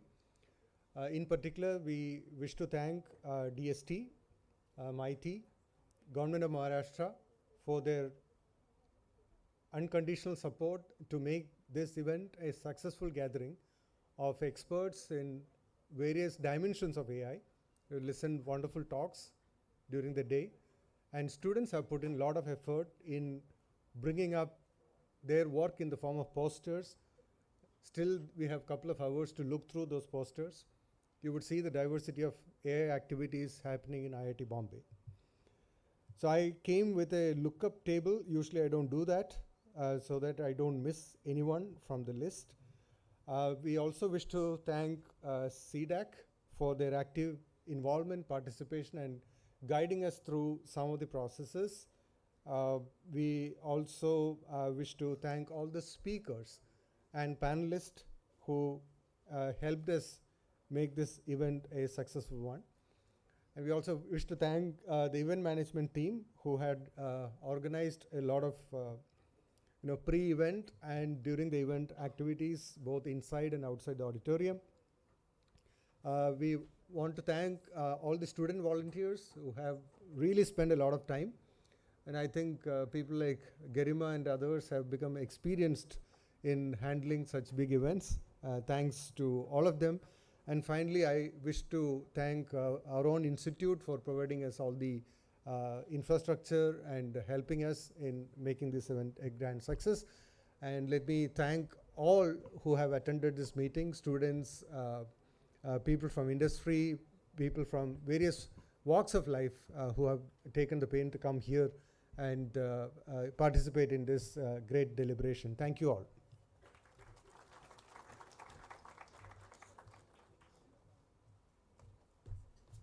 Thank you so much, sir. And thank you to all the speakers. I request Professor Sunoj to please present the memento to Ms. Kavita Bhatia. Ms. Kavita, please, if you can come forward.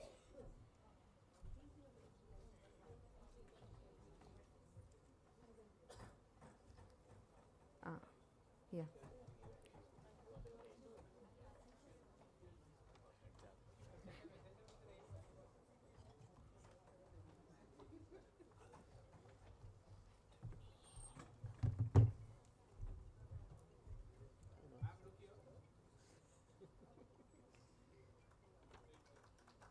Thank you, ma'am. Thank you, sir.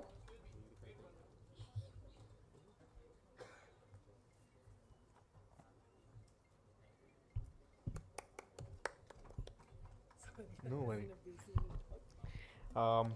So that brings us to the end of the event. We invite all participants to join us for high tea along with poster showcase on the 10th floor. Thank you for your active participation. Thank you.